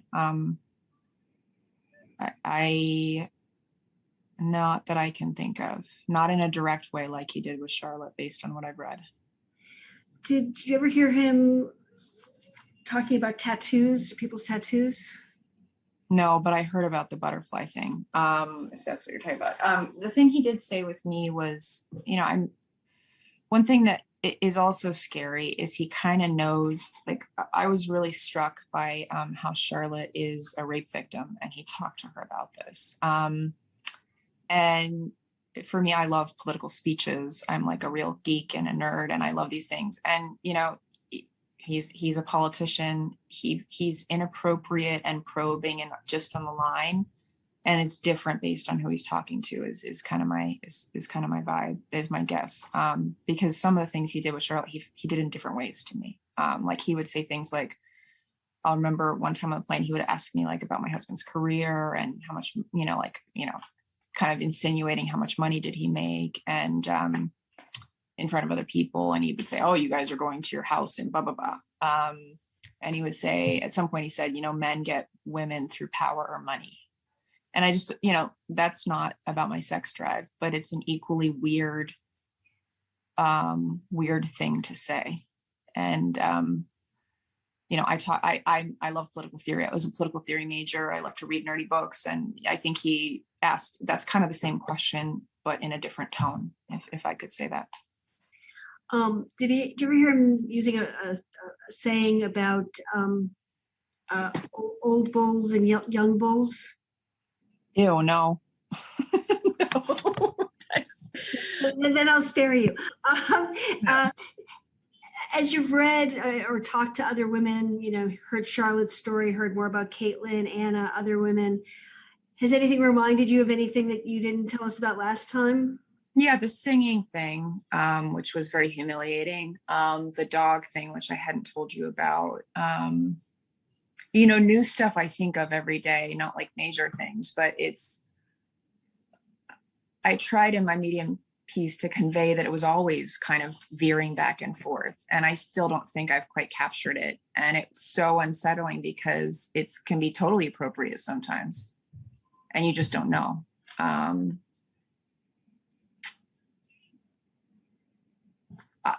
totally believe every single one of those stories, like the BlackBerry not working.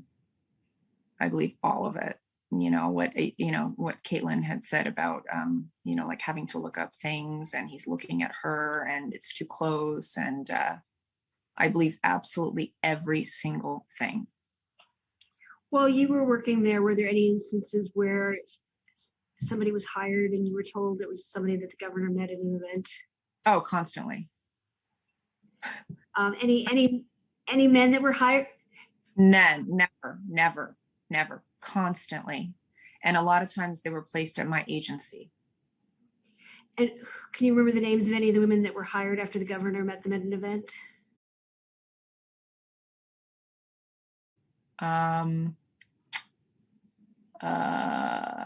Yeah, other people. They were always attractive women. Can you recall any others? Yeah, I'm sure I could. He tried to get me to.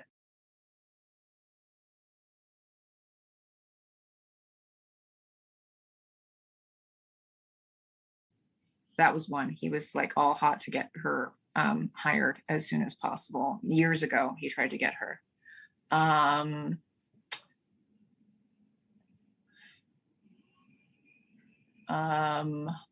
There was a woman who he was going to.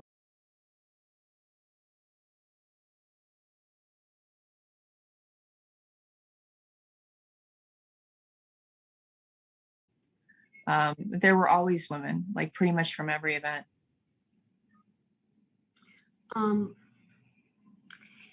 June or Jen, before I sort of do some wrap up, any other issues or items that I've overlooked?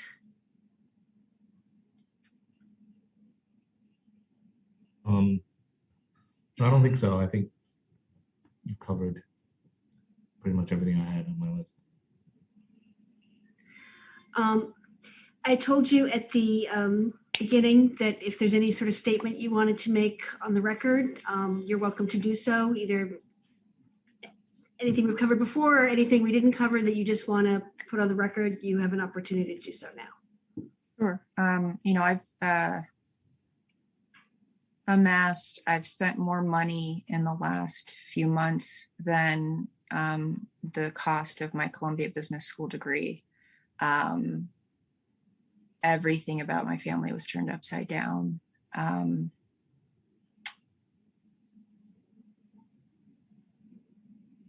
This is not a fun experience for anyone. I think you know that, having been in this space. And one would only do it, I think, if it were really important. And increasingly, I see the governor being even more cavalier about how he responds to this. And I hope for accountability for all of the women here, but I fear even more what the implication is of just letting him do that and get away with it. And all of it is very worth it if things are different for women moving forward. And he just can't do that. He's doing this in front of everyone. And I really hope that everyone is cognizant of that. Thank you. We're gonna wrap up. I hope we're done for you today. There's a possibility that something could come up that we need to That's okay. reconvene and talk to you again. If you come across other documents or your mom tells you she found something, get those. See, my mom was the opposite. She'd throw everything away. If you find any other documents, get them to Jill and she'll get them to us. And the other thing, and we're doing this with everybody, is we'd sent you and Jill those packets of exhibits, and in keeping with keeping things confidential, we'd ask that you either return them to us or shred them or destroy them. I'm happy to shred my darkest moments. Okay. You can set them on fire if you'd like to, but thank you very much. And now Marco has to take us off the record. Sure. Yes. Thank you. We are off the record at 5:05 p.m. and this is the end of the recorded interview of witness May 20th, 2021. The total number of media units used was 4 and will be retained by Veritex New York.